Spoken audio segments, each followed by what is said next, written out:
Hello, ladies and gentlemen. It's finally time. We're just starting out straight with us today. We don't get to watch the clean feed or anything because there's no audio over there. We'll get to it in just a moment. All of you guys are asking for drops. We're a minute late on that one, so you guys are correct in that specific case. But it is almost time for us to start the Eternal Return Masters semifinals. Superior, how excited are you for today? I'm very excited. These teams, they fought tooth and nail to get here, and it all comes down to this. It's going to be a 2-day event. For those guys who aren't familiar, it's going to be the semifinals for the season finals for today, and then tomorrow will be the grand finals. But here is our 1 minute countdown, Chuvi. Wonder if Indeed. we got anything cooked up for this season. I know. I'm so excited to see what kind of intro screen we're going to be able to see today. That is the number one thing I'm waiting on right now. You guys can see the trophy on the screen as well. We are just diving straight in today. I'm so excited. We waited, what, 3, 4 months for the season finals? So much action that happened throughout the entirety of this season. Well, I guess technically it's the previous season for us now because we are in the current and new season, but we got 20 seconds left, Superior. Oh boy, Yeah. oh boy. And you can see the arena is really packed over there, so it's, definitely 잠시 후 full of 실험을 players that 재개하도록 are 하겠습니다. here to watch it. Oh, here is the cinematic. 10, 9, 8. I'm not gonna count the rest down. Wow, what an amazing, amazing graphic. But Eternal Return Masters Season Finals, day number 1 is a go, and we have 5 seconds left.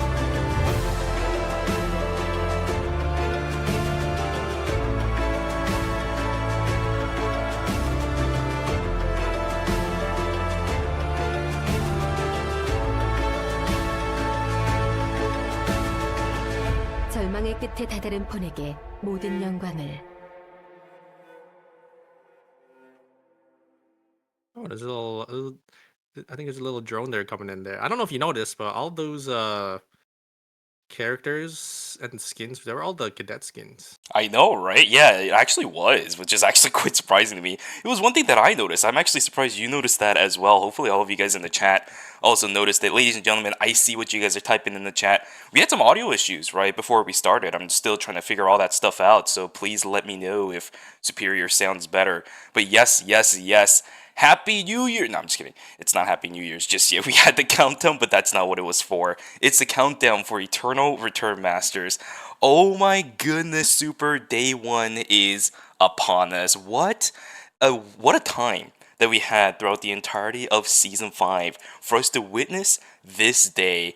So many things happened. I think this was probably one of the most contested seasons when it comes to who was able to get to Eternal Return Masters Season Finals. And you know what, quite frankly, I'm going to be happy at the results that I see here today. The teams that are going to be playing today is magnificent. The intro graphic was beautiful. I get to be in a call with you. It is a perfect, perfect Friday. Yeah, it all comes down to just 12 teams now. So very excited to see, how these teams kind of mix and match into each other because obviously there were some teams that did come from the LCQ. There were two teams and the rest did end up instantly qualifying from their circuit points. But we've seen, some teams have some really good phases and some teams, also flopping out on some other phases. So, we're going to be able to see how these teams will be able to play into each other and if their meta comps, still work for, the last season patch. I know. All of you guys in the chat, I know you guys have been very excited and have been playing a lot of Season 6, but we are still on the Eternal Return Masters Season 5 Finals. Timing just doesn't work out well when there's so many things Yeah. happening when it comes to the competitive season that we're going to go a couple days ahead of schedule when it comes to when our season finals is going to be held. So, a lot of the changes that you see in the current game so far, not going to be here. We are still in Season 5. Let's take a look at the schedule.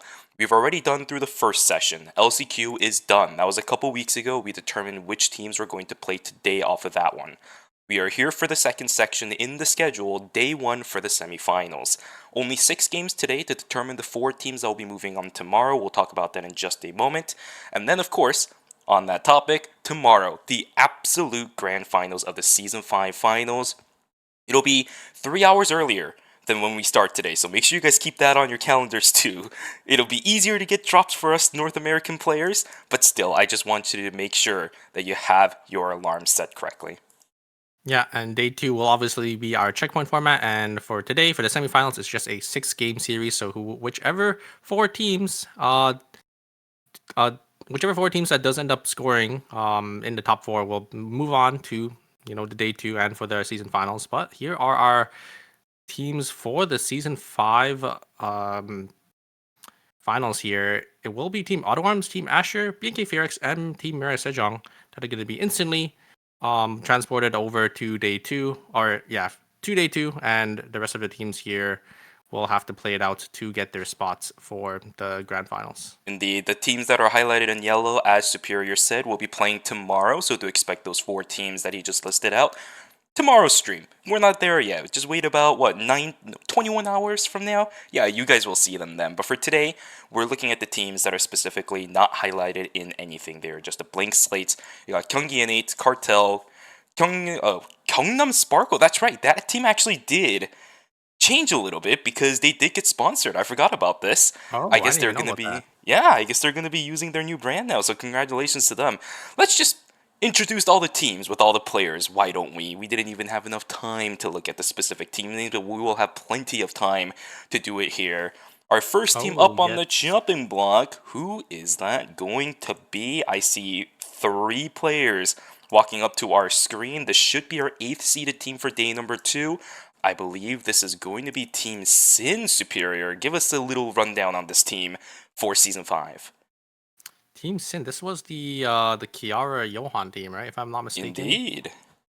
Yeah, their team comp is very unique. I wonder how they will, perform here for the grand finals, for the semifinals. But yeah, they did end up coming out from the LCQ, just barely making it in as our second seed. We have to see, how these guys do end up shaping up to the rest of the competition for today. Absolutely. Their team slogan, absolutely wonderful. We will shine bright as Team Sin, overcoming our limits. Please, please do. If anything, that is pretty much their story of the entire season. Came towards the very end of the season too. Only a third phase performance, and then that performance right there alone got them to the LCQ finals. And from LCQ finals, they were able to make it to at least day 2 of the season of day 1. I'm sorry, of the season finals. They have a lot to prove. They really, really do. But let's talk about the next team that is going to be coming up on our screen. This is our second team coming in from the LCQ, our 7th seeded team for day number 1, the 11th overall seed. It will be Team Saber.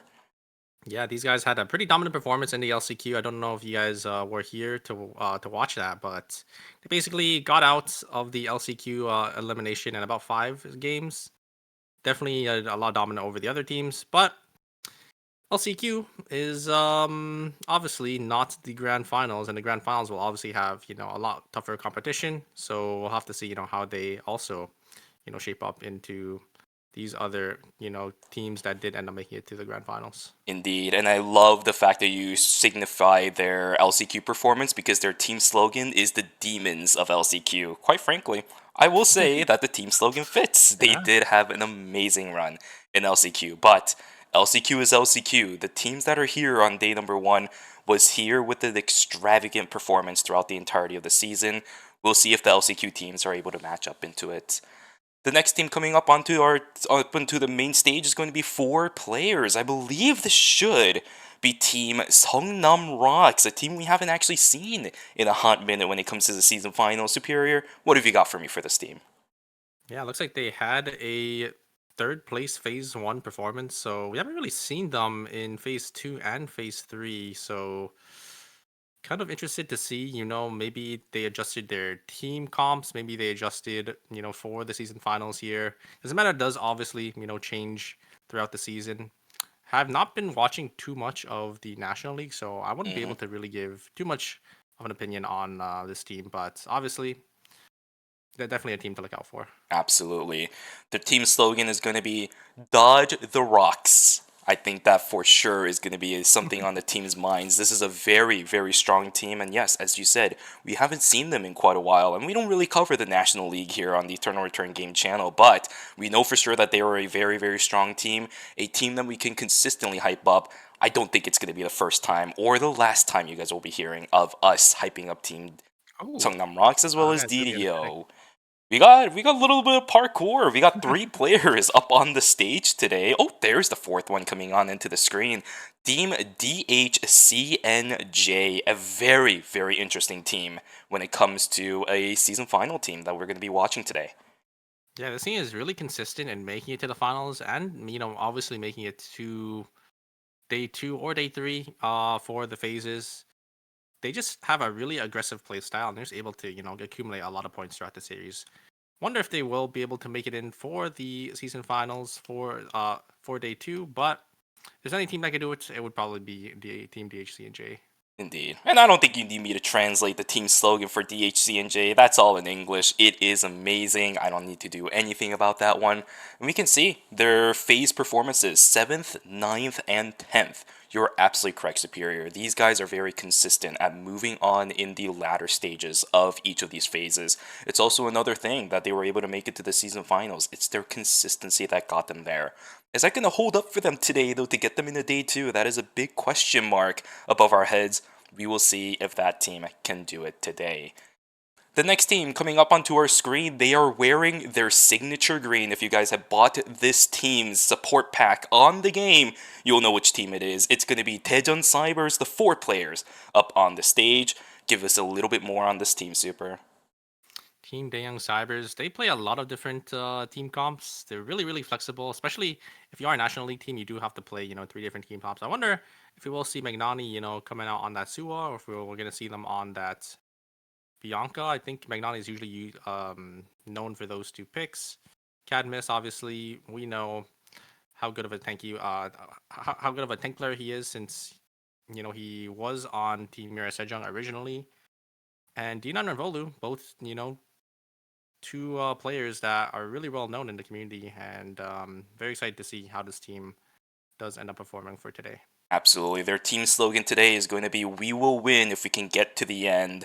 This is definitely a team that is able to show us those kind of performances. I completely agree with what you say, Superior. The players today are going to be on a roll. These are names that we have seen for a very, very long time in the competitive Eternal Return side. Not too worried about what kind of performance they will be bringing us here today.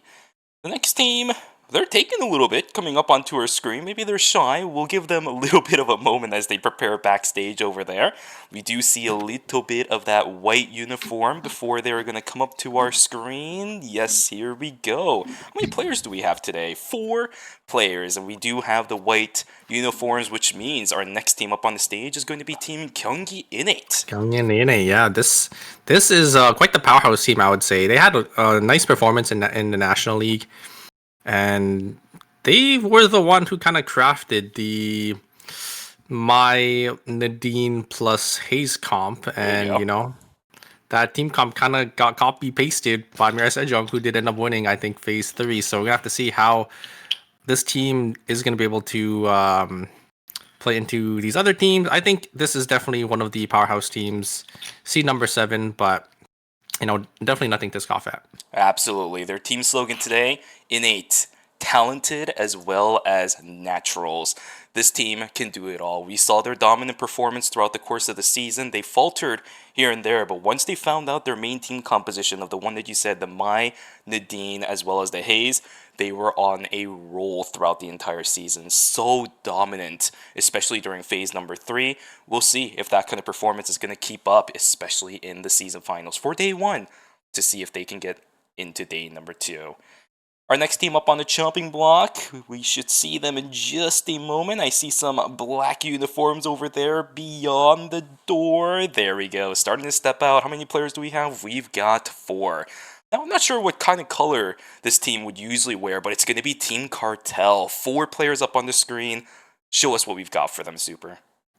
Team Cartel is quite the team as well. They definitely play that typical front to back team as well, with that Nadine, or sorry, not Nadine. My Adina, and then sometimes they flex like Felix, or they play the Yan. So very interested to see. You could see their performance as well. They're just a really consistent team. 600 points throughout the season, always making it to the finals for each phase. So this team is definitely a team to look out for the semifinals for today. Absolutely. Do you need me to translate that team slogan? What do you think? National or die. Yeah, we'll see if they're Guess able they're to trying to make get it over sponsored. there. Yeah, I know, They're trying to get right? sponsored. A team that can absolutely do it. This is a roster that also starts some absolutely incredible players. You know, I have a slight bias to this team because of one of the players. I'll try my best to not show it as much as I can, but I've been a fan ever since pre-release. ERWI, what a blast to the past. I'll leave that up alongside for, my personal preference for now. Do we have any other teams that we're going to be Should have seeing one more, up 'cause on that our was screen? I've heard some Let's really see. good stuff about this team, and I'm excited for Oh. it. Yes, let's go! They're actually doing it. What do you Fauna. think it is? That's Chloe, right? That's Fauna. Oh, absolutely. I saw this all over the place inside of his Discord server, and they are actually doing it. It is going to be Gyeongnam Sparkle, our last team up on the chopping block for today, day number 1. What have you got for this team? Yeah, this is a really unique team. They play that triple backline with the Chloe, Celine, and Emma. So this is one of the teams that doesn't really fit the typical front to back team comp, or like a dive team comp. Playing that triple backline, it can be really strong if piloted by the right players. And we've seen this team come out time and time again. You could see their performances throughout the season, getting a 6-6 and a third, so always make it to the finals and having a nice consistent performance as well. But we see how fast they're able to like blow up these Oh, yeah. tanks and just blow up these characters with their triple backline team comp. A couple of seasons ago, we said Shoichi was an X factor when it came to Lumino's performance. I think this season it is going to be Gyeongnam Sparkle. Their entire team is going to be the X factor. No team will be safe as long as they aren't able to deal with this team effectively. Very, very explosive composition. Very, very explosive players. Very, very explosive when it comes to their fashion style as well. Look at them making an absolute stance on the scene. This guy has a Love stop sign. to see it. So I know, right? supposed to be like Magnus, right? Yeah, exactly. Magnus Hammer. He does have a skin for that. I think it's the Rebel Magnus one, if I remember correctly, that has the stop sign on that. Yeah, and then you got Fauna dressing in as their character. Reminds me a lot of when Dina dressed up as Adina. Adina. I still strive to see the day where he does a part 2, and it'll be even more extravagant with like a skin version of it, an even better skin. But for now, I'll hold off on that one. We at least got fun on the Chloe cosplay. He was actually talking about this a lot on the stream recently, as well as a lot of people mentioning it during inside of his Discord server. So I was really excited for today to whether or not we are actually going to be seeing Fauna in a Chloe cosplay. I get to see it. My life is achieved. My life is complete now. Season 5, we're already off on a great start. So that means they're gonna be cosplaying as Alita Ellen soon, right? Ooh, I don't know about that one. We can negotiate. We can negotiate a little bit.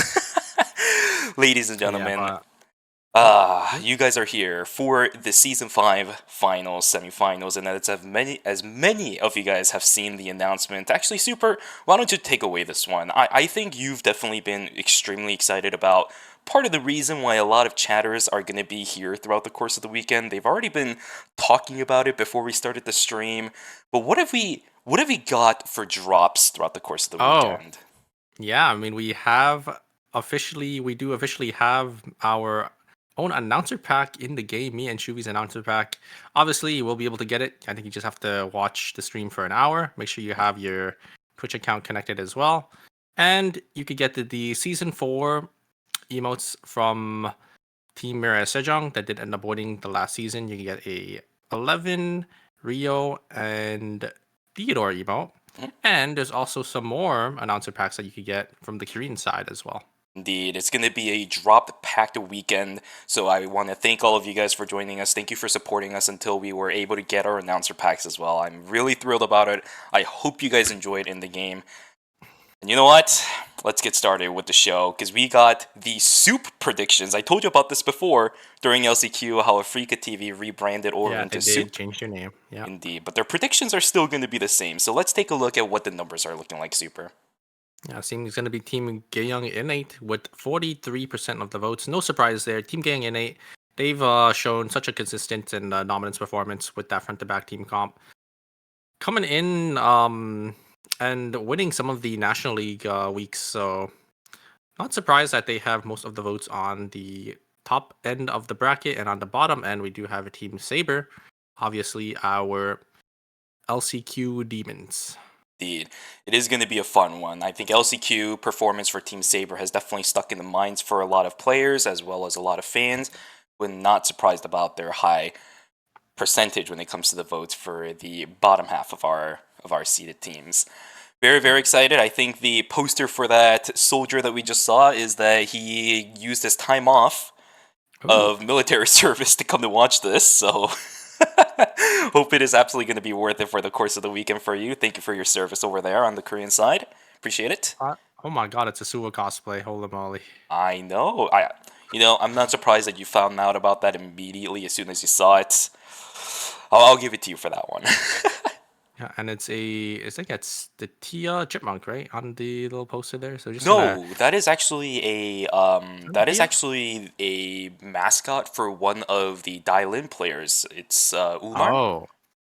Oh, interesting. Yeah, he's a streamer over there as well. He actually did play in tournaments a long time ago too, but now he's mostly a streamer. That's the mascot for for that streamer. Yeah. Oh damn, there's a Saber poster. And they're just going through that. I think that's Lenny, right? In the little top one. Very, very cute up on the top side. Yeah, very nice posters. Indeed. It's definitely great to see, all these artists. Somehow there's like so many artists in the community just coming out to these events and then, doing a masterclass on these little posters that they show. But it looks like we're actually just going to jump straight into it, Shuvi, here. Will we have any bands? Oh, that is a lot of Chloe's. I think we might have a Chloe band coming in, and a My band as well. Oh yeah, hey, look at that. The Chloe band's coming through clutch. I know that throughout the course of the season, especially during phase number 3, Gyeongnam Sparkle had to deal with a lot of Chloe's being picked during the group stages. Oh my god, Fauna wait a second. Showed us a really good performance somewhere else with it. Oh no, he's swapping. Okay. Okay, so it was a little bit of that spook out potential pick. Revolut thinking about locking in the Kadi. I don't think the Chloe wait a will second. be in danger. Oh, he's going to be starting out with the Yan. Yeah, Fada's just gonna jump straight onto the Yan here. We did see his Yan come out, I think, in phase 3, and he had a pretty good performance on this character. So I'm very excited to see how he is going to be able to perform for today here. We do actually have that My band coming through. I almost saw a Johan band coming out as well, but it looks like Team Sparkle was kind of playing with fire there with Team DHC and J. They both were trying to hover the Johan and the Chloe, and then ended up swapping on off of it. So we're going to be able to see how these teams are going to be able to utilize these picks here. Very excited to see what teams will actually swap to after, the My is going to be off the table. Indeed. But ladies and gentlemen, the Eternal Return Masters Season Finals Day number 1 is about to get started. You guys saw all of the character selections. The players are getting ready to get loaded in to Lumia Island to start off and kickstart the season finals that we have been waiting for such a long time. All of you guys, make sure you guys have all of your beverages, all of your snacks, as well as all of your patience locked in store, because today is going to be a very, very exciting day. Let us go straight into game number 1 as the players are loaded in. Yeah, they're just gonna jump straight into it here. Everyone's just gonna do their typical just routes and gonna be able to get their items here. Maybe we might see some early aggression from some of these teams. Don't know if any of these teams have been studying these other teams' routes here. That's actually kind of cool that we do get to see these little posters with the season finals. I know, right? It's gonna be so cool. The new map, man. I wish we had this kind of map in the actual game as well. Unless I missed it, I haven't really seen these around. It might have just been like a tournament class. Yeah, I think it's only for like the tournament. No! It's really nice to see, you know, like all these little things going about here. Once again, ladies and gentlemen, yeah, the map is going to look slightly different because we are not playing on the Season 6 matches. We're going to start seeing a little bit of aggression that we saw. Fauna with the double knockup is going to get a good start. No! Unfortunately, the monkey wire will just barely be enough for DDO to pick up the kill onto Songaran. It will still be a 1-for-2 trade in favor of Team Gyeongnam Sparkle. It's going to be a very, very solid start for a team that we've been constantly talking about. These explosive beginnings allow them to snowball very, very fast. Striking Tiger is also going to land on the Curry. It is a very, very eventful day number 1. This is something we've seen throughout the entire course of the season. Will we see the kill on the Curry? Yes, we will. Are we going to see any more inside of Uptown? Not entirely sure just yet. Oh, Revolo actually gets the snipe over on that side as well. Gonna be able to get a nice kill for themselves, but will end up falling to, it looks like Zerogen there. So a lot of kills being traded for each of these teams, but you know, all these teams are trying to get as many points as possible. They want to make sure they get into that top 4 spot here. Looks like Liguri is actually caught here by Magnani, gonna get knocked up, and it's gonna fall to Revolo's auto attacks there. And Daeyoung Cyber is gonna be able to pick up another kill for himself. Indeed, indeed, indeed. It is an extremely, extremely bloodthirsty day number 1 for all of these teams. This is not too surprising for us, though. We've seen so many teams looking for picks in the earlier stages of the game throughout the entire course of the season. Ooh, Team Sin is going to be the next one up on the chopping block as Fauna showing us some impressive performance on this Yana already. This guy's got the Chloe cosplay and everything, but he's looking solid on the Yana already. Indeed, yeah, a Yana meme.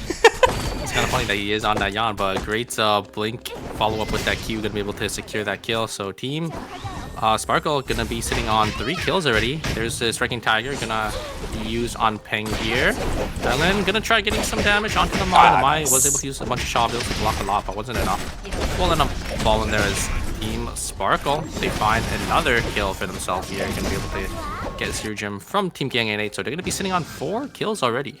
Indeed. I will say, this kind of pacing kind of scares me for what we might see in the latter stages of this series. Team Sin also struggling a little bit, as we will see Saken starting to take a lot of damage, but with Daejeon Cyber still locked and loaded with 2 members, they might pull off of this, but no, the Guru decides to opt to go all in. Faith and Wavering is there. Here. I don't think this Kiara has it. Down she will go, a 1-for-0 trade in favor of Team Daejeon Cybers. Yeah, Kiara's one of those characters that, you know, in the early game, not really enough damage to get these executes, these, you know, half HP executes, so not gonna be able to get anything there, but it is still day number 1, so not too much of a setback for that team. They're just gonna be able to get the res off, and maybe they're gonna be able to look to contest for something here. For sure, and if anything, day 1 being as short as it is right now, thanks to it not being Season 6, definitely makes the pace of this game go a lot faster. We are seeing a lot of good damage coming out from Reveille. These shots with Dash and Reaper auto attacks are hurting quite a lot, but the damage exchange coming out from Songnam Rocks is actually really solid. They're holding their position inside a temple. Absolutely no other teams around this area. This will be a clean 1 team versus 1 team when it comes to the fight for the tree. But there's another one going on inside of Hotel. It's between Team Gyeonggi as well as Team Gyeongnam Sparkles. We'll see which team is able to pick up the objectives, as one already falls on the right side inside of Hotel. Zerogen taking down. This should be a tree of life going in favor of Gyeongnam Sparkles. Another kill picked up on top of it too. Yeah, and there's a Saint coming out for Team Daeyoung Cyber, just too much, I think, for the other team to handle here. Team Rox is going to try to get some damage here. Looks like the Haze is down to 1 HP. Nice knock up onto the Suwa. I think we could kill him. No.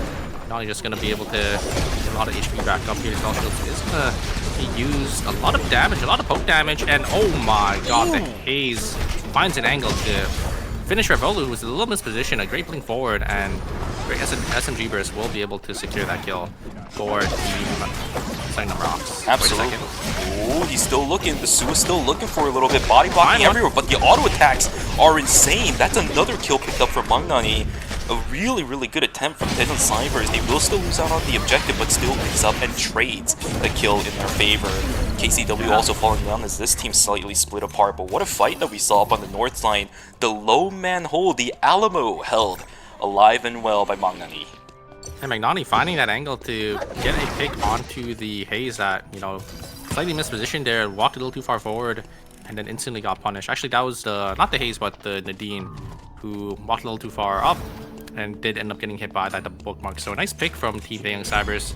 You'll definitely take that any day. You do end up trading 1-for-1 there. Well, it was 2-for-1. They did end up losing Revolu, but Magnani was able to salvage 1 kill back. So not too bad for Team Young Cybers. Going to be able to get some more points, get them on that scoreboard. If anything, I'm actually quite impressed by Seogunam's decision making there. It's still very early on in the game. Faith Unwavering from Johan is still level 1, and this is all post-nerf Johan as well, right? The sustainability is not going to be at an all-time high, as we're going to see another fight. Cartel losing out on Boomba. No! The exclusive is going to save them out. There is no reset coming through for that last judgment. This is problematic. 10 seconds needs to be bought by the members of Team Sim if they do not want to wipe. Victory needs to stay alive as the Johan falls. They need to stay alive. No! Sin is not going to be able to do it. They will fall down as the first full wipe of game number 1. 0 kills on hand 2. A devastating start for Team Sin. And that is not what you want to see, especially when you are the 8th place seed there. And oh my god, Magnani just getting shredded down there. Canada's going to fall as well. But yeah, what a great exclusive coming out from that Mai. Gonna actually use it on reaction for that last judgment from that Kiara. Gonna save Bunghwa, and then they're just gonna be able to turn that fight with that AoE damage from that Adina there. So very nicely played by Team Saber, or Team Cartel, sorry. They were able to get that Battle Zone win as well. There's exclusive coming out. Timers are taking for both teams here. They kind of have to look for an angle. Looks like Team Innate, they don't have enough timer. They all as Team Saber is going to be the one to come out on top. So very close. The timers were just barely off, but I think luckily for Team DHC and J, they were able to, not DHC and J, sorry about that. Team, I think that was Saber. They were sitting inside the drone just like half a second later, and then it became worse and worse and worse for the team that fell. Very nice attempt from the bottom side, but it will be Team Saber to pick up that objective. On the north side, we still do have a couple teams trying to vie for position inside of Temple. This start is a little bit awkward from the Dylan, not tanky enough to stay alive. Delora pulling her weight though will be able to pick up the kill onto the Haze. Bob also getting taken down dangerously low. DDO already on full scale retreat. I do not believe the Shukai will get away. 2-for-1 trade in favor of Team DHC and J. Yeah, a little awkward dive there from the Dylan. I think he missed auto the bear, took aggro from the bear, but then was able to use that ultimate, or not that ultimate, but was able to, you know, jump on top of the Haze, and a great follow-up coming out from the Laura, able to finish them off. So nice dive coming from DHC and J, gonna be able to pick up 2 kills. As Team Singnam Rocks, they will end up losing 2 members, but it's not the end of the world. It's still day 2. No credits lost just yet, but I don't know if you noticed, Shuvi, but we actually do have a Nadine ban as well. Gonna be coming in for game 2. Yeah, I was wondering. I was like, wait, there's so many Nadines. Are we seeing the same ones? Yeah. No, absolutely not. There is 3 in this lobby. 2 bans for game number 2. That is going to be huge. So yeah, Nadine and Rozzy, the 2 standout ADCs that we saw in Phase 3.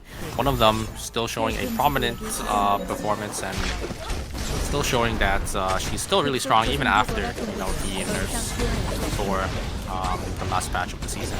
Absolutely. She's been hit quite a bit, and for good reason as well. We saw how strong she was during phase number 3.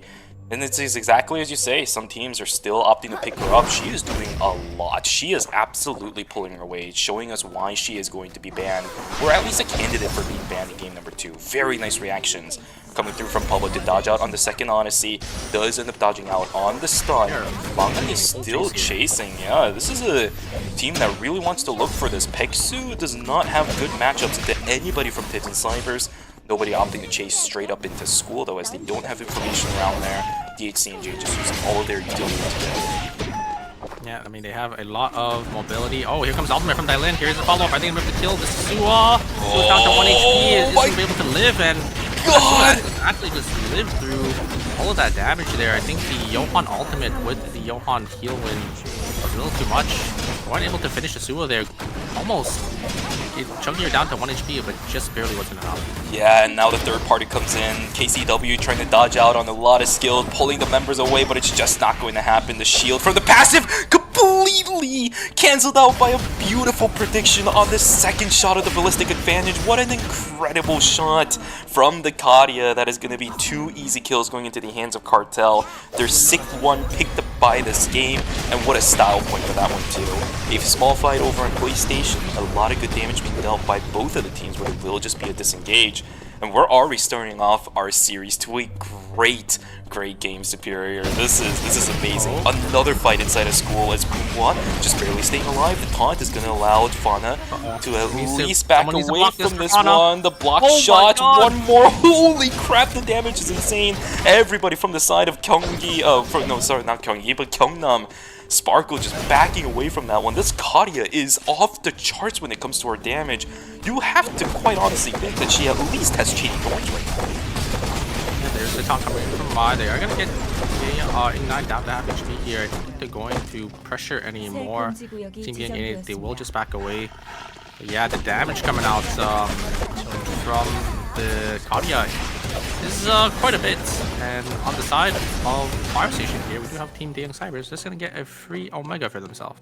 Yeah, it is a very solid game so far for Team Titan Cybers too. They might have been playing a little bit quiet for the past couple of minutes, but you saw the items on Revolut. We're even seeing Inquisitor, yeah, being built up on the Sua. They are looking for all-out aggression. Yeah, just looking for just straight damage here. Inquisitor coming out, Cadmus. Maybe they find Team Saber. Looks like the Team Young Cybers is going to back away here. As, yeah, they are playing this kind of poke-heavy comp with the Sua and the Kadia, and then the Johan just there to provide them extra damage and sustain. We have seen them play this comp, you know, time and time again in the National League and in ERM, so they are definitely adept at utilizing these three characters together. Absolutely. We did see the pings. Team Saber should know something's going on here. ZeroJin completely caught out by himself. The whip skill coming out, and it's going to be unfortunate. Yeah, the double blink to lock in onto ZeroJin. He will get taken down. Nice pick off from the members of Team Saber, using that ping in their favor, and also nighttime vision too. We're blessed over here on the spectator side of things, Super. We get to see so much more that these teams do not. That was kind of... I would say that was pretty cool. You know, we get to see that the team of Team Saber instantly recognizing that the haze was caught out, and they're just gonna double blink on forward, gonna be able to pick them off, and yeah, will be Team Sangnam Rocks. They're forced to buy back, they're forced to spend credits here. I think they do want to save for that blood weapon for that haze, so that's why we had the Nadine buyback instead. Or even the Blood Half Moon for the Nadine, right? We've seen teams kind of interchanging which character gets prio on that blood weapon. Nadine can use it extremely well. Same thing for the Haze. We know the Hellfire is an absurdly strong item for that Haze. We know that the Blood Half Moon is an incredible transition for the Nadine as well.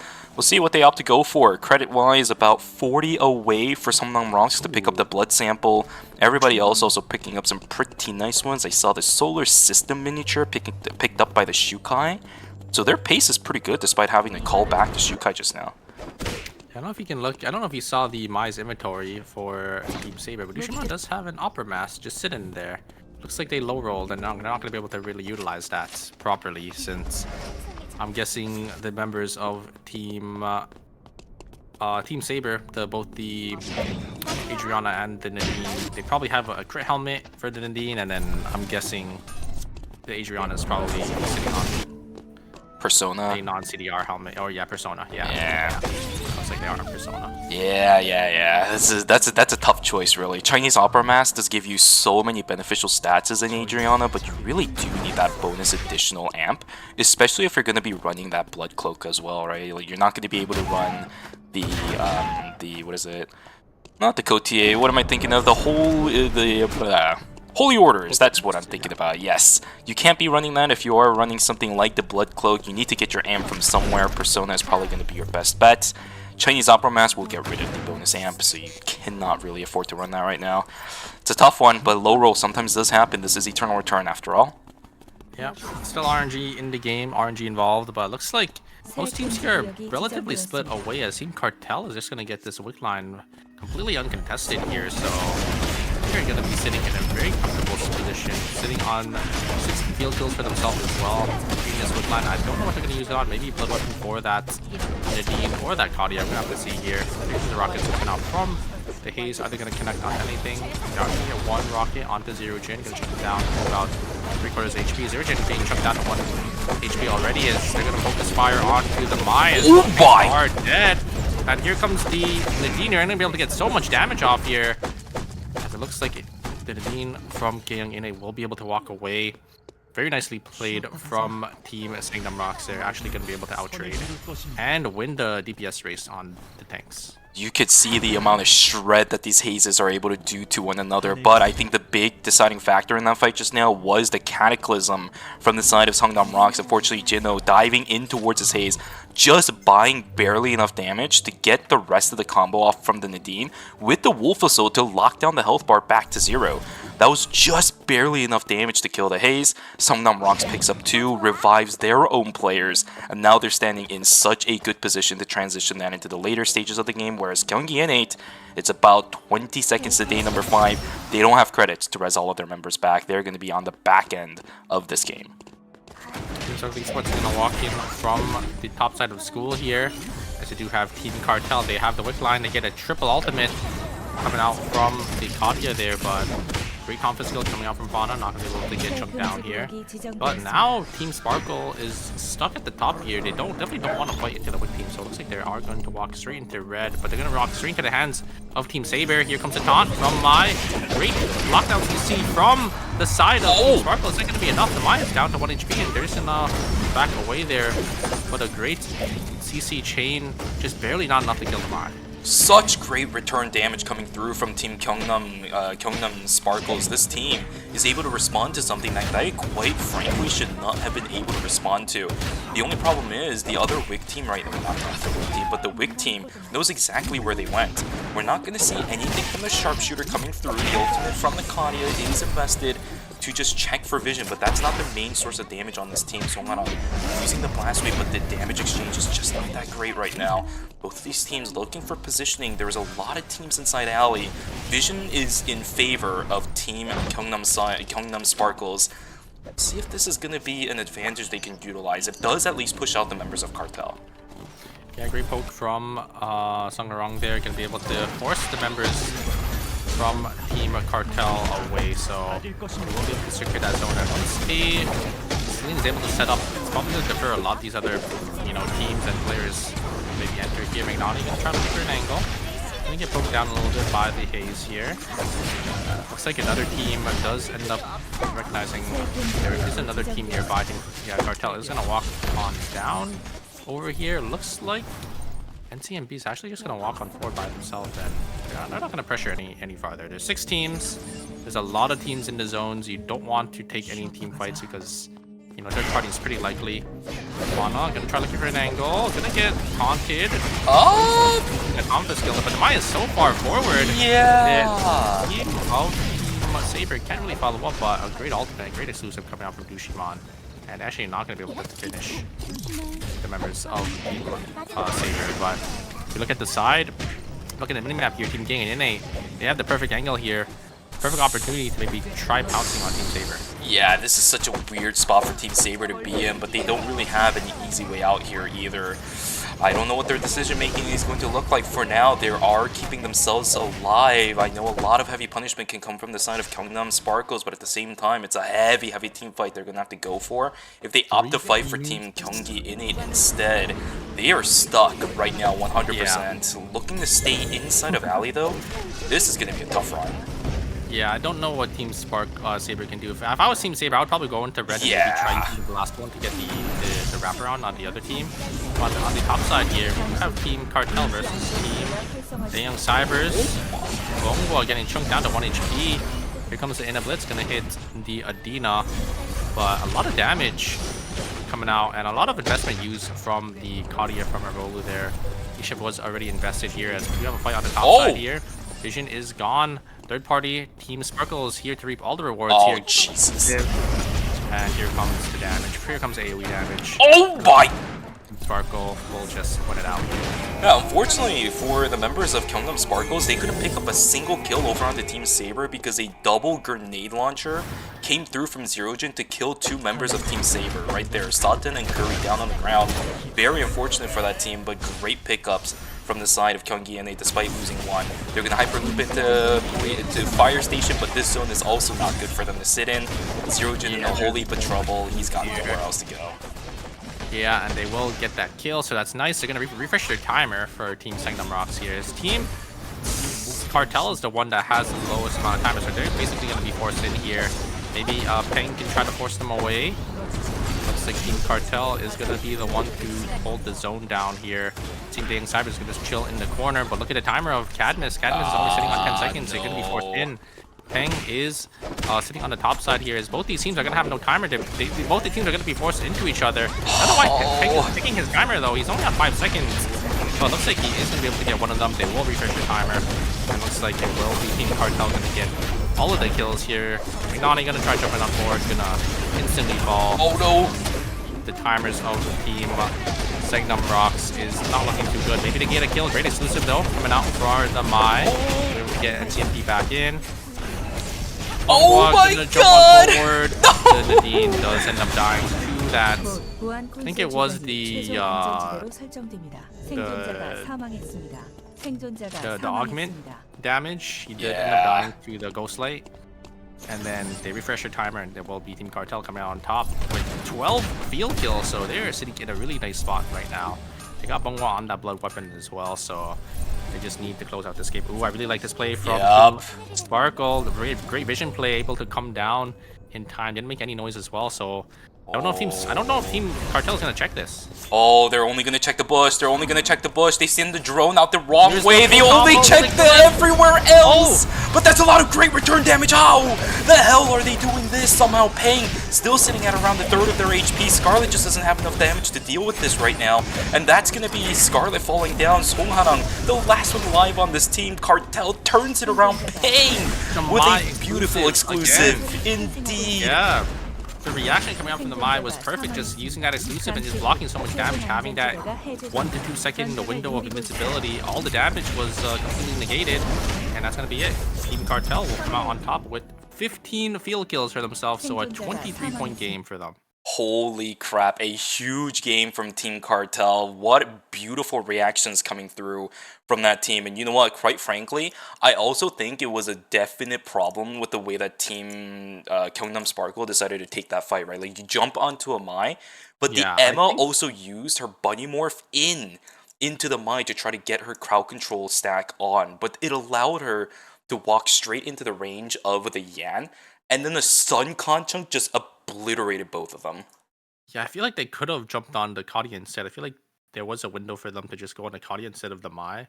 Because when you try jumping on the Mai, if you're not playing that, full lockdown CC comp with that Chloe without having that extra damage and that frailty, if there is a window for the Mai ever to use their exclusive to give themselves that invincibility iframe and also that Shaw Veil to give them extra defense, you can't really kill the Mai because the Mai is also on full items, so that means they're also infinitely tanky. They have that SSM as well, so basically just cannot kill the Mai.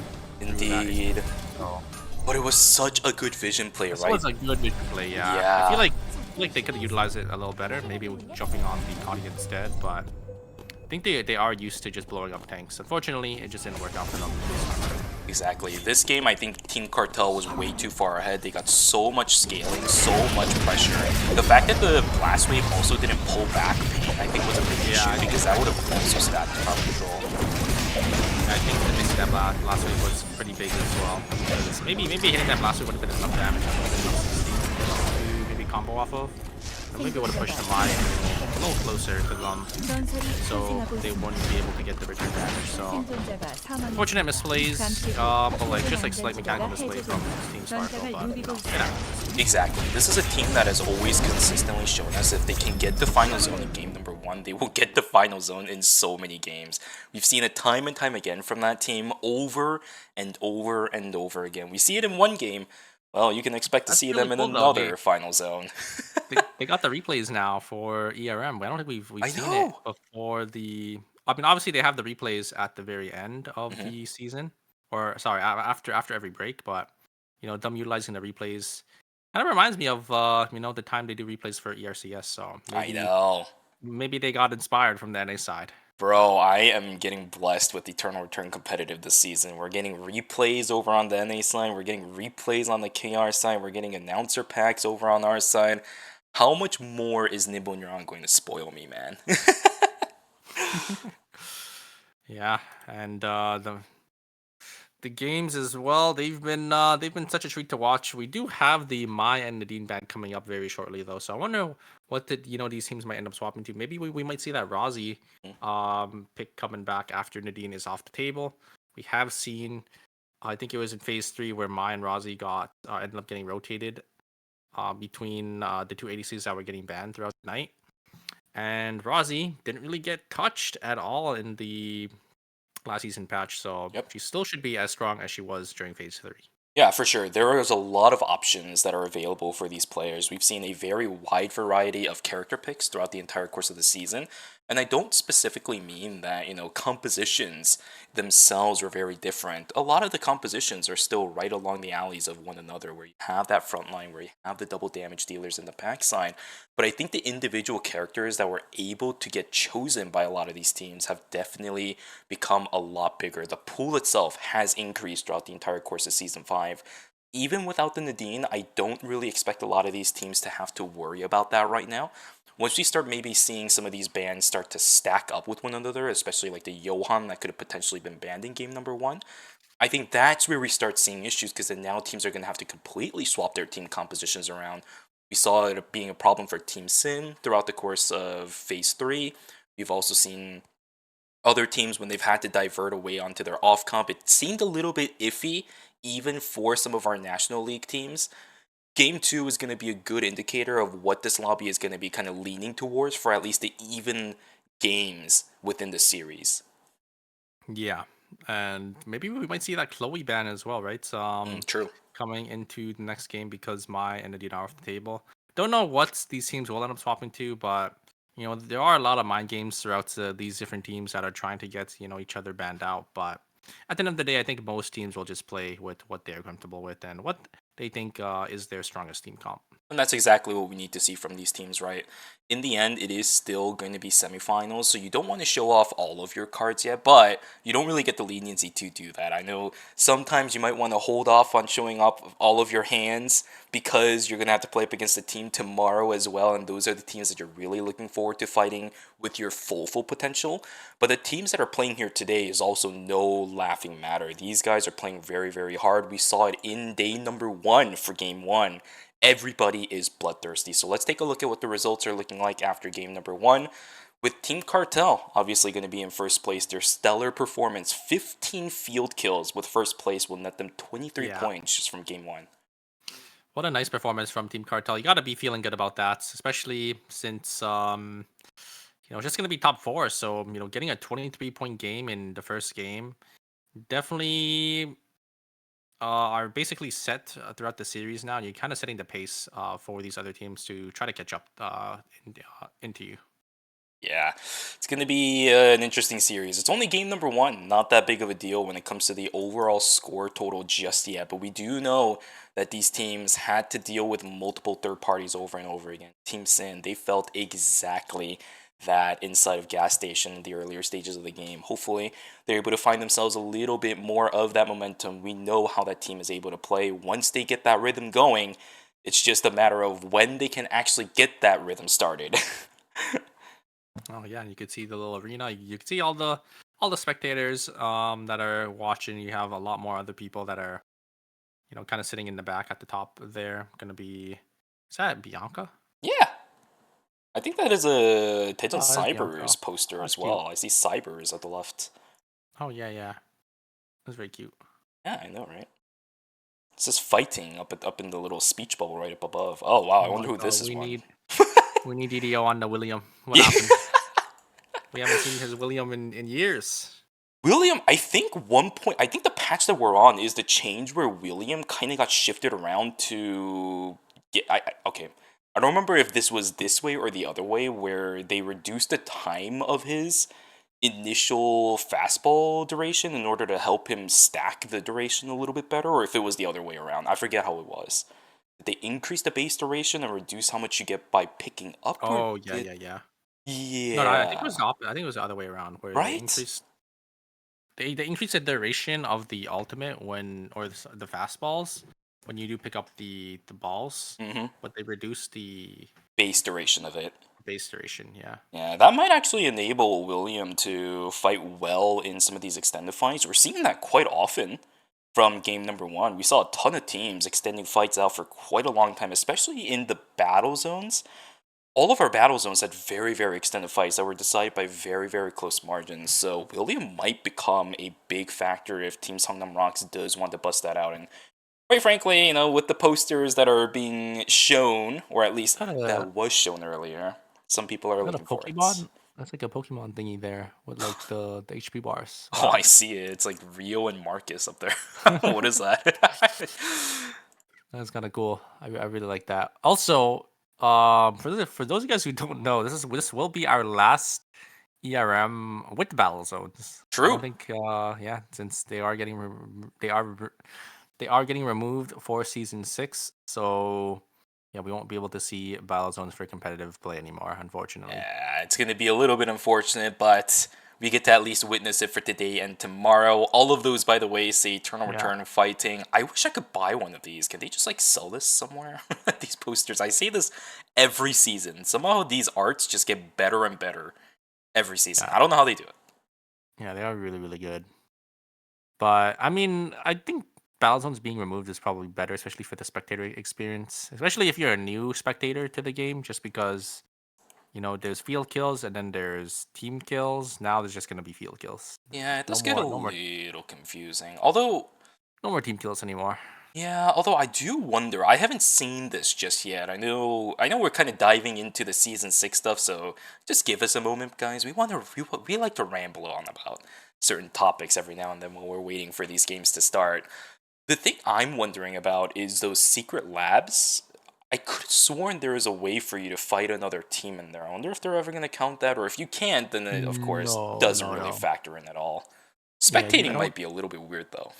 Yeah, I'm pretty sure you can't interact with other teams in the secret labs. They did just release a patch like 15 minutes ago. Ooh. So yeah, they just tweaked a bunch of stuff. You cannot call in a VLS anymore. So that's that's kind of interesting. But yeah, I'm very excited though for the upcoming games here. We do have Mai and Nadine being off the table, so gonna be able to see what these teams do end up adjusting to. And that's a nice one as well. I think that's Dial In for DHJ. I think that's one of the new emotes that came out. I think it was in the current patch that the players are playing on right now. This emote became available. The set of 4 for Dial In. I had to buy those. Yeah, the emotes that they release into the game, they are very, very cute. So kind of happy to see drawings of it, I guess, right? Yeah, if anything, I'm also very glad that the artists are also getting attention, because the one that drew the Dylan ones, I found on Twitter. They posted that they made the art. A lot of artists have actually been doing that, saying like, hey, I made the art for these emotes. The emotes, yeah. Yeah, and they get so much good attention. Rightfully deserved, by the way. They go absolutely hard. What does this one say? Let's see. There's a curse word as the first one, so I'm gonna just say curse word. It's something about sparkle. I can't read it because it's slightly pixelated for me. Something about their hometown burning up, and the rest is like really blurry for me. Does that be like the Google Chrome symbol there? I don't think so. It might be the logo of Gyeongnam maybe, because it's like talking about some kind of hometown like burning up or something. I would assume it's in a good way, or like burning up as in you're really excited or something like that. I can't tell, man. It's so pixelated for me. I can't. Yeah. Oh, it looks like we're getting a little camera over the players here. I don't know. I think this is Saber, the one I think the team that just won. I think it's Cartel, actually. I see very slight label. Cartel, you saw it at the right?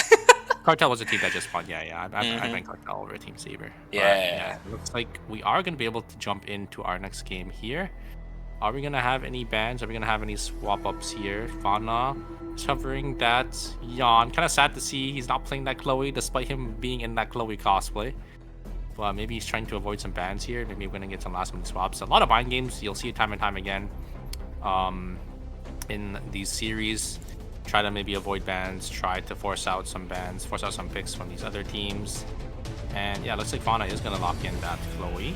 We have a lot of swaps here. Looks like we have Curry gonna jump back onto that Rio after the Nadine gets banned. DDO, we are gonna see the signature William coming out from DDO. Yeah, and I think it's paired really nicely with the Lenore. So much interruption, so much control over a fight with this character that once you start getting some of the items onto a Lenore, I'm actually wondering who they're gonna prio items on. I think the Lenore DPS nowadays, especially when you have another threat on your team, becomes exponentially stronger thanks to the utilization of every single guitar that is within the reach of Lenore.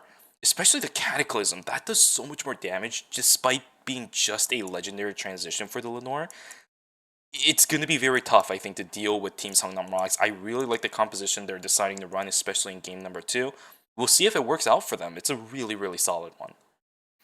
Yeah, a lot of teams swapping up their comps here. Obviously, the bans coming through basically forces them to play, you know, other picks. But even Team Daeyoung Cybers, they're off that Johan and that Kadia, and they did lock in that Arda plus Darko, so they are playing that dive team comp. I don't know if you've seen them play this team comp before, but they use that Arda and Nimrod's Gate in, and then, you know, both Darko and Sua teleport into the backline, and they tried to look for those angles to one shot, and, you know, the or they try to look for these angles to one shot, you know, a priority target like in ADC or that, you know, backline mage. Indeed, I think this really does call for another Inquisitor setup for the Sua. I was really debating on whether or not it was going to be worth it in the first game when we did see it coming up online. The regression levels did actually justify that in my opinion, but for game number 2, even more so. If it's exactly as you say, when we start seeing those Nimrod gates being utilized a lot more aggressively, then this Sua needs to blow people up alongside the Darko. That's where the Inquisitor value starts to skyrocket because the bonus damage you're able to do once a target gets below 40% HP, which Darko and Shua should easily be able to do once the Arda gate's put down. Yeah, I think the value is just going to skyrocket, so we'll see how strong this team can be. That's the problem. It is a 4-score transition. It's huge investments. I wonder if they will still end up going through it. So a lot of damage. Cadmus trying to get that Kiara, but the Kiara is going to be able to get those speed gates, and there's the chain. Going to be able to deter any more chase from the Darko. Darko is going to run away. Magnani going to try getting the Alonso here. Their CK is coming in. There is the point. They are going to get a lot of damage. Ultimate is going to come in from the Lenoir as well. But there's a mage and a tank here. Sua kind of thrives off these two, but Sua does not really have any items just yet. So, not able to kill him, but not going to die either. A lot of healing coming out from the Sua. DDO is here as well. The ADC is here. So I think that's going to be it for Magnani. Be able to auto him down here. Guessing the side of Team Songnam Rocks, I don't know if they had any heal cut because Sua was healing a little too much there. Yeah, it's early game, but you still have to worry about the fact that she does heal quite a lot from the Don Quixote. NCMB just barely getting away. We do see Revolu right on the opposite side. Is he gonna get the kill? Auto attack should do it. No, he misses the Nimrod's Gate on top of it. Magnani also spawning on top will also lose their life for it. Unfortunately, 2 easy kill pickups from Team Cartel. What was that? There's a kill over to the side of Team Cartel here. Here comes the engage.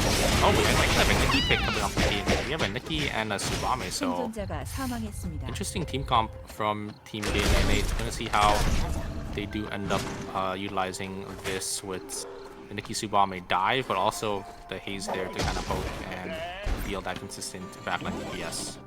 Yeah, for sure.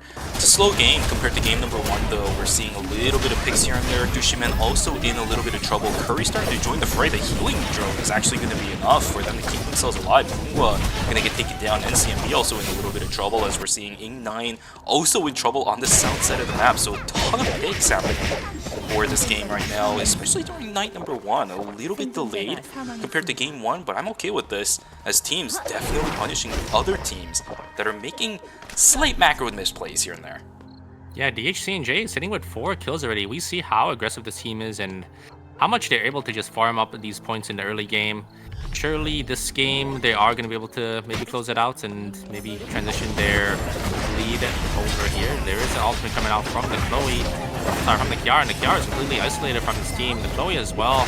Johan is nowhere to be found. A great ultimate coming in from the side of Katniss, going to be able to pull the Kiara back in, and we'll be able to get that kill for Team Cybers. We expect to see more of that when we come to actual team fights later down the road. They want to isolate one target, preferably not someone as tanky as Kiara when she pops her ultimate, but here we go. It's going to be the ultimate activated by the Aura. Fantastic striking Tiger, landing onto A9. A lot of interruptions not going to be there, but the damage just not available for Team DHC&J. Will be a trade onto A9, but the 1-for-2 trade means that Team DHC&J are not going to be able to pick themselves up a Tree of Life in day number 2. So Hana trying to deny this as well. Everybody on the side of Team Gyeongnam Sparkles slowly making their way down. Too much ultimates invested means I think for Team Gyeonggi and 8, they'll have to they can't really contest. Unfortunately, they can't really contest. They did end up getting 2 kills, so not too bad for them. They're going to be able to get their columns as well, but yeah, like you said, a nice striking Tiger, but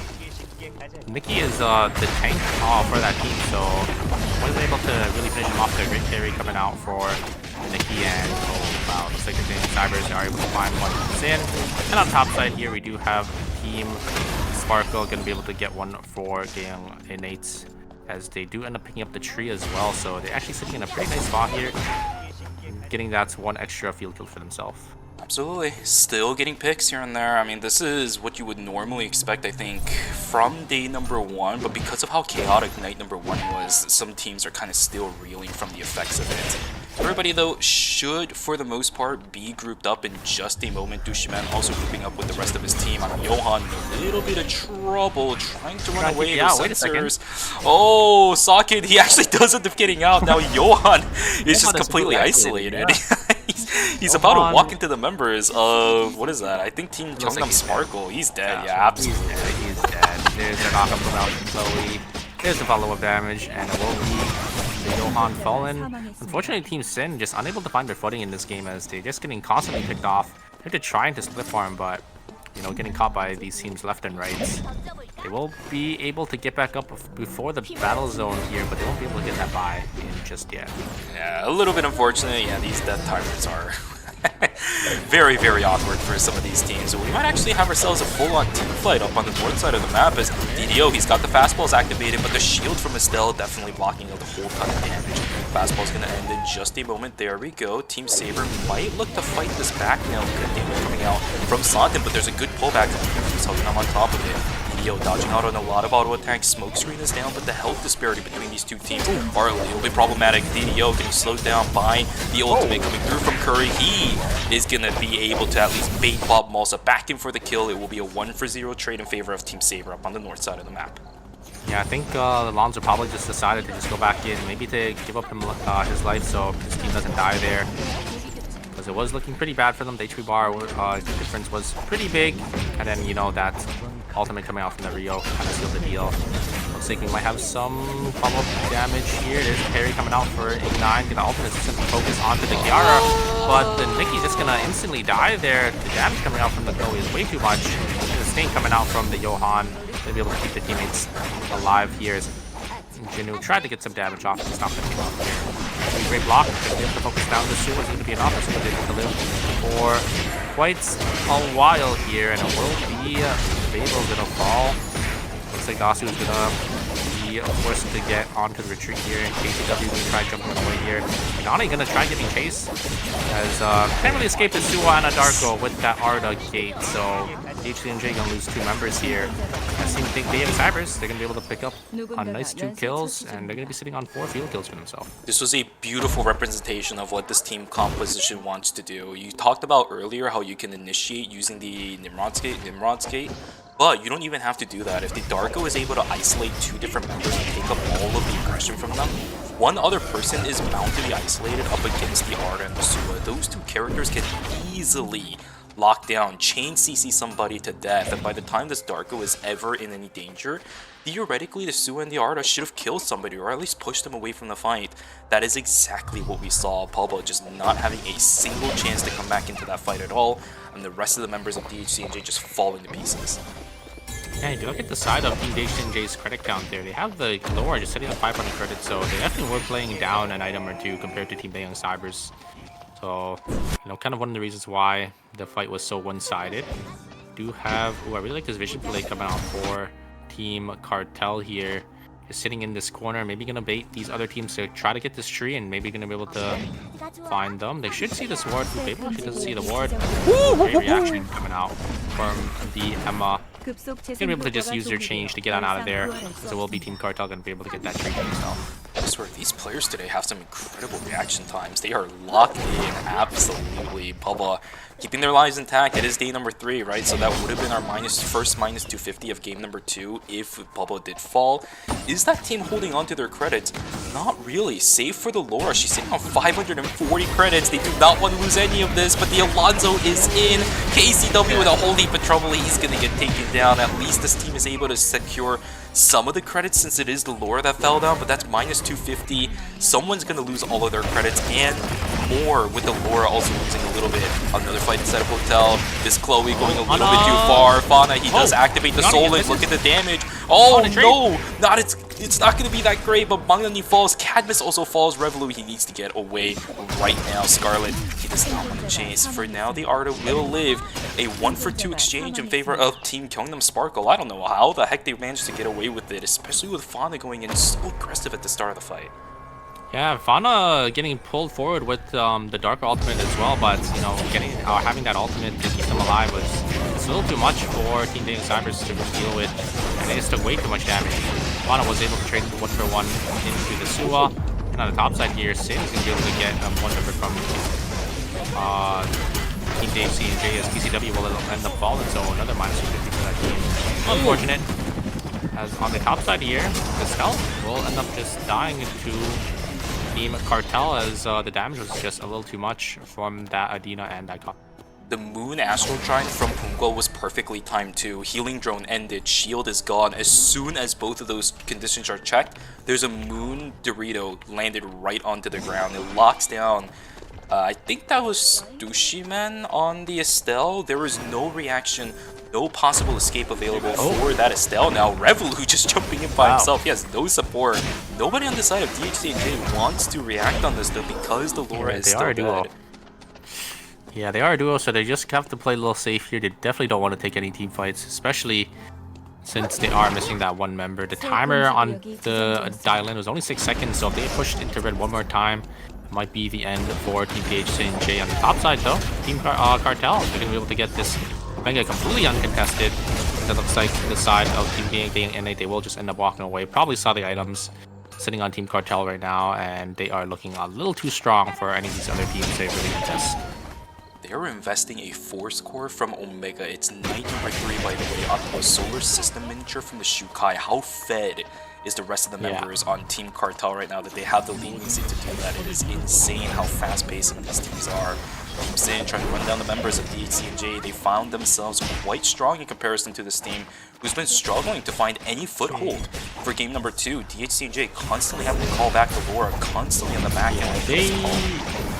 They are minus a little too many credits here, and then Laura was also down, so they didn't end up getting the natural regen credits when you are fully dead, so they are really behind these other teams right now. Curry gonna send the ultimate, gonna hit both DDO and the Alonso here as Curry just pelting auto attacks and be able to finish the Lenoir, and also is gonna go down as well. So nice 2 kills going for the side of Team Saber.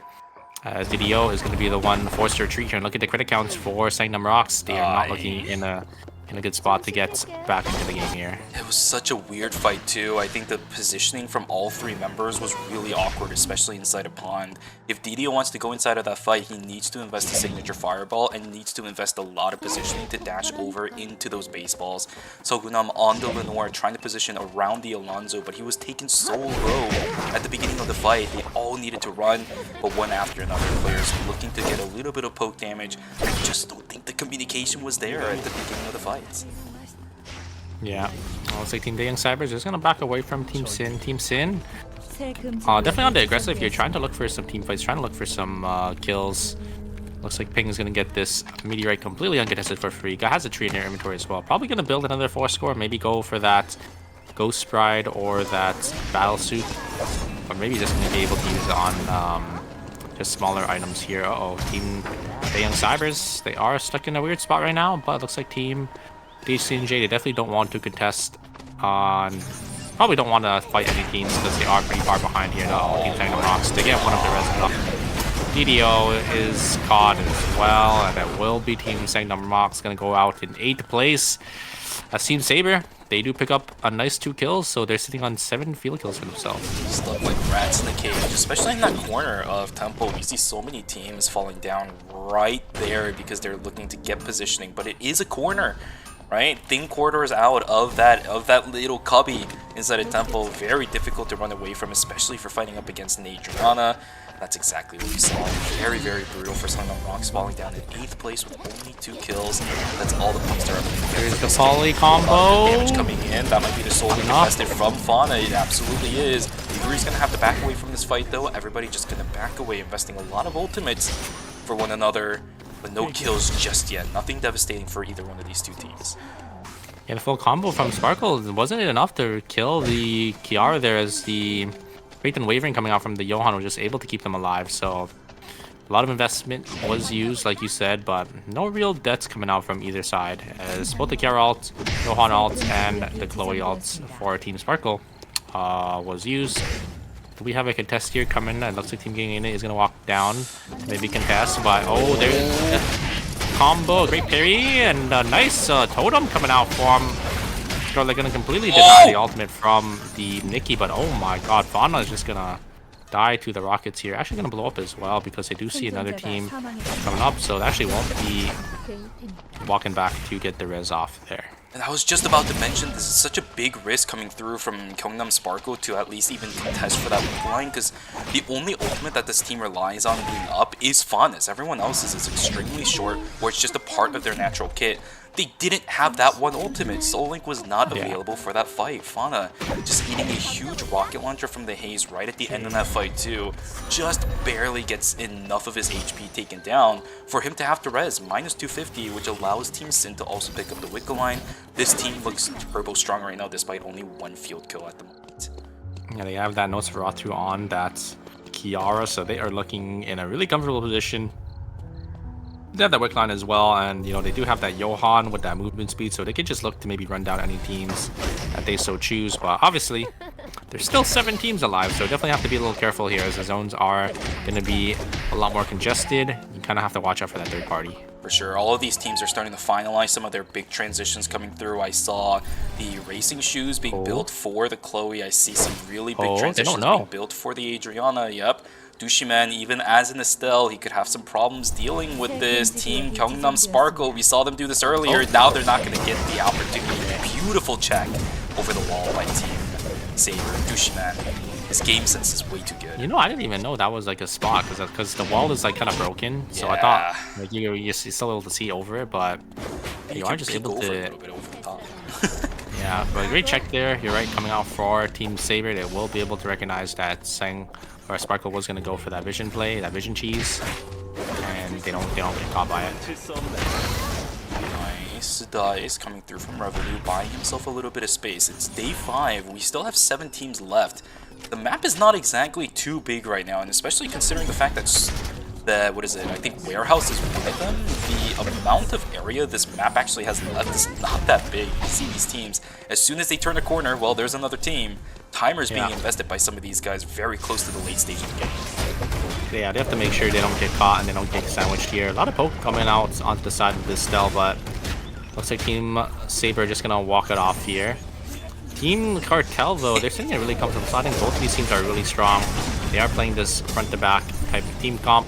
The Mage and the ADC and the tank, so we're gonna see which is gonna come out on top. Dushiman is actually gonna jump on in there, gonna get some damage on the Peng, gonna be traded back though, as Estelle is also cut down to half HP. Both teams are trying to get a foot on the other here, trying to get as much poke damage as possible. Looks like right now it does go to the side of Team Cartel. Team Cartel definitely has an HP advantage here. And a great invis from the Shukai, able to find a double knockup. Here's the ultimate coming from Shukai as well. Gonna focus down the Adriana, chunking him down to half HP, and it will be the Stell fallen, and I think that means Team Cartel, they're just gonna try resetting here, but Curry is able to actually zone them off with this Rio. Res is gonna come through as well. I think they're gonna be able to get the res off. That is really nice for Team Saber, they are able to get the res back onto this Estelle right now, which is absolutely massive, but I think Team Cartel just playing this zone much better.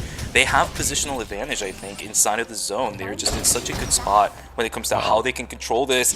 Bubble, 1 second, that's a -1! The first one of the series, potentially many more to come.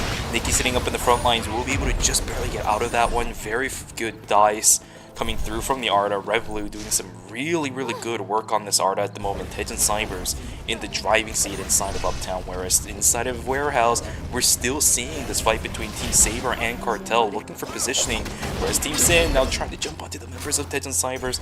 Not going to be able to find anything just yet. Yeah, when both teams are playing this front-to-back team comp with the tank and double backliner, both these teams are just trying to inch like more and more damage onto the other team, trying to get that HP advantage with the poke. But it looks like every other team is coming into the zone here.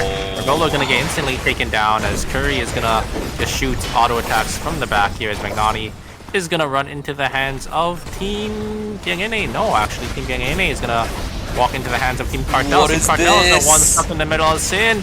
Is maybe gonna try reaping all the rewards here. Luxury is on the shoot guy. Here's the auto attacks coming out from the Chloe. Dalton is going to come through as well as, wait a second, they're trying focusing their damage onto the Tiara as they get to execute onto Ing9 as well as, wait a second, Team Saber is also here in the fray as well, and they are going to be the ones who try to get a lot of damage. Zeojin is going to get a lot of damage onto the side of Team Sin. Zeojin going to jump on forward, going to be able to get 2 members as the gates are up now, and these teams cannot jump into the final zone anymore. They can't get the res off, but I think I probably wouldn't res here. You just, because if you res, you're gonna get a -1. Yeah, I don't know about that res over onto the Kiara. They're both gonna be alive. This is devastating for Team Sin. They're at least gonna eat a -2, I think, off of that one. Team Saber trying to recover as much as they can, sitting inside of this temporary zone. Pungwa and NCMB, the only members alive on the side of Team Cartel. Their timer's not even looking too good, but look at the health bars on the side of that team. The smoke screen from the Adriana. Oh my god, just barely keeping Satan alive. Are you kidding me on that one? -1 and a -2 going over to Team Sin. But can I just say how big of a smokescreen that was from Satan, just barely not allowing that Ashen Reaper auto attack to reach him, and it kept him alive. The timers. Yeah. Holy moly. And if NCMP was gonna, if NCMP got the Adriana, he could have quickly turned on to Curry and killed Curry as well, and then it would have went down to the 1v1. So very nicely played from Saber there, as they will be able to kind of reap all the rewards. As it's kind of funny that almost every single team, they just started funneling in to Warehouse at the last second, and Team Saber was the one that had the zone control. They were able to set up pretty nicely and get that third party. Actually, it wasn't even a third party, it was like a 5th party there, as there was like 4 teams that were just fighting each other back to back. I'm getting a little very close deja vu moment when it comes to the number of field kills in this game right now. If Kyungnam Sparkle just had 1 less, we would have been back to 6 and 12. But for now, Kyungnam Sparkle is sitting at 7, looking for 10 plus. As long as they're able to get some of these kills down, they can find something. Yeah, that's a really good vision check from Team Saber, though. Look at where the Emma is as well. They are trying to triangulate this position. Maybe try looking for an angle onto the back line here.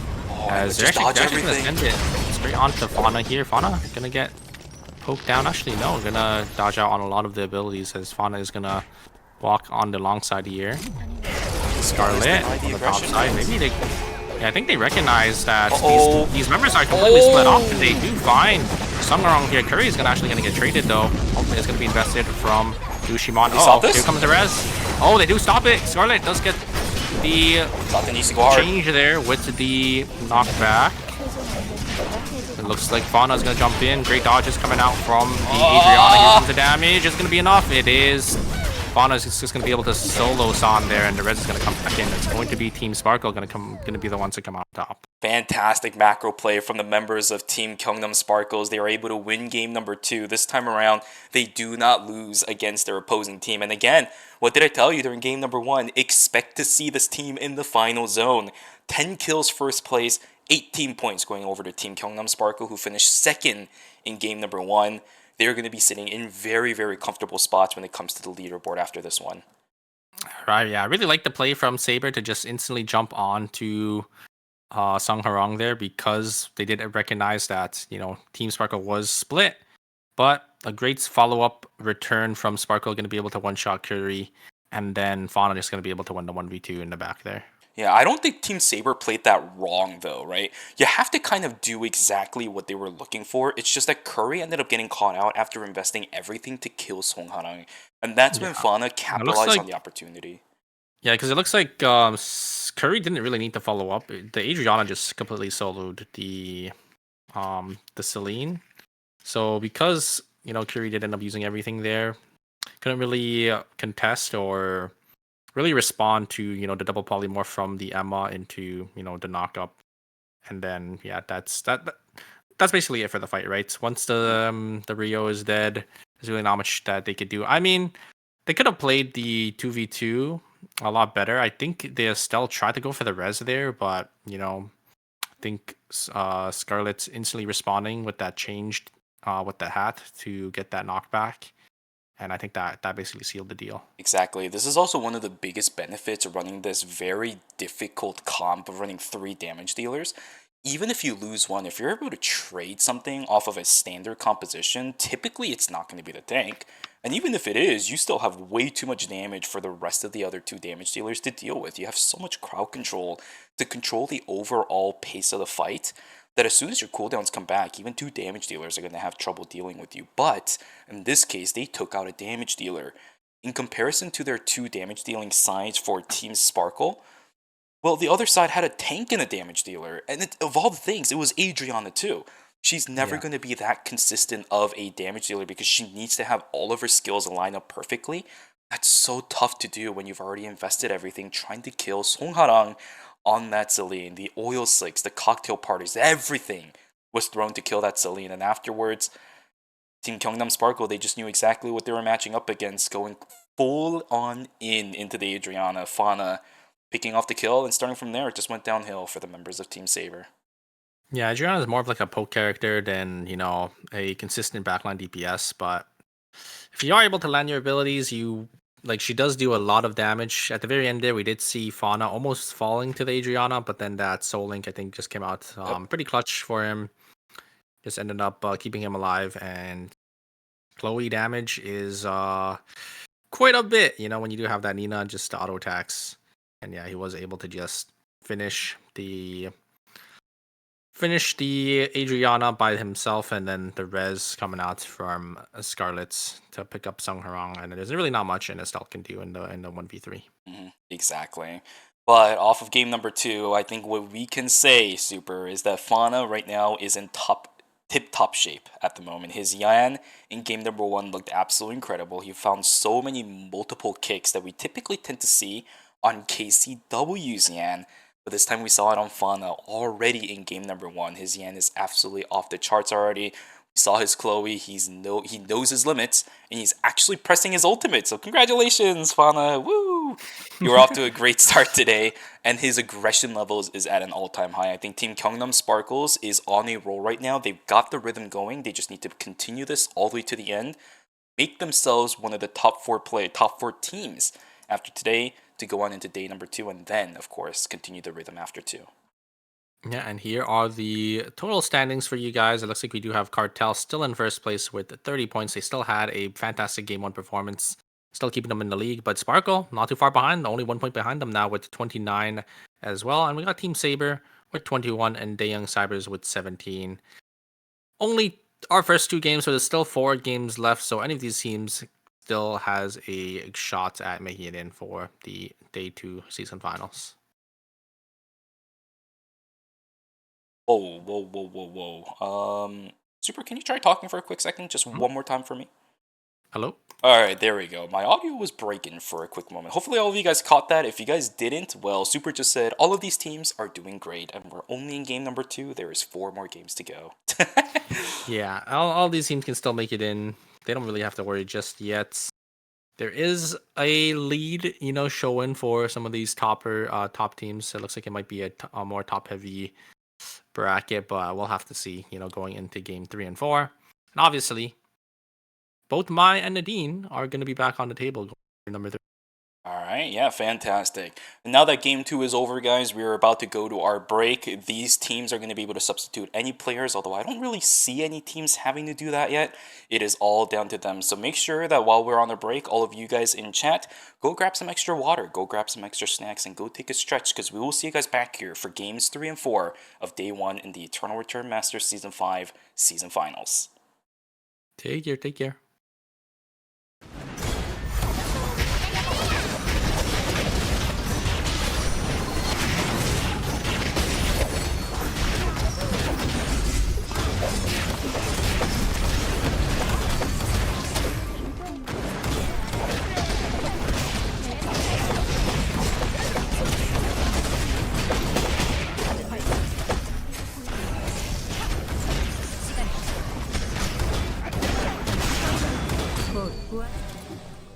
잠깐 쉬면서 하늘이라도 올려다볼까?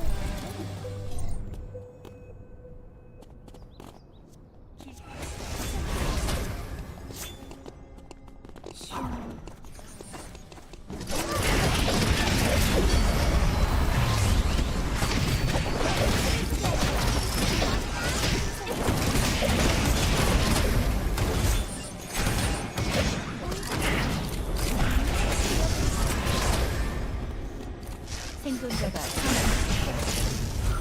전설이 탄생하고 있습니다. 생존자가 사망했습니다.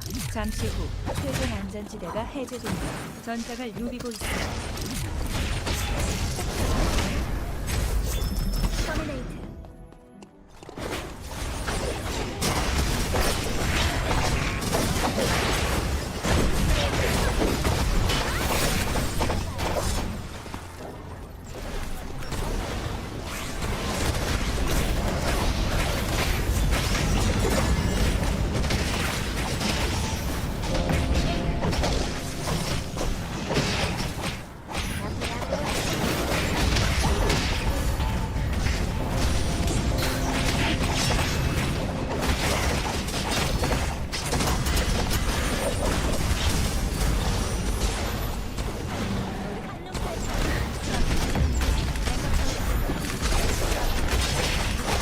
임시 안전지대를 활성화합니다. 저희는 자비를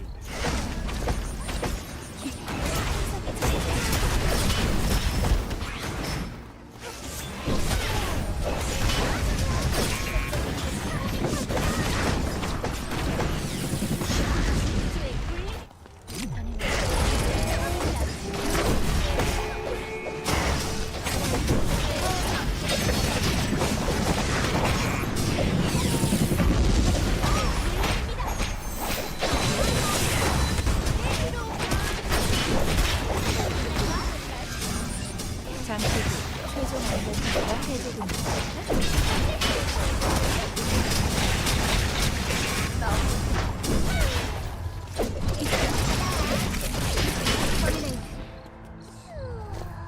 생존자가 사망했습니다. 자리를 1일차에서 마스터드 1일차에서 상위 결승전에 진출할 수 있는데요.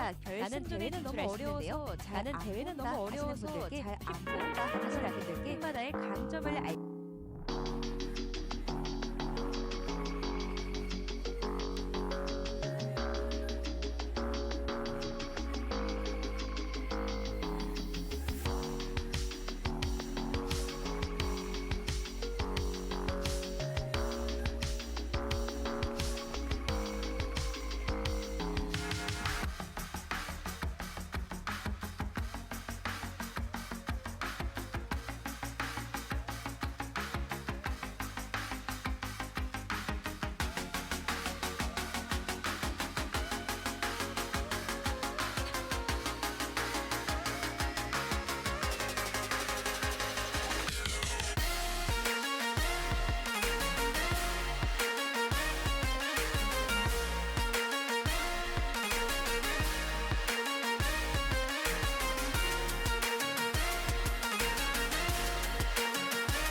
그리고 2일차에서 기다리고 있는 네 팀을 소개할 테니 Alright, ladies and gentlemen, sudden stop to the music. Well, that's what you get when you have a local production like this. But welcome back to the Eternal Return Masters Season 5 Season Finals, date number 1. That is gonna become quite a bit of a tongue twister, at least after today too. Tomorrow I'm gonna have to do it for day number 2. But yes, welcome back.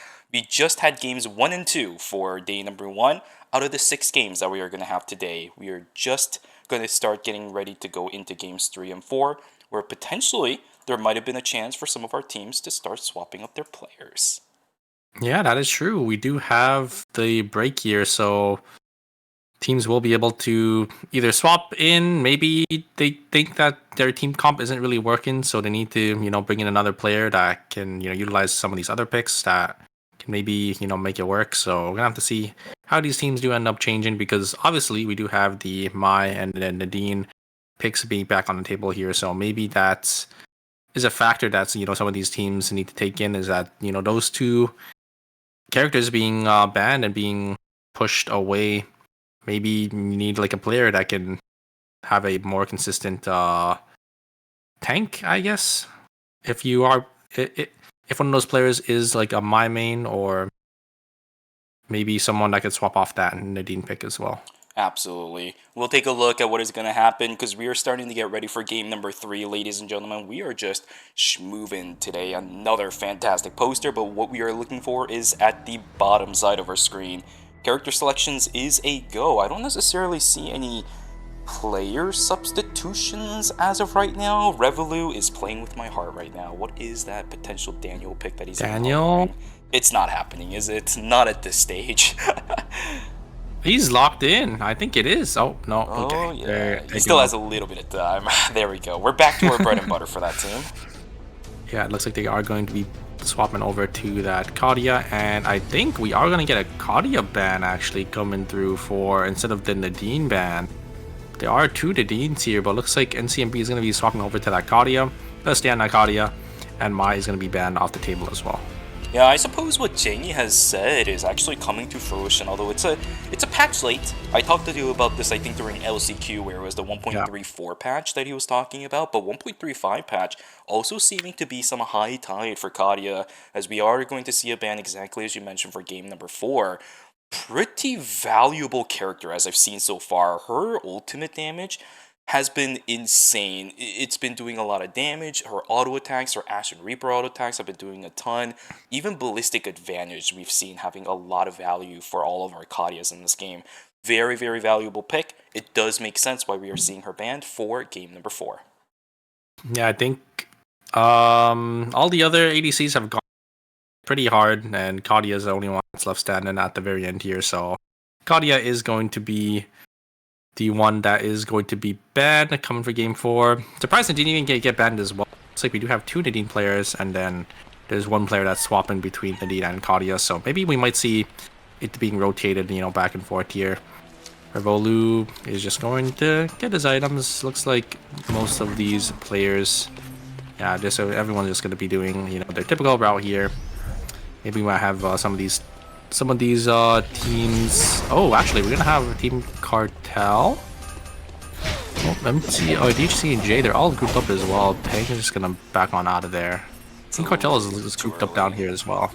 Yeah, it's a little too early for them to try knocking down Peng, though. I know he doesn't have exclusive just yet, but the items that are required for DHC and J to effectively do damage on this composition is at least all their purples to a certain degree, right? So Peng is just going to be allowed to walk away despite all of the members of Team DHC and J right within their games.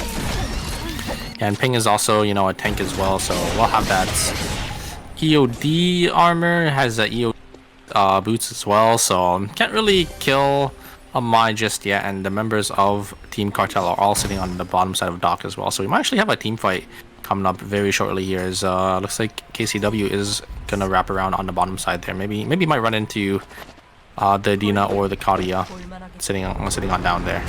The fact that everyone's aware, we might start seeing some crazy stuff. Although the change up in some of our characters compared to game number 1 might seem like changes in build routes. We are starting to see some people aggressing onto one another. We're seeing Kadia getting damaged out by Nadine, Ing9 completely isolated away from the rest of his team. Sawtip blinking away from the SMG burst. He will keep himself alive. Very fantastic reactions. 2 for 0 in favor of Team Saber, whereas DHCNJ also down 2 members somewhere around the map. Yeah, using that dash and then using that blink as well. Covering so much distance is going to be able to get on out. Sangarong going to use that blast wave over the wall there. So maybe he might look for some damage back in. He's actually going to walk back up into them here. Nani is going to look for some damage onto the haze here. Amasa is going to sit in front, and it's not going to be enough as Revolu is actually going to be the one kind of chunking him down here. Ooh, a great knock up there coming out from the shoot guy. Very nicely played from Bamasa. And it will be DDO going to be able to finish off Revolu as well. So a nice 2 kills going over to the side of Team Sangnam Rocks. A lot of fights starting out as a 2v2, and then the other member of one of the teams join. Immediately, as soon as that happens, it turns into the team with 3 members in favor. Of course, that's going to happen, but the fact that these fights with the 2v2s are lasting such a long time, it is crazy to me.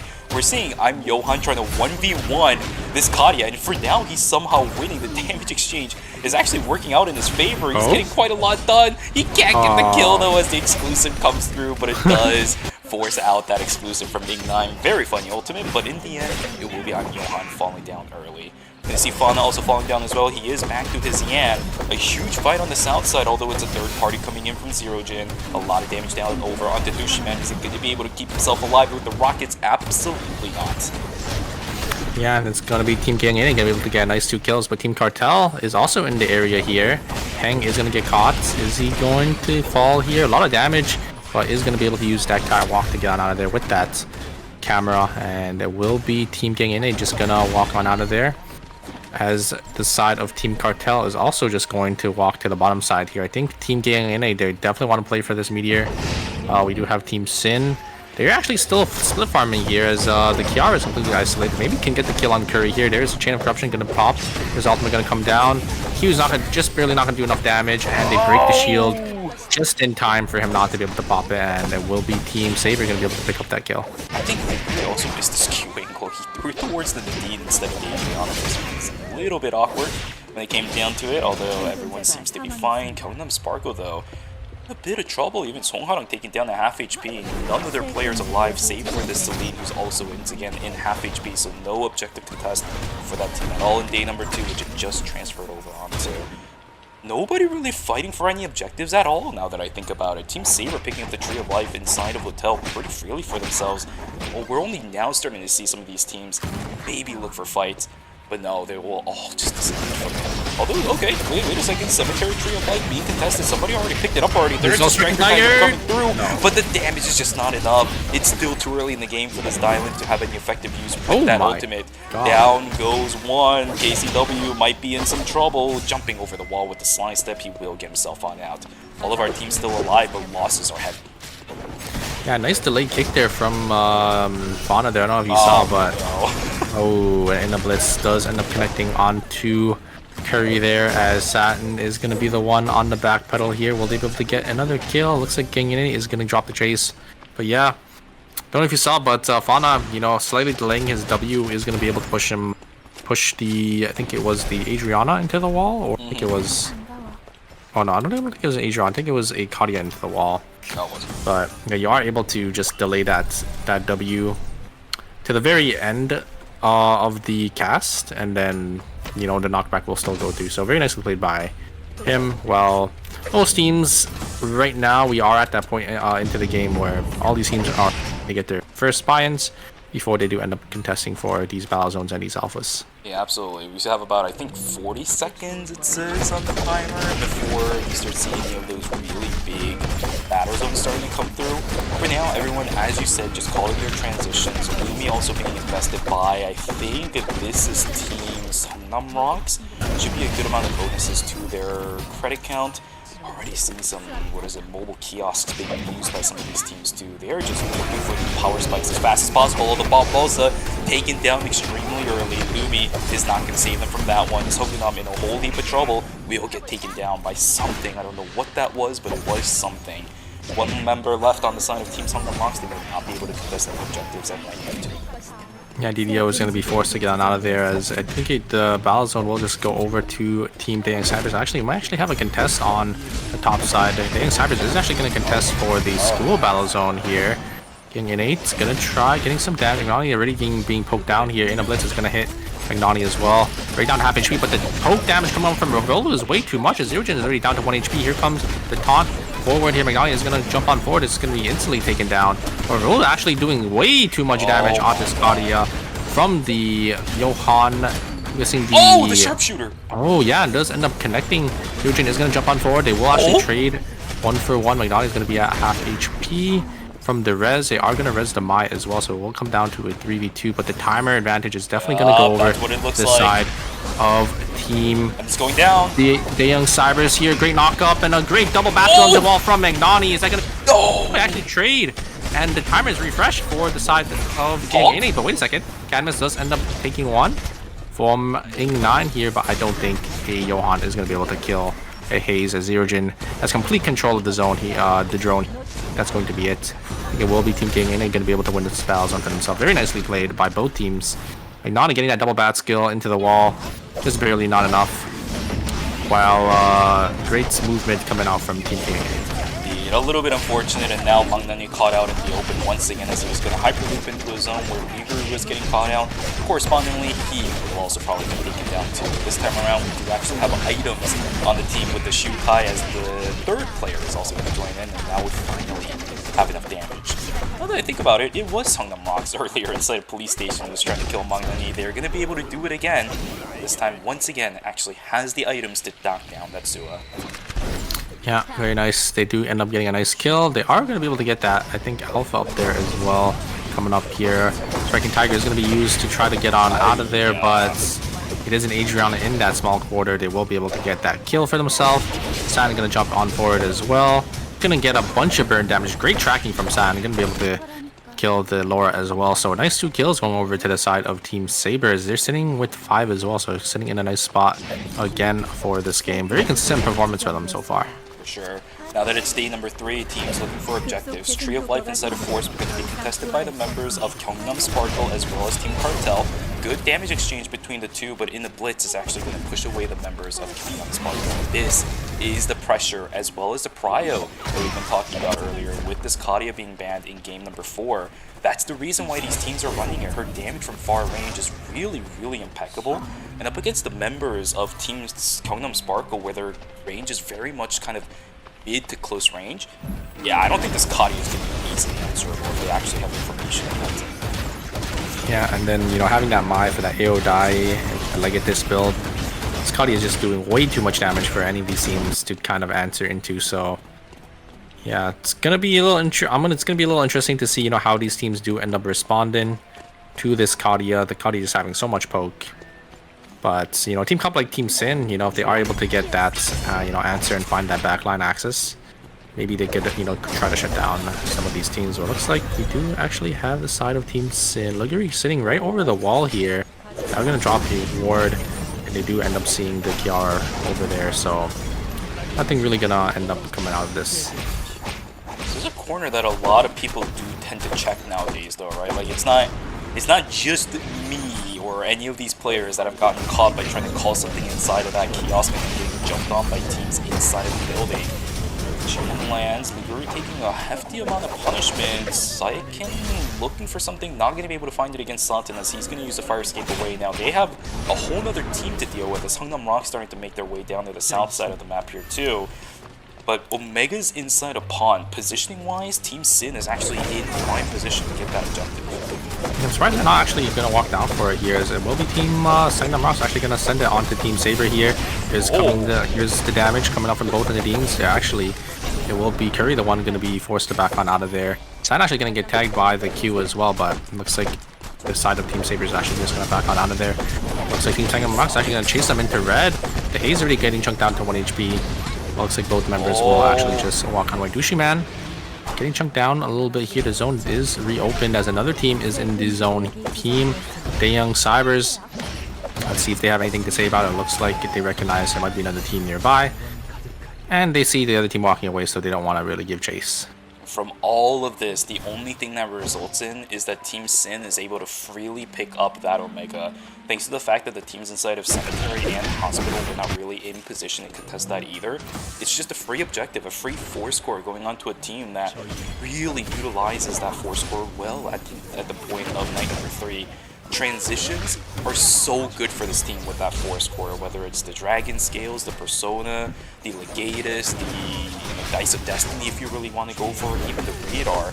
All of them are so high value that it's kind of amazing to me that they're going to be able to get away with it. We got a full split screen. Where the hell did that Nadim go? Courage is getting obliterated as the rest of the members of Daeyoung Cybers is going to collapse onto this Mai who has no timer. She will fall down as well. Pop goes the Weasel for that one. Wow, what on earth just happened to DC? I don't know if you saw, but Revolu just instantly E-shifted in with the ultimate from the Johan, so the Faith Unwavering was proc. And then Revolu just E-shifted in with the Suicide Spell Shield, so he actually couldn't die, and then just 3-auto'd the Nadine there. And he did end up just falling there. Dasi was actually going to get chunked down to 1 HP, but a great combo now onto KCW. KCW will be the one to fall, and Lee Dalin does end up falling as well, but yeah, the Kadia with the Johan pick with the Elf Dress and the healing factor, like, it's just way too much damage for any of these teams to deal with. I think Kadia in general right now is a problem for any of our teams to really deal with, especially HCNJ and Gyeongnam Sparkle. Both of these teams very close to mid-range, as I mentioned earlier about Gyeongnam Sparkle. We just saw the result of what ends up happening if you're playing that kind of composition into Kadia. Dai Lin soaked up so much damage with the drink up, but there's no one to respond because everyone's pushed away by the force of this Kadia. Then no one's in position. In the Blitz hits 2, that is a whole lot of damage. Ghostfire even activated thanks to the work of the Adina 2s. Hold on, just pushed away. Look at the value of these Kadias, man. It's insane. Yeah, and they just lose their box there, but yeah, like you've been saying, it's just way too much damage for these teams.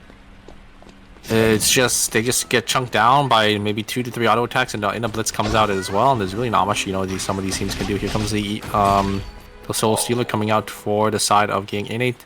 Does people have any timer here? He does have the full timer, so he will end up just jumping into the red here, probably going to TP on out of there. Pond. Don't really know which destination he is going to choose though. Yeah, but either way, look at the HCNJ's credits. Again, they're caught out at such an awkward time. And look at that stun! Wow. Scarlet gets obliterated. These close-range SMG bursts, man. I don't know how these hazes do it. And we will see our first team falling down as Pubbo gets found out. Unfortunately, that will be DHCNJ falling down inside of game number 3. Team Sin to clean that up inside of Police Station. Yeah, very nicely played from Sangnam Rox's Haze, just able to find that angle, blink on forward, get that stun, and then the EQ SMG burst just one-shotting them. Just having no time to react, no totem, couldn't really jump on out of there with the change as they were, and they did end up getting CC'd by that shotgun burst. So yeah, very nicely done by Sangnam Rox. Gonna be able to pick up a kill there. Here comes the poke coming out for Team Gang Innate, just gonna hit one with the Inner Blitz here. Revolu is on that Kadia as well, so let's see which Kadia is going to be able to get more damage off here in the fights. Exactly. Revolu in prime position. If A9 doesn't play this correctly, he can still get heavily punished. The only transition he has right now is Phantom Jacket. That's not going to really keep you alive for too long compared to any other transition item that you could go for. We saw Mithril Crop being very heavily valued, but look on the right side of our screen, there's a fight between Teams Hongnam Rox as well as Team Sin. The Guri about to get taken down, the SMG burst missed, but it doesn't matter as this Kiara on her last legs will get taken down. Everybody on the side of Team Sin just dodging and leaving her to the dust. 1-for-0 in favor of team, I think that was Hongnam Rox up there? I think it was, yeah, that's the team that I just mentioned. Unfortunately, the SMG burst miss was a little bit of a iffy moment, but I think it can be substituted by the fact that they still picked up the kill onto Likuri. And the blood does go over, and the wick line does go over to Team Daeyoung Cybers. I actually wonder what they're going to build there. I think if I was in Magnetic Spot, probably would go for that Necronomic, but Fauna going to get a, or sorry, not Fauna, but Second can get a lot of damage, going to be able to trade a lot into the side of Team Sparkle, but third party is here. Sangnam Rox actually going to jump straight onto Team Cartel. No one really going to die here as the members of Team Sparkle, they're just going to be able to get all their reses back up The blitz is gonna hit the Nadine here. Double sniper shots. Ooh, a little close. Looks like both members. Oh, actually, all the teams are actually not gonna lose anyone here. Only one didn't end up losing some members was Team Sin, losing the Kiara and the Chloe. A lot of third parties. This is kind of what these teams need to watch out for, especially into the later parts of the game when there's 7 teams still alive. Luckily for Team Sin, they're going to get all of their members back before day number 5 hit. Same thing for Tongnam Sparkle, by the way. Thanks to the third party coming in on the left side of the pond, they were able to get all of their members picked up and rested. No minus 250s going to that team, and quite frankly, I don't think they had the leniency for that. Their credit count, not exactly the highest in the lobby either. Yeah, Sparkle just gonna jump on over with using the jump pad as well. As a will be Team Cartel just sitting in the top of pond. Maybe gonna try zoning off Team Sangdam Rocks here. I wonder if they're gonna take the fight. It looks like Team DHC and J.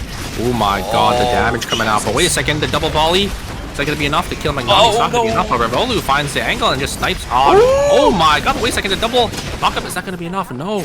Sparkle or Scarlet is gonna try getting some damage, but doesn't hit anyone with the change, and that's gonna be it. Revolu gonna be able to shut down Fauna. Great look from Fauna, able to get like so much CC for the team, but just not gonna be enough. As I think, yeah, Revolu just ripping the team to shreds. The Kadia pick is just doing way too much damage for these teams to deal with. Fauna having a really nice showing there, but unfortunately his team just not able to follow up. It's insane. I don't know how Kadia is getting so much value out of this lobby, but there's so many teams that are so mid-range right now that these Kadias are heavily not being punished at all.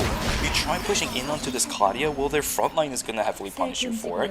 When you get to the Kadia, she's still going to be doing a ton of damage, and you're probably about half HP by the time you even reach her. She still has her armor penetration for the ones that are going to be running the Chain of Thorns. Otherwise, she's 100% crit right now. Her auto attacks with Ashen Reaper is going to chunk you to pieces.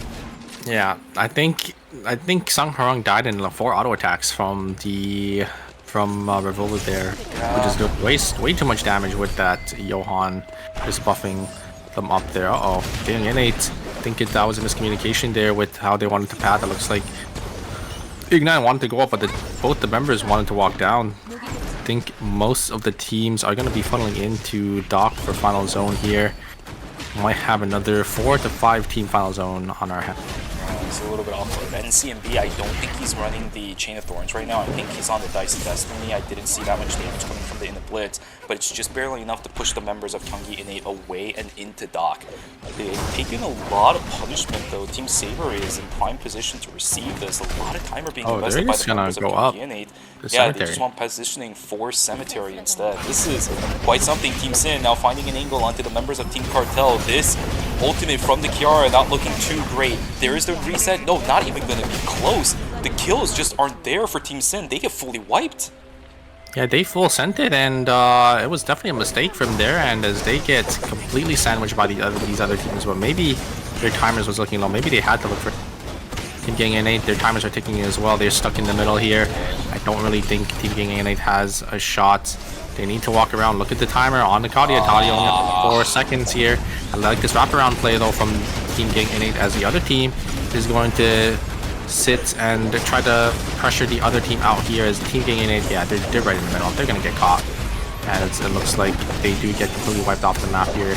They get most of the kills. Team Cartel is they're the ones who get most of that execution bonus. Look at the HP bar difference for the side of Team Cartel now. Oh my god, the Kadia! Looks like NCMB is going to blink on forward, going to try to get some damage. Maybe they'll try to one-shot Curry, but here comes the double in a blitz. Is that going to be enough? No, but the sniper shots are going to come through. Curry gets hit by one, and Nadine gets hit by the other one. Or sorry, Mai gets hit by the other one.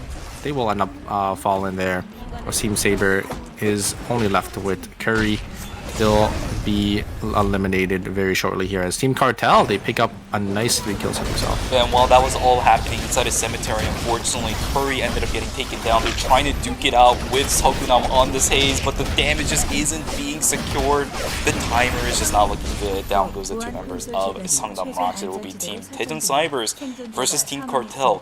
11 and 12 kills respectively. Huge amounts of damage coming through. Double Kadia teams duking it out up against each other. NCMB, Once again, sitting on the full crit setup. He's got the Dice of Destiny, the Racing Shoes, as well as the Legatus. On the flip side, I believe we're seeing Revolu sitting on the Chain of Thorns. The Sua is also on heal factor, so they're playing double heal factor, and they're just trying to buff up the Gaudi, I think. Alright, here we go. Let's see, attack power-wise, Revolu is definitely at a higher level. He also does better damage with each individual hit. God, that was 3 auto attacks. That. Jesus, that's a triple hit with the inner blitz as well. No, never mind, it was just 2, but it pushes away the members of Cartel so far away. They're trying to call something inside of the box. Not entirely sure what that is. Magnani pushing in forward, not losing this aggression level. NCMB tagging double ballistic advantage, but the healing from Cadmus is just way too big. I think this has to go into an all-in from Team Cartel. They cannot push this halfway and expect them to get away. Oh, here comes E-Shift. Here we go. Try getting some damage on the back line. Is going to be enough. Oh, that's one missed opportunity. opportunity. Spell shield. A lot of damage being poked down to the side of Team Cartel though, but the E-Shift is probably going to be gone, so maybe they could get a quick reset here and look for an angle back in.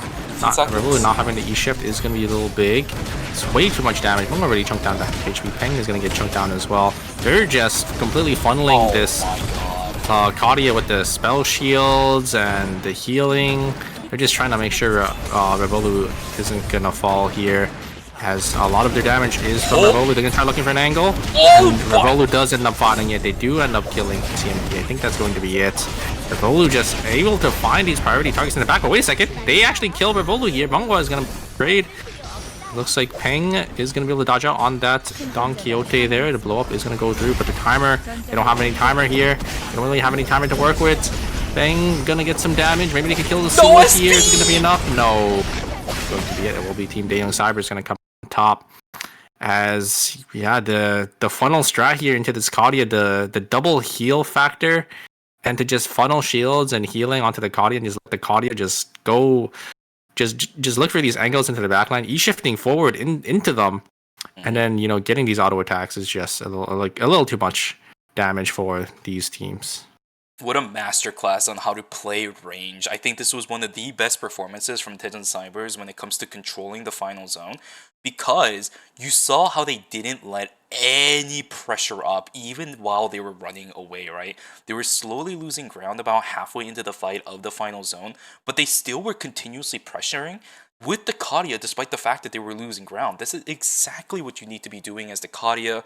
Positioning and distance control from Revolu, in my opinion, was miles better than NCMB. He got so much more damage out than the opposing Kadia, and on top of it, his team.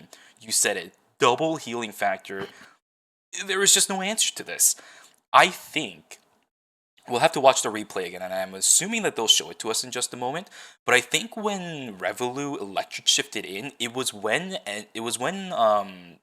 the Adina was on downtime, so Pungwa didn't have any constellations up. There was no one to kill that shield.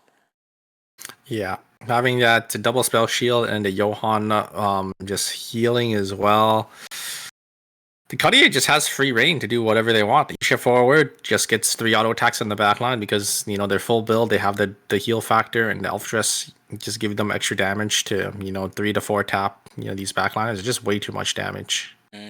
I talked about how one of the other teams had to just full send it, but they couldn't. They never found the opportunity. Denies the Mai once. It's so easy as the Johan because the Mai's just coming straight at you, right? Just put the sensor down, throw your Radiant Brilliance out, boom, there she goes. She's locked down. Your Kadia is far enough away that she's still pumping out the damage. Mai has to back away. I think that initiation missing was probably by far the biggest impact as to how Team Daejeon Cybers, I think it was able to win game number 3. Yeah, it's just so hard for these backliners to walk up into a Kadia with electric shift, because if they walk up a little too far, the Kadia will be in range to just auto attack you for free. Usually you don't see the Kadias play this aggressive like Revolu, where they just E-shift forward and then get these auto attacks, but I think with the comp for Team Daejeon Cybers, they could afford to do that with the, you know, the spell shields, the healing from the Johan, and then, you know, the amount of damage that the Kadia is able to output is just way too much. And they just completely outtrade, you know, these other backers. Exactly, and I don't know if healing factor stacks on top of each other, right? So I don't know if the Johan given the shield, yeah, it shouldn't. But this late into the game, you definitely know for sure that the Johan has Elf Dress, Yeah. right? Yeah. The thing is like they don't stack, but because of the way like the Suwa and the Johan are rotating, like the Kadia will always have the heal factor proccing. bonus So attack power. Yep, yeah. it's so strong. Yeah, and an extra shield and healing as well from the heal factor, I think definitely is able. It's definitely able to keep the Kadia alive for so much longer. I think this is also one of the benefits of not running Mai on that composition because it's a slight trap when you think about it like this. Aoyai is a fantastic item. We're still in Season 5, so it is a Mai exclusive item, but it only gives you attack power, and it doesn't give you any crit, which means you're forced to run something like Legatus, Dice of Destiny, and or Radar, and then Racing Boots or Alexander. Your arm piece can never be Chain of Thorns if you have a Mai on your team and you want that Aoyai. Whereas on the flip side, for Revolut, because they're not running a Mai on their team, they're able to run the Chain of Thorns and then the crit chest piece. Starting from there, any additional attack power that you get is going to exponentially become better because of that armor penetration percent from Chain of Thorns. You get it from the healing factor, you get it from the Elf Dress. She does so much damage late game. Yeah, I wonder what these teams will end up doing to respond, but I don't know if you remember, Shuvi, Kadia will be banned for the Yes. next upcoming game with the Mai as well on the table. Yeah, it's a pick that's really surprising for me to get banned because throughout the entire course of the season, I think especially starting from phase number 2, the only team that really ran Kadia consistently was Titan Cybers on Revolut, right? It's going to be an awkward pick. I think Revolut absolutely has other picks that he can divert away to, but I don't think the Johan might be the correct pick here. Those each individual auto attacks hitting hard. I don't really see Revolut playing someone like a Rio to kind of I for think it. I think they're just gonna maybe swap back to the Arda Darko comp that they did end up playing for game number 2, but we'll have to see. But here is the total standings coming in after game number 3. You have Team Cartel with 48 points, the Young Cybers with 39, Sparkle with 36, Saber with 30, and the rest following suit. Sangnam Rocks with 24, Gang 88 with 21, DHCNJ and Sin both with only 12, so a 18-point difference between our bottom 2 and 4th place here. Kind of have to wonder, what these teams might have to swap to because we are halfway through now, so having that 18 points or being 18 points behind is it's quite a bit, and it is going to start stacking up very shortly. Indeed, and even if they lost game number 3, Cartel is still way far ahead of the rest of their competition. That's why NCMB is going to be the interview that Shinir is going to be doing over there. But because I don't have audio and you guys don't have audio over here, since the Clean Feed does not provide this to us, hello, we're back. You guys don't get to watch it. Sometimes, every now and then, if I feel like it, I would do the translations, but today I'm handling a lot of stuff when it comes to production. I'm gonna chill out on the translation for today. Maybe tomorrow if I'm really feeling down for it. We'll see what happens tomorrow. But for now, the first 3 games have been, I think, a very good culmination of what we've seen throughout the entire course of the season. Now, the Kadia ban is slightly unique, so I'm gonna touch on that in just a moment here with you, Super. But a lot of character selections we've seen. The Nadine getting banned, the Mai getting banned. We're even seeing things like the Shukai coming out for Samnang Rocks. We're seeing the Alonzo coming out every now and then. We're seeing the casual composition picks for Team Gyeongnam Sparkle as well as Team Sin. It's a lot of things that we're used to.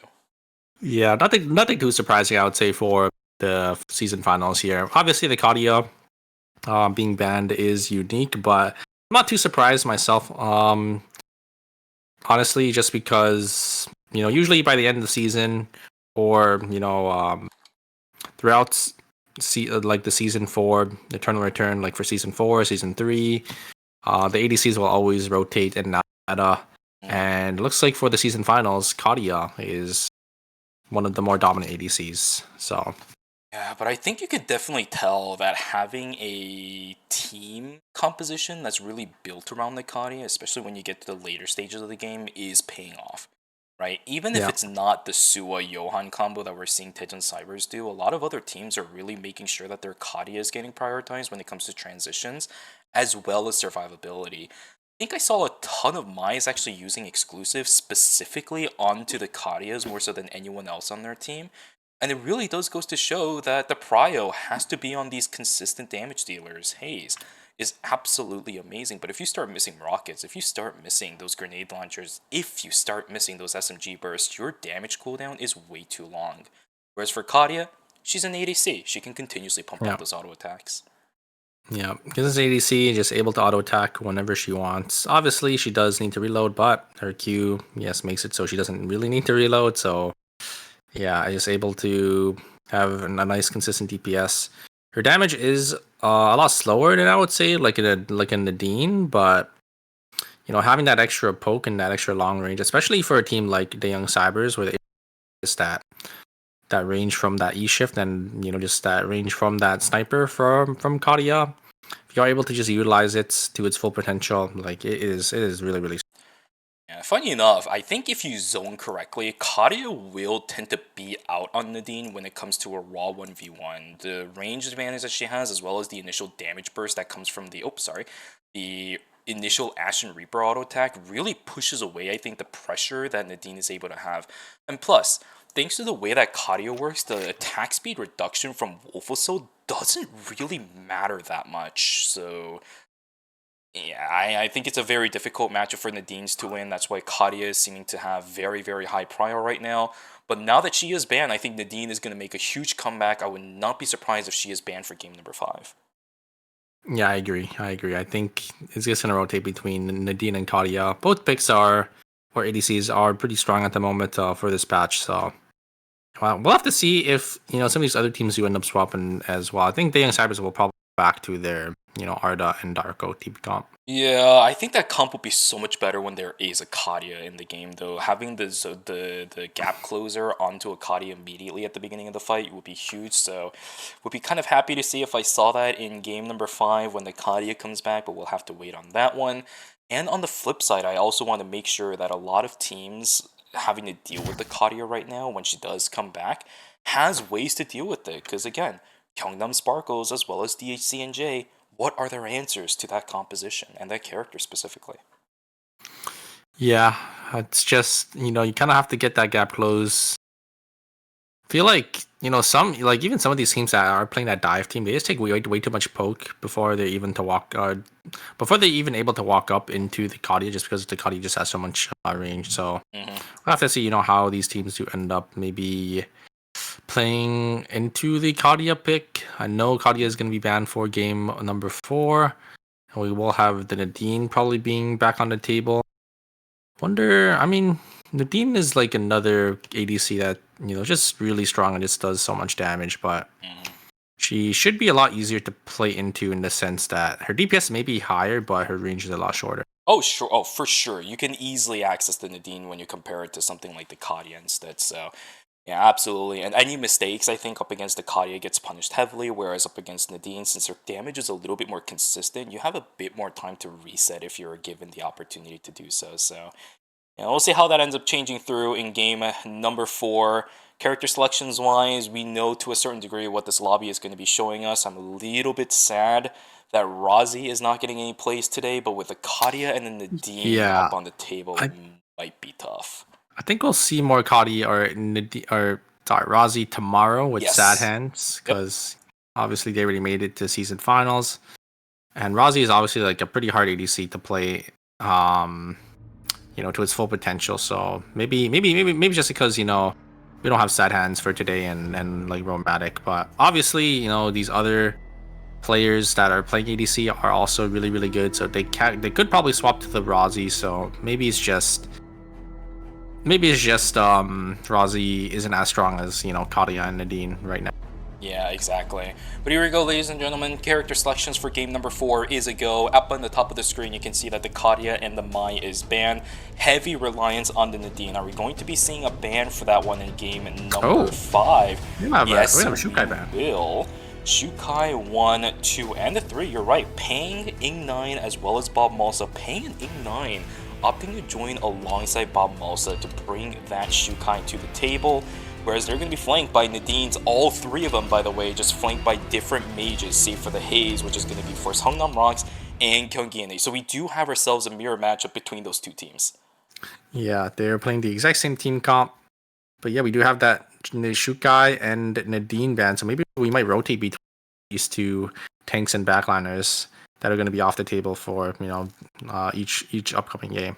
Absolutely. We'll take a look at what ends up happening because, ladies and gentlemen, after this game, we will be 2/3 of the way done. Already, we're actually half of the way done with the number of games that we have here ready for you today.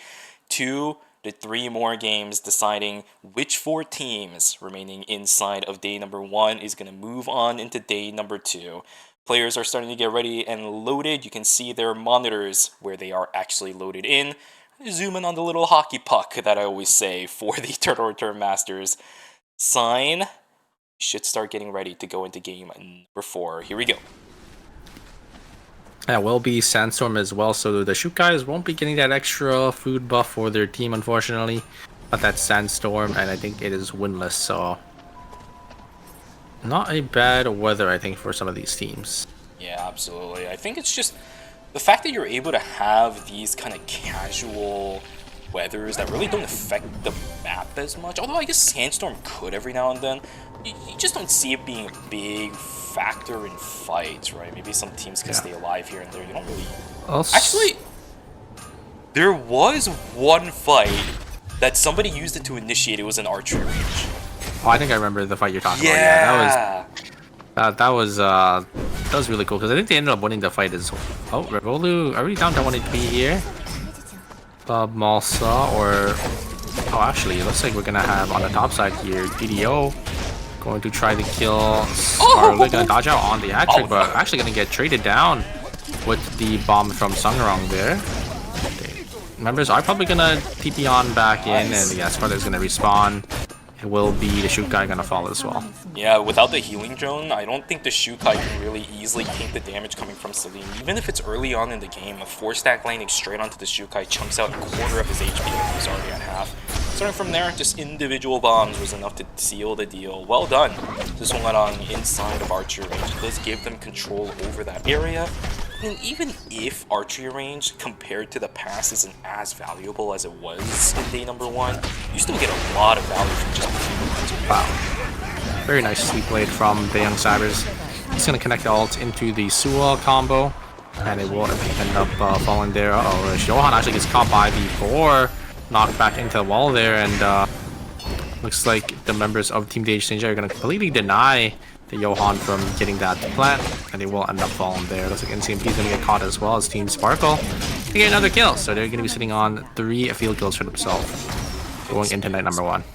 Picks, still everywhere. DHCNJ or KCW. Oh, wow. Now on the Darko, they're trying to find an angle on Kungwa.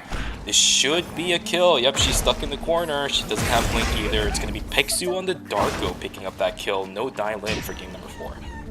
Oh, we actually have another Arda Darko plus this one's a Yan, so a double frontline plus the Arda, team where they're just looking for that dive onto the back line. This definitely might work a lot better. Although once again, there is no Katya in this game. You don't have to really gap close too easily.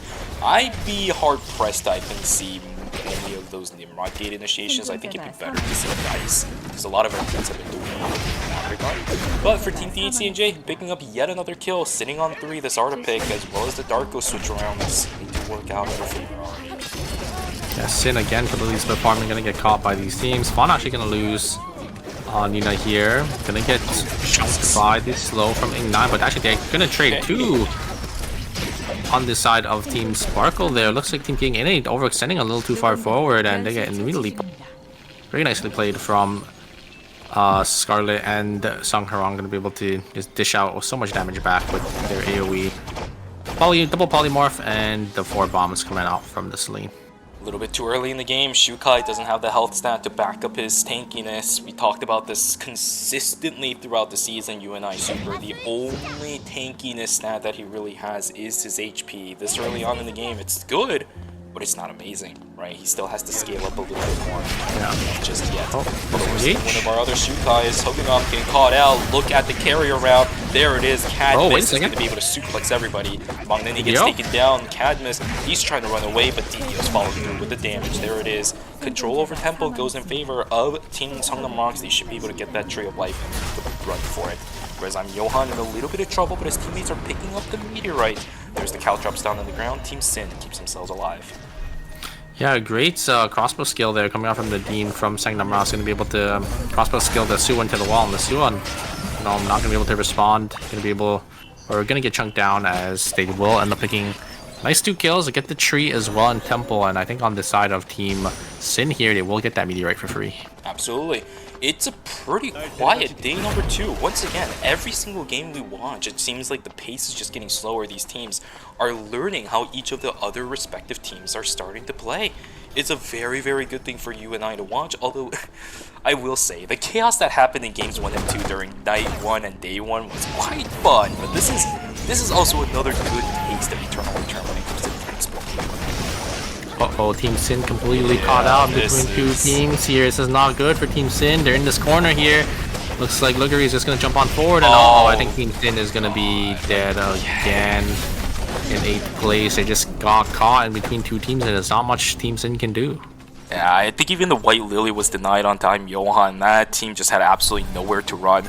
Here's the problem with running these mid-range compositions. Again, you get caught out in a situation like that in a corner you cannot escape from. You are bound to die. There is no escape for you. But here's another fight. DHC&J finds an angle onto Santen. Down he goes. DHC&J doing some massive work with this composition, but Peksu falls down. Bubba falls down. Curry as well as Dushiman somehow recover from that, and it ends up being a trade in their favor. 1 for 2. Yeah, the problem with the team comp, right, with the Arda and the double melees is if you invest way too much onto one of the backliners, the other backliner will just get free reign, and those will be able to auto attack you for free, which is exactly what happened. Curry was sitting on those, I think, triple transitions, double forward score with the Legatus and the Radar. We're just able to auto them down. Yeah, that is a strong Rio right there. Look at the credit counts on Team Saber. They just called before the fight. I think it was probably one of the worst timings that DHC&J could have fought Team Saber. They have all of the necessary items on that Rio to pump out the damage no matter what. But they're looking for a battle zone now inside of Chapel. They've got the item as well as the Nimrod's Gates in, but no one can actually get access to the backline. There's a suplex. NCMP is just doing way too much damage on this Nadine, and there's really not much that Team DHC&J can do, as will be Team Cartel is going to get a nice clean 3-0 as Nadine just rips him to shreds.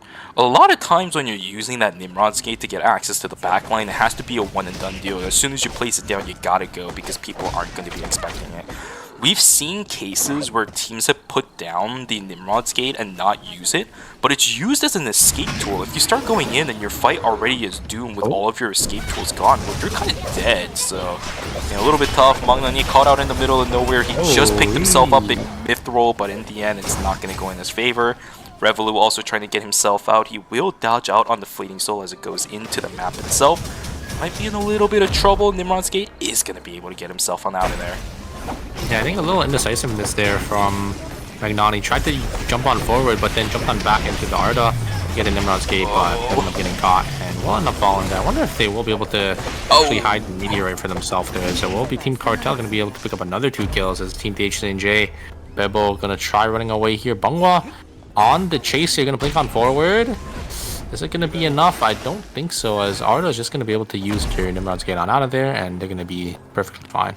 The round 2 once again going in favor of that team. That's a lot of AoE damage going down onto Songnam Rocks. Look at this flank. Scarlet gets the jump onto DDO, and the entirety of Songnam Rocks falls. What a beautiful AoE rotation from Team Gyeongnam Sparkle. 4-stack onto triple members on Songnam Rocks to start the fight. Songnam just able to just deal so much damage there. I think it was the Emma as well. The Emma was a little caught into that bush. Fauna being in a little late. And then Scarlet just jumping on out of there over the wall. I think he probably got the hat change with the W. Probably pulled them back in into the 4-bomb, and that's going to be it for Team Sangnam Rocks. 10 kills for Team Gyeongnam Sparkle. If we see this team going into Final Zone, expect this team to have full transitions. They are so sped up in this game without losing a single member to any credit calls right now. It just turned to day 3 and they're already sitting on 10, man. These guys are so accelerated in this game. But we'll see if any of the other teams can be. Ignite taken down to about a quarter of his HP. Healing Drone pop, Solar System miniature pop. Fleeting Soul is going to tag onto Ignite, but he does end up using the Walk It Off out. A lot of good damage exchange over onto Santen. It will just be a disengage for both of these teams. Yeah, I think the tree went did go over to the side of Team King Innate, so they will be able to use that for themselves there, as Team King Innate is just going to walk away. indeed. Pubba is still in a whole heap of trouble as he's going to have to be forced into the red. 10 seconds left on his timer. Oh, NCB! 1 second. Oh, and CMB, he's still playing with fire. This could be very awkward for this team as Cartel extremely split apart. The Adina and the Shukai is nowhere to be seen at the moment, and CMB still getting chased down. Does he have an answer to this? DHC&J still down to 2 members too. I don't think they want to chase for too far. Yeah, I'm surprised NCMB, he almost died there. It was really, really risky. Sitting on 1 second of timer now. Team DHC&J, they think they know that the Nadine probably got his teammates on their side now because they should have saw the pings coming in for the side of Team Cartel. But yeah, I don't know what they're planning here. Nadine's sitting on only... Gotta make sure they get on out of here pretty quickly. We're gonna TP in onto Uptown here as the res is gonna come in for the side of Team DHC&J. There's a couple teams on this map right now where their position is extremely risky. For Team DHC&J, they are going to recover from that risk though, as all of the members on that team is going to be able to group up. Taejeon Cyber is not really capitalizing on the single teleport coming through from Pubba, as they did see the res coming through from the north side of the map. Not exactly sure if they were just not entertaining because they didn't really want to, or if they're looking for this objective on the screen right here, which is going to be the Lumi. But either way, it does give Team DHC&J a little bit of leeway to bring all of their team members back as we start heading into night number 3, I think it is, where Omega will be spawning in just a moment. Yeah, looks like Team Saber, they're just gonna wait for this zone to reopen so they could go in here and maybe grab the box here. Team Sparkle, I think they do know, they do see that there is Team Gang Innate right above them here. They are gonna play for this box. A lot of Celine Bomb's gonna be coming out here to try to zone off Team Gang Innate, and it will be Team Gang Innate. Just gonna give it up here. Can't really fight into that Celine, as Team Gang Innate isn't actually as strong as well. I think without the rockets on the haze, there is almost no way they're going to be able to pressure out the members of Gangnam Sparkle. Would rather make better use of their time, be productive at night number 3. A lot of good animal spawns at this time, especially this late into the game too. If you're behind in weapon mastery, well, you need to get the kills during night number 3 to catch up. Yeah, and we did just see, I think, a flare gun being popped on the side of Team DHC&J, I think it was. On the bottom side here, I actually don't know where they did it. I'm placing that flare gun, if it was a red one or a blue one. Actually, it was Team Gang Innate, I think, using that flare gun. Where did they end up placing it? I don't think I see a red box on the map. Yeah, I don't really see it either. Maybe they haven't used it? It is gonna turn red on the south side of the map very soon. Uptown and Warehouse is closing. Same thing for Hospital. It's gonna be a bit more centralized for all the zones. I really like that are this. open. Oh, it's here. It's gonna come in the bush for Team Saber here. Oh, Curry actually gonna try jumping over the wall with the E. Oh! Looks like Team Dang Cybers are just gonna jump on forward here. Curry gonna try fighting back here. Cadmus is actually gonna get a nice stun onto Curry. The damage coming out onto Cadmus is way too much here.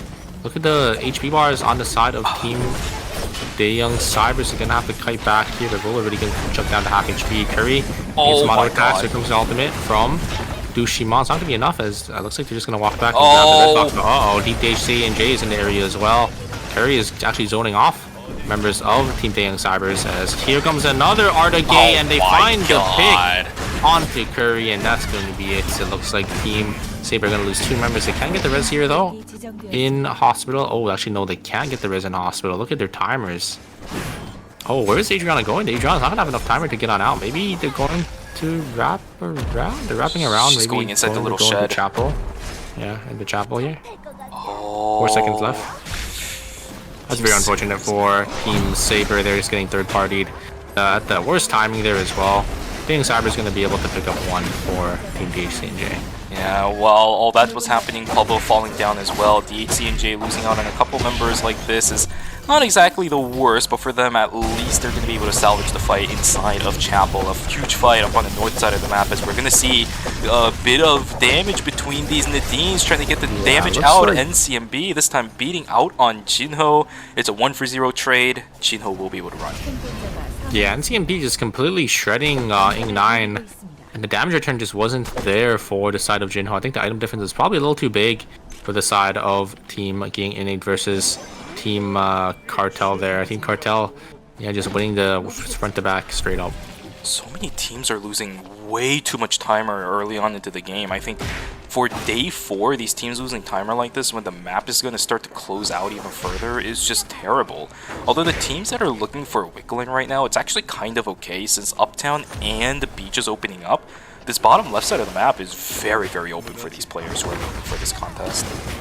Yeah, Taeyong Cybers gonna zone out the side of Team DHC and JD are playing pretty similar team comps with the Arda and the Darko, but it's a Yon instead of a Sua. You have to see, you know, how these teams do end up maybe fighting for this quick line. I think DHC and JD just want to play for that red box and they're probably gonna take it away.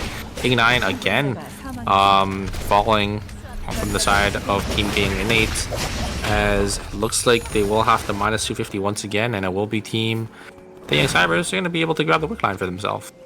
Not too much contest going on around here. With Ing9 falling down, I saw Gyeongnam Sparkle. I saw I think that was Prominence picked up by the Emma. They were getting transitions, man. What I tell you earlier, I know somebody on their team was also saving up for a blood sample. We might see ourselves a couple of blood weapon transitions on this team too. Song Han already sitting on the chaser. Would not be surprised if we see a blood Lotus Shuriken as well for Fauna. They're starting to collapse on the members of Team DHC and J. Do they even know what is going on inside the zone? Oh, they're considering it. On forward. Dasu jumps on forward and with the gate, but Scarlet instantly gonna use the change. And oh my god, here's the engage. A great reaction though, a great blink away from Team DHC and J. They're actually not gonna be able to find any of them. DHC and J, they are not looking good at all. If you look at their items, they don't really have anything to their name here.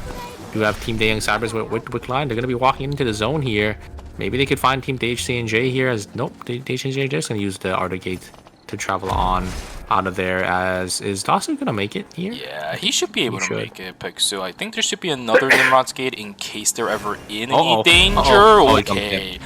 Whew, 1 second left for the Darko. Here we go. Ping using the Burn to a Curse to try to slow down the members of Team Saber. The auto attacks from NCMB is chunking the members of Team Saber. The Wolf Assault is enough to knock him down. Curry just about to fall too, but he will get the soar away. Bullseye is going to land even after the Spirit Arrow lands onto him. What a fadeaway shot coming through for that team. Santen left alone to his devices, but now he has nowhere else to go. There's a collapse coming in, and the cameras are online.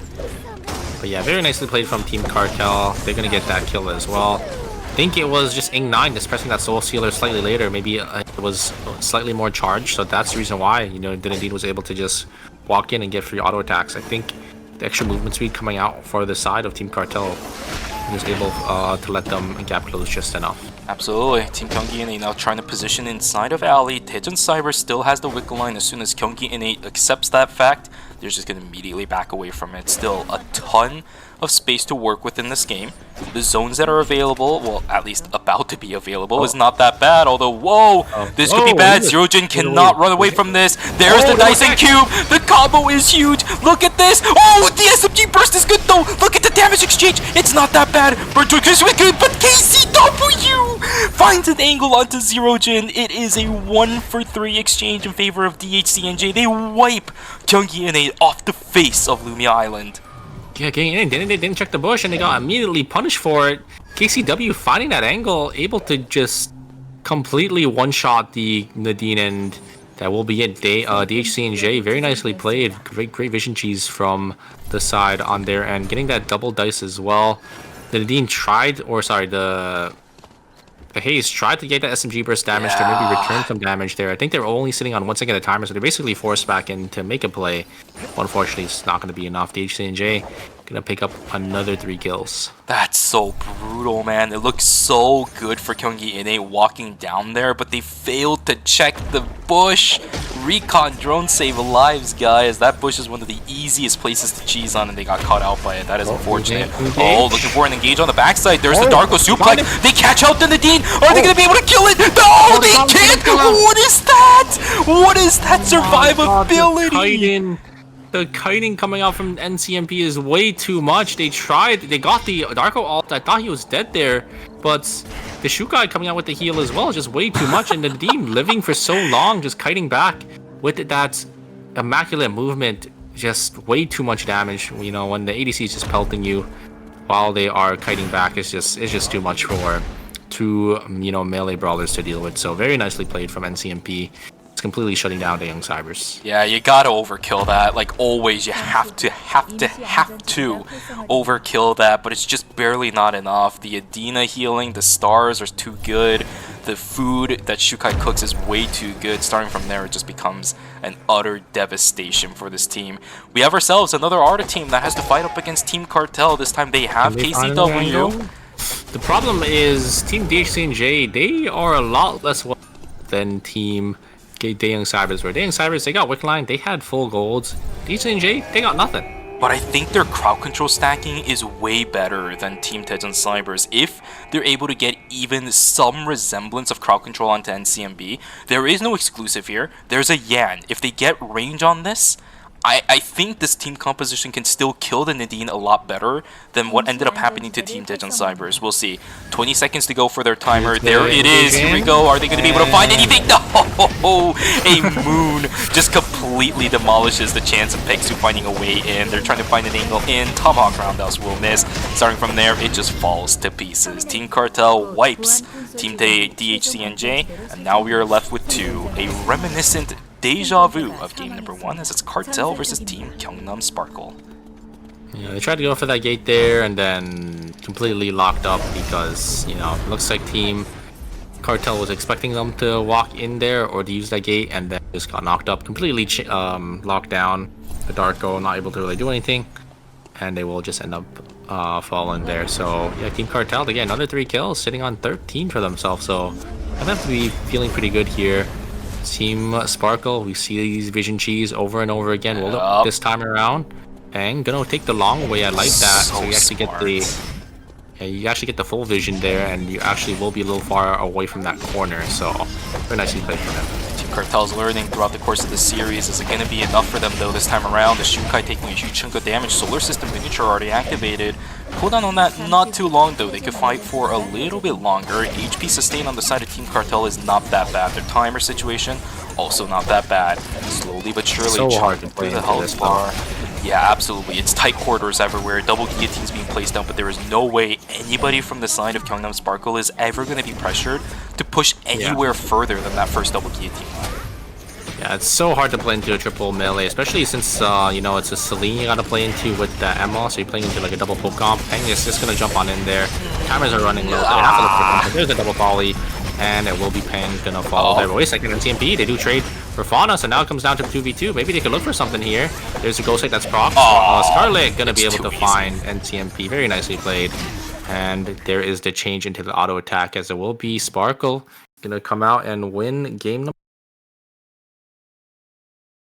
I think you meant to say game number 4. I think you cut off right at the end there, but yes. Game number 4. There you go. There you go. 100%. Huge game for Team Gyeongnam Sparkle. That control inside of Valley, it's just zone diff, honestly. It's really difficult to push through with Celine, especially when it's not the Season 6 Celine, and she still has access to 4 bombs. Those individual small bombs are going to chunk you for so much HP. They did change it so Celine can only hold 3 of those now. Yep, magnetic compulsions. But right now, since it is Season 5, she is able to use as many as she wants until they explode, obviously. So I think at max it could probably have about like 5 or 6. Indeed. It's really unfortunate for the members of, Team Gyeonggi and 8, but it is what it is. You know, the zones are just not always going to work out in your favor. That is exactly what happened to them. Oh, it's actually Team Cartel, sorry, not Team Gyeonggi. But either way, mid-range composition working in favor against a mid-range composition. Yeah, I say that works about right in the RPS rock paper scissors situation of Eternal Return in this lobby as it was.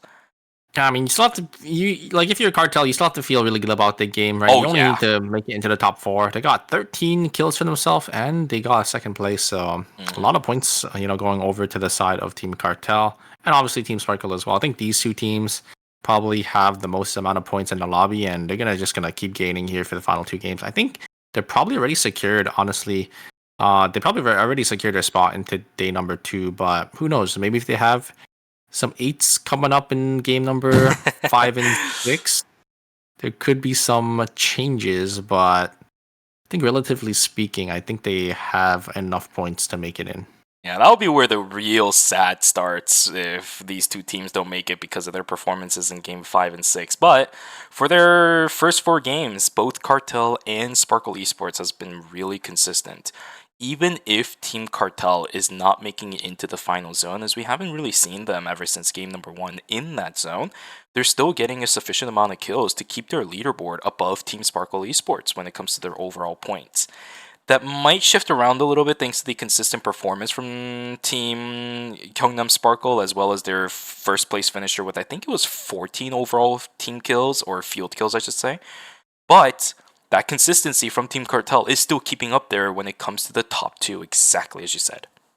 Yeah, we'll have to see, what's gonna be changing for game number 5 and 6, because obviously Kalia and Mai are gonna be back on the table here, so you have to see, what these teams do end up swapping to for upcoming games, and if we will see any roster changes, because obviously there are some teams that aren't really doing as well here, as we do have the leaderboard, the overall standings for you guys.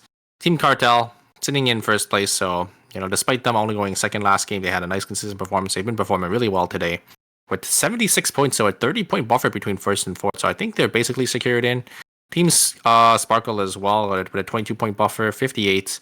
Young Sabers with 46 and Saber with 36, and the rest following suit with about 7 and 11 points behind. And Team Sin, fortunately, they just haven't been having a good showing for today. Yeah, but this is exactly what happened to them in the group stages for phase number 3. They were in last place going into the last couple games of the group stage that they were playing in, and all of a sudden their engines just started getting revved up. All of a sudden they're starting to get massive number of field kills inside of these games. They're getting that first place spot, securing every single small number of points they can go for.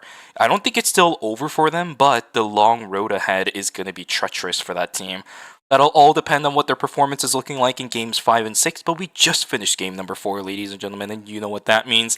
We're going to go to a break, so make sure you guys go grab some more extra water, go grab some extra snacks, and go take a break, go take a stretch, because we'll see you guys back here for the final 2 games of Day 1 of the Eternal Return Masters Season 5 Finals.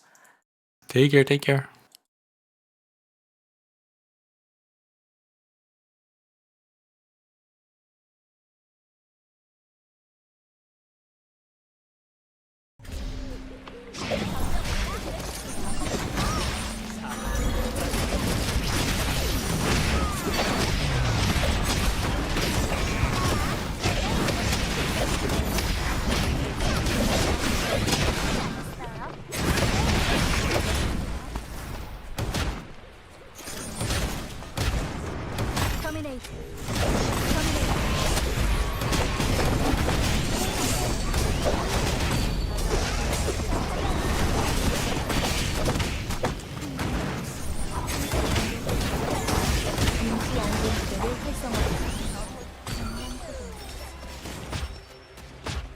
가장 효율적인 사냥법이다.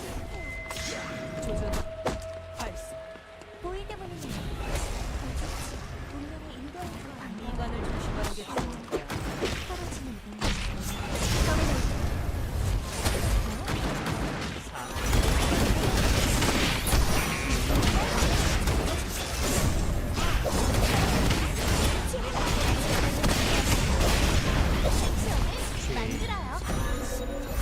저들은 필요 없어요. 생존자가 사망했습니다. 전장을 이루고 있습니다.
터널리턴의 최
Alright, there we go, ladies and gentlemen. You can see a bunch of things over at the right, but we're gonna bring it back over onto us. Wait, there we go. Fantastic. Welcome back from the break, ladies and gentlemen. We are coming back from the break that we had after game number 4 of the Season 5 Finals for Eternal Return Masters. Day number 1. It's been a great series so far, but Super, we have 2 more games left to determine which 4 teams are going to move on into day number 2. That is going to be happening tomorrow, my friend. Yeah, it all comes down to these final 2 games. So these teams, that maybe didn't really have a first 4 games, they definitely have to step up here if they want to make it in for that season finals. Yeah, it's going to be a rough one. I think a lot of our teams, especially in the top 2, save for the top 2, have been having issues dealing with some of our compositions that have been flying around in these lobbies. And now that we're going to see the Kadia and the Mai coming back, I think it's going to be even worse for some of these teams, as we've seen these mid-range compositions struggling with the Kadia. We are going to see an influx of that character most likely coming back. It's either that or the Nadine. Nope, Nadine is banned for game number 5. Yes, we will probably end up seeing that Kadia coming back again.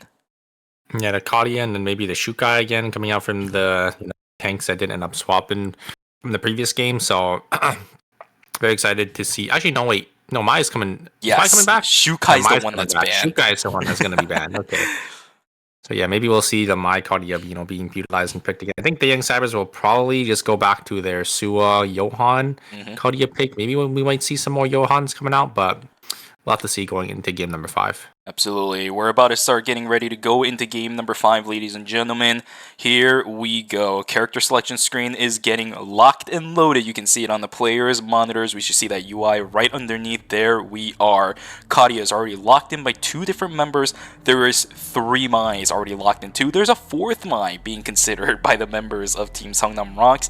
Is still being considered now. Kathy even being hovered by Seongnam. Okay, that's an interesting pick. We'll see if that gets locked in as a hero even being considered. There's the Theo though. This makes a lot more sense. Oh, nope, gonna be the Laura actually. Gonna be locked in for the side of Team Rocks here, as Team DHC and JD is gonna go back to their Yan and the Dylan, and it looks like we will have the Kadia and the Mai band being rotated back in. Yeah, and I think this is a bit of a better lock-in here for DHC and J, especially with Pubba on the Arda, because we've seen Pixu trying to do some really funny initiations by blinking in into the backside, but then failing a lot of the initiations because the damage from Dylan onto a solo target, especially when they're max HP, is very difficult to lock in thanks to all the crowd control reactions that the other teams have. With this Arda, Nimrod's Gate should be a much better setup for this Dylan to gap close and then reserve the entirety of her kit to actually go for kills more so than gap closing or looking for opportunities. Yeah, we'll have to see how the change from Darko to Dylan is going to affect them here. Do think Dylan is definitely a lot more damage than the Darko, but the Darko obviously provided more CC. Well, we'll have to see how they do end up utilizing it with the Dion as well still being there. So the really similar team comp obviously to the Young Cyber, the Siwa and the Darko, but they just have 2 different bruisers with the Yan and the Dylan instead. Absolutely. Ladies and gentlemen, 2 more games left. This is going to be the first of those 2 to determine the 4 teams moving on to day number 2. The players are loaded, and let's get started with game number 5, as we are seeing a ton of players lot of people in Temple on the north side. Yeah, all of the members from Alley, well, at least on the right side of Alley, the ones inside the police station. The one in police station, and then the one in Temple. So it's like 3 people competing for this one TP, which is kind of funny. You see about like 10 people on the teleporter, but everyone's just gonna go split off to their respective zones and to their respective builds. Might see some early aggression coming out from some of these teams again, as you have Seongnam Rocks already fully grouped here on Warehouse. The HC and J also grouped out on the bottom side here. Same thing with Cartel. Cartel has NCMP and the Mai in the area, but obviously not fully grouped just yet. Oh, Jangi is also with Cartel as well, so a lot of teams grouping up on the bottom side here, but it will be Zhangyi going to be caught by the side of Team Seongnam Rocks. And that is a substitution, by the way. Zhangyi will be substituting in for Team Cartel. He hasn't been playing throughout this entire series, but now that he is in, that opens up the opportunity to Lenore on that composition. Another potential fight as KCW doing a lot of damage, but unfortunately that Tetragon not enough to keep himself alive. We will see Jangy falling down, unfortunately. MNCMB as well as the rest of Team Cartel trying to get themselves away. Pubba completely locked out up in the front side. He's trying to take these Nimrod gates all over the place. KCW getting taken down yet again as another third party is an alphabet soup down on the south side of the map. Bob also will also take the fall. In the end, it's going to be Team Cartel taking full control over Warehouse going into... I was about to say night number 1, but no, it's still about 40 seconds to go until then. Yeah, the respawns are really short though, as they're all level 6, so it's about like a 5-second respawn timer. So, but I'm also gonna respawn back in onto the side of Team Sangnam Rocks, and HCNJ just gonna get on out of there. Team Saber looks like they're also in the area. Maybe they want to look for something here. It's not bad. Team Sangnam Rocks, they do end up getting 3 kills in himself. Pretty nice spot for them. Team Cartel picking up 2 as well. And they are the ones to come out on top as they control Warehouse. Indeed, indeed, indeed. Now that we have 5 seconds to go into towards night number 1, now I can say whether or not some of these teams have control over a certain area. Unfortunately, Team Saber not really in prime position to control anything right now. A lot of the blue check-ins did go into their favor, whereas I'm Johan. We've seen this time and time again where this Johan consistently tries to split. Team Sin has just been completely split farming, and a great double card from King there, and it will be Saturn gonna be the one to fall to TMP. And I think Dushima is going to fall as well. Actually, a great catwalk. Gonna walk back for the speed gate, but actually going to lose the speed from it because he tried to auto attack there. But it looks like they will be able to get away. Yeah, absolutely. Cartel got all of the objectives I think they wanted inside of Warehouse. Of course, missing out on those mutant check-ins is going to hurt a lot for them, but it was only the Mai that missed out on the mastery up on the top side. It's not that big of a deal. They got the animals on the south side. They're even having full control over Uptown. It is still a very productive Nara split. And then you split again. Kiara now is the one that split instead. 1v1 never going to work out in favor of Kiara up against a Sua this early on into the game. Down with Grizzly Guru. It's just classic Sin early game though. Yeah, and Chloe also, you know, falling as well. I think to the side of Team Sangnam Rocks there. So yeah, Team Sin, they're just split farming. They're trying to get as many credits as possible. But it looks like in these games, teams are grouping up a lot earlier. And oh my god. A great return there from the side of Team Sparkle as they just completely turn on the KCW there. KCW tried to look for an angle in and they just completely fall. Okay, yeah, it could have been very dangerous for DHC and J, but luckily it's going to be Pixu running away from the fight. He does blink away from KCW, whereas Scarlet, now in a whole heap of trouble, he is going to invest his totem, but it is going to be in vain. Day 2 is going to begin. We have transitions being called in for these players now. Transitions on the map and the kiosks being online. Cadmus picking up this Tree of Life. Is going to go straight on to Revolu. We're going to see the first set of items being built up for this. No, you're also getting Meteor as well. So actually, they got 2 objectives for Team Day on the Cypress. That's a really great start for this team. And Johan split once again. Looks like Sid is still split farming here. Kiara died earlier as well. Oh, he's going. Johan. Oh, he gets a speed boost with the Soul Stealer. Is that going to be enough to get him away here? No! Scarlet is there to answer, and the Johan will end up falling. Triangulated all over the place. Another fight on the south side of the map. It is a bloodbath out here. Jangy's gonna fall down to Pegsu. He's gonna get the kills with the spirited kicks. Whereas Pang, he's trying to run away in the blitz activated up on the south side of the map. Pegsu still trying to run. Is he gonna get taken out? Yes, it will. It's not even gonna be the in a blitz from Jinho. There's so many Kadias. That one Dailin just got eaten alive with 2 different Kadia ultimates. Yeah, Ganyan ain't gonna be able to pick up that kill, so very nice from them as he just KCW and buys lonesome. Gonna get some farm here. They still should be okay to maybe contest some of these objectives, but obviously they won't be able to get that 4-score buy-in for day number 1. Yeah, it's still fine. I don't think a lot of these teams are going to be too worried about not being able to buy things this early on, but I think the biggest issue now for these teams is how chaotic this game has been so far, and it's about to get even more chaotic. Liguri does end up popping the play quite early on into the fight. This is a level 2 play, but the totem is just not going to be looking too good. It's going to be invested. There. No reset activated. Sakin still doing the damage. I'm Johan also trying to do the same, but that's a double taunt coming through. AoE damage just not there to follow through. Jinho pumping out the auto attacks. Down goes to Kiara. Sakin trying to run. Same thing for him. White Lily on out. I'm Johan trying to keep himself alive too. Ballistic advantage 1 and a 2. Where's the second one? There it is. It does tag, and Zero just should be able to clean that up. It's the grenade. Yeah, a great grenade there from Zero Jin, gonna be able to finish them off as well. And Team Gang N8, they will be able to get some buys. Maybe just one buy-in, because they probably want to play for this objective, this battle zone. Wait a second, they're just gonna leave the Kadia in there. But it is a free battle zone, so they will be able to get a nice meteorite for themselves. Yeah, this is... I don't know. I don't know how to say the pace of this game at all. It's so wildly different than any of our other games because this time around it is an absolute roller coaster of a ride. It almost feels like we get a huge burst of action, slight downtime, and a huge burst of action again. In previous games, it's only been one or the other. There hasn't been these back and forth kind of action, which is why this game is being really complicated. Satan, he doesn't get stunned up, but these mutant bears are going to start doing a lot of damage. Look at that, Curry just gets stomped. Revolu. Yeah, Curry's down to 1 HP. Here's the ult that actually does hit too. Magnani is going to trade some damage back.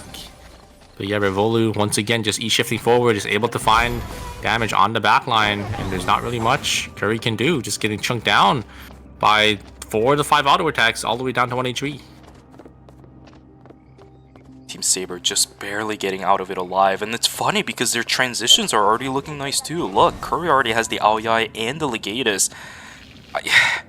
I don't know, man. These teams are just so accelerated with these roller coaster action that I can't even tell which team is ahead at this point. It's still too early to tell, even with so many teams having kills. Actually, everybody save for Team Saber has kills in this lobby. I don't think that's really happened at all in any of our games so far, but that's just the way that this is going so far. Team Saber still in trouble. Dushimen will be the sacrificial lamb as the other two is just going to jump over using that launch pad. Still the chase coming through from Tej and Cybers. The Suwa is looking. Yeah, but it looks like Team Saber just gonna walk on up here as Tej and Cybers are not gonna be able to find any more. Yeah, like you said, there's a lot of kills that all these teams have. Like most of these teams have 2+ kills. It's not just like they have 1 or 2 kills, right? You have Cartel, Taeyong N8, Taeyong Cybers all have 4 kills apiece. So a lot of kills just going around in this lobby. Great rockets there coming up from Zeojin. Great accuracy to be able to land, I think, 2 out of 4, and just going to be able to finish him off there. It's so scary, man. You're getting killed from out of vision at this point during nighttime. Liguri looking for a little bit more. 1 field kill for Team Sin. They need to find a ton more in games 5 and 6 if they want to try moving on and even have hopes for this. Baeksu getting taken down to 1/4 of their HP. Striking Tiger invested. There is no catch-up potential for Liguri. A whole lot of damage eaten by the Kiara, but he will just back away from that one. Nobody dying between the confrontation between Team Sin and DHC&J. Yeah, I was a little worried there that the Kiara did end up using their ult forward, but was basically forced to use it because the enemy walked away, and almost the turn coming out from DHC&J almost killing the Kiara, but just really not enough. Here we go though, the fight is going to continue. The transition items not being allowed to go through by some of our members on Team Sin. DHC&J finds Johan completely split apart. That should Johan, get away be Johan. Oh my god, it's the full-on take. Dice is going to get taken down. There it is. You see the Chloe falling down too. Sakin eliminated from the game for now. They do have enough credits to call, but holy crap, they're behind. Chloe, yeah, the Chloe also fallen there, so they're going to be down 500 credits. If you're a team like Team Sin who's, playing from behind already in the scoreboard, this is looking a little rough for this team. I don't know, man. Again, I don't want to give up on Team Sin just yet, because as I said before, once they get their engines revving, it's really difficult to stop the Sin train, but for now, it's looking quite tough. Put straight back into the action as another fight is going to begin. The execute damage not really going to be cancelled out by the Mai, but now this Kiara is just kind of a walking paperweight. It's not going to work out. Sankin's taken down already. That's another minus 250 for this team. I'm Johan. 10 seconds left on the timer. This team just cannot find themselves a break. Look at their credits. They don't even have enough buyback, so it might be a little doomed for Team Sin, but who knows? I believe in miracles. We'll have to see. KCW trying to look for an angle back in, but great reaction coming out from the side of Team Saber. Going to be able to just dodge out of that, and yeah, will be Team DHC&J going to lose KCW there, and the Arda actually. So minus 500 for the side of DHC&J. It just, dude, these teams just cannot catch themselves a break. DHC&J Pegs who just used the spirited kicks too.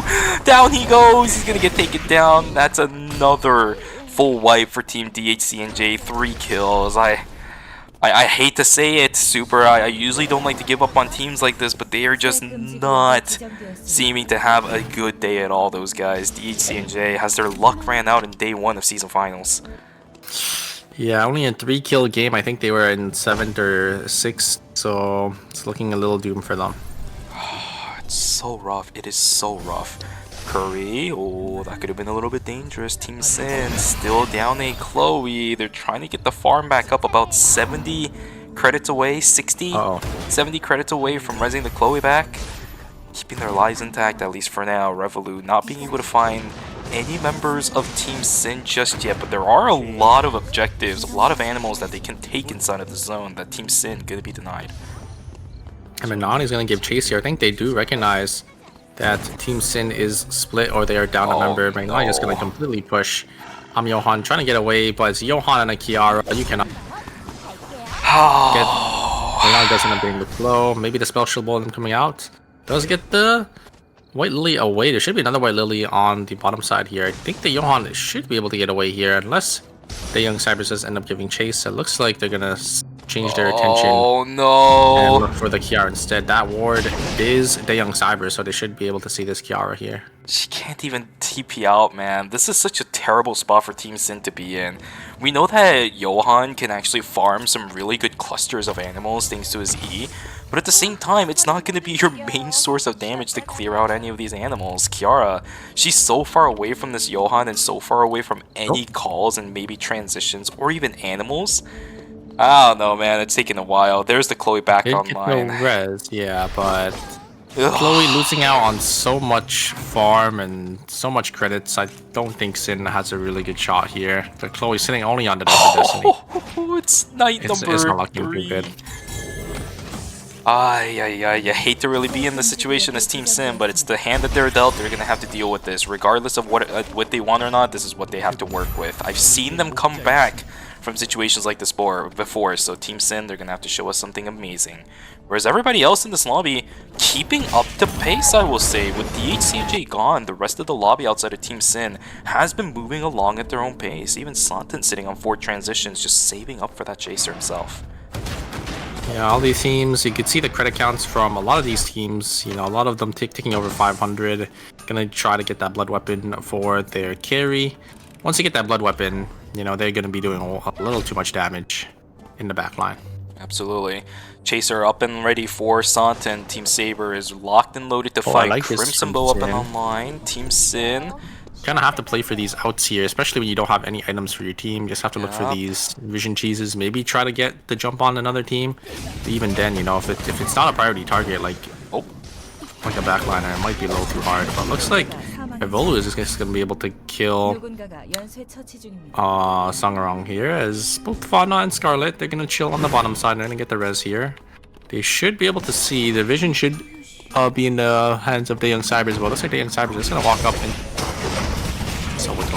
Yep, the fight up on the north side of the map is going to go. There's the totem activated. Dushimen in a whole heap of trouble. There is no execute. Bonus coming through, but there's the kill return over onto Johan. Unfortunately, whoa, that's really awkward. That's so weird. Who killed the body of the Mai? Did she head pop or what? Because the Kiara was forced to pop the ultimate. Quite frankly, I don't think you even had to, but she had to force it one way or another. It's going to cost Team Sin to wipe. Johan also walking up there after they got the down. I think took a little too much damage, and will be Sin falling there in the Young Cybers. They're gonna start the wick line, as they do know there's another team nearby. There's 2 teams, so they will be able to just snag it for themselves, as the other teams will be forced to walk away. Satin falling down. He's the one that had the blood, and Curry will also get taken down too. Nice White Lily pop from NCMB. There is Team Saber taken out of this game. Cartel sitting on 6 kills. They're trying to hold on to that first and second place spot for themselves. Team Sparkle doing the exact same thing. I mean, I don't know, man. Their consistent performance has just been spectacular today. Yeah, we do have a nice game on our hands, though. A lot more teams wipe a little early on, so we will have a lot more space that these teams can work with, and maybe we'll see more just straight 3v3s than, you know, the typical final zone third.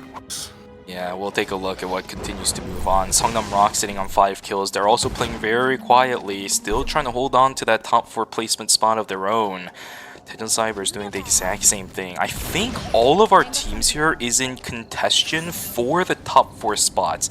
This has turned into a game where some of these teams, it really might seal the fate of their tournament, say for Team Sparkle as well as Cartel. Yeah, Team Gang as well. I think they're also on the chopping block here, but they have 7 field kills this game, so they're looking pretty good. It looks like Dang Cybers are just gonna actually run down side of Team Gang Innate, because why not? You know, they have the wick line. You can just start looking for these, you know, aggressive kills. It looks like Gang Innate is actually gonna opt bad because they want to get caught. You know, and they want to make sure, you know, they have a safe entrance into pond here. They've already dealt with this before. They know that, especially with Tejan Cybers having Wickle Line, the amount of damage return from that side is going to be way too much to deal with. It's super late in the game that this Kadia, once again, we're back to our healing factor shenanigans with the Elf Dress. That Kadia attack power is going to be sitting, I would have to estimate around the 500s, but here we go. Here's the initiation coming in. Songnam Mox looking for an initiation back. DDO with the fireball, with the fastball activated, is pumping out their auto attacks one by one. Jaggy gets taken down. The in the blitz auto attacks are starting to reign true, but at CMB, he's in a little bit of trouble. There's the backstep coming through. He is going to keep himself alive. Health bar on the side of Team Songnam Mox not looking too good. They will try to reset this. It is a 2v3 now for Team Cartel. They're not going to be able to find it as all members of Songnam Rocks healing back up to full. Yeah, I think this is just going to be it for Team Cartel here. Songnam Rocks is going to walk on full. Here comes all signature coming out once again. DDO going to get the fastball, just going to be able to finish NTMP, and that's going to be it. Team Songnam Rocks going to be able to get a nice clean wipe into Team Cartel. Fortunately, Jangy mispositioning there, a little taunted. Exclusive was forced to pop, be popped early, and then gets caught again by both the Laura and the William. So a little unfortunate for Team Cartel. This opens up the rest of this lobby to get more points too, right? Cartel, they don't need any more. Oh, this is awkward. And he gets to jump. No, the ultimate didn't come back up in time, or the ultimate wasn't used. As it will be Scarlet going to be the one to fall. Wait a second, maybe they get the res? No. The Young Cybers. Yeah, they just walk up. I'm guessing, I'm pretty sure his ult should have been back up there. He should have been able to use it to jump away, but yeah, maybe he just didn't click on the hat in time, so it wasn't in the wall. Oh my god, okay, that's not even close by Fauna. There goes Team Gyeongnam Sparkle, and now it really opens things up. Songnam Rocks with 10 kills. They are bumping themselves up into the leaderboard right now too. Bangnani, okay. Nice catch up, but this opens up. Cadmus, he's about to get taken down. Down goes the Johan, but look at this. DDO gets taken down too. I don't really see a world in which this happens.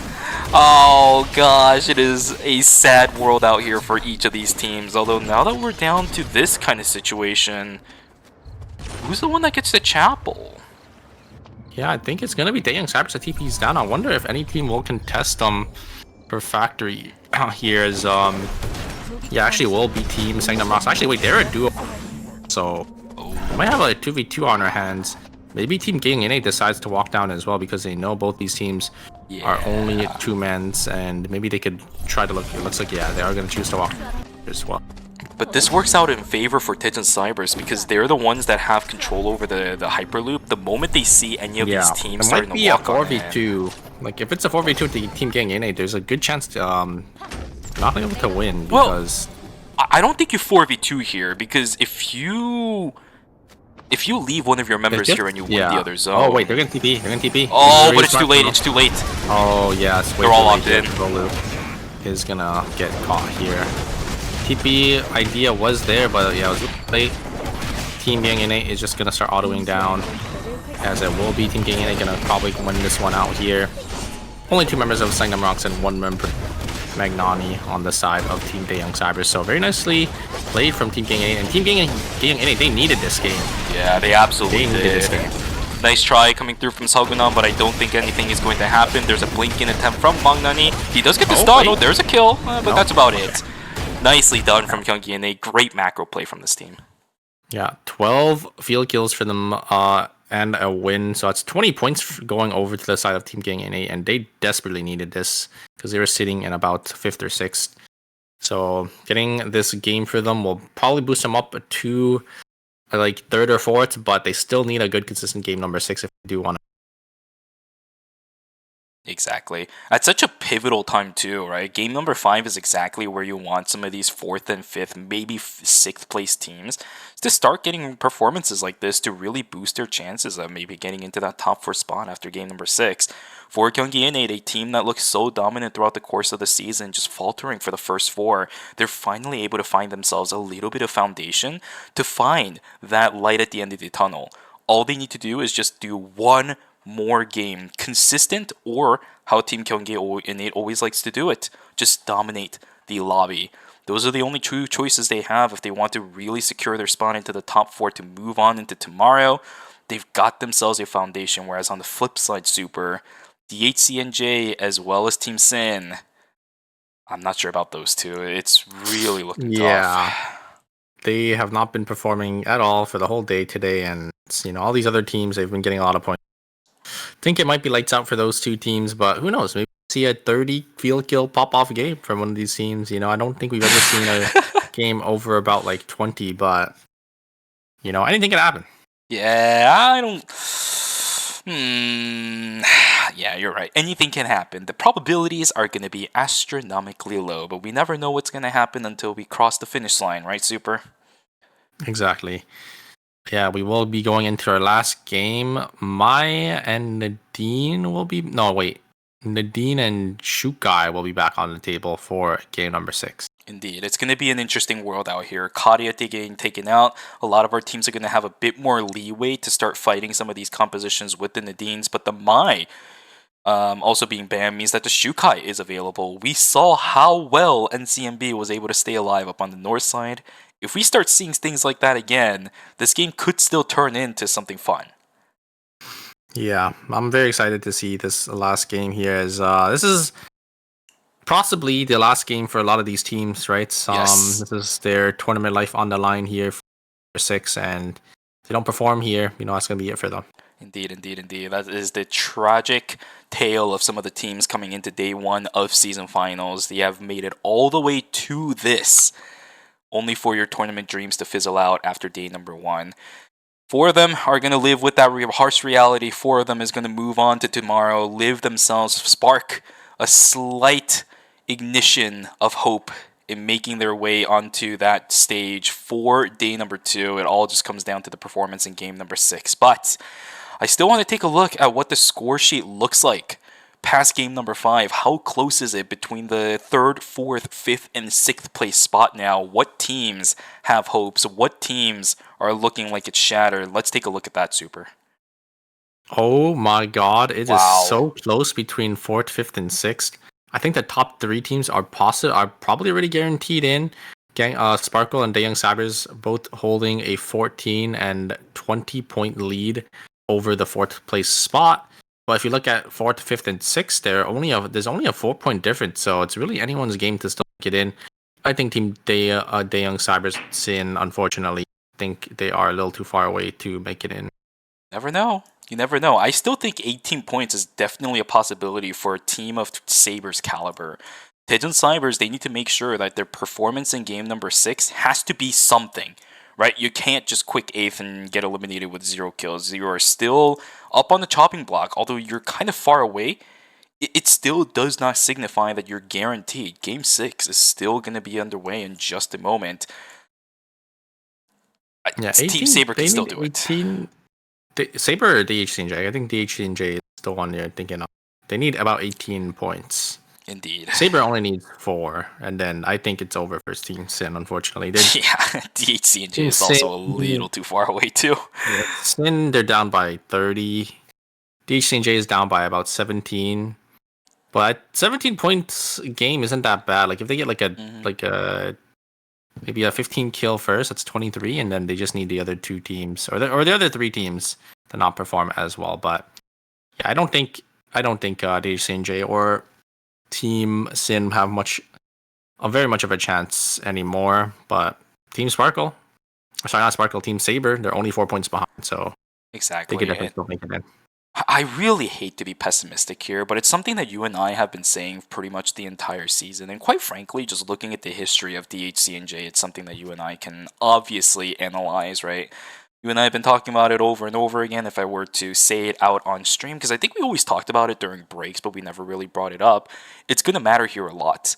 DHC&J is a team that typically tends to do really good during the mid stage and the earlier stages of the game, where they're able to use their overwhelming roster to knock down a lot of these teams that tend to struggle in the earlier stages that really want to scale into late game.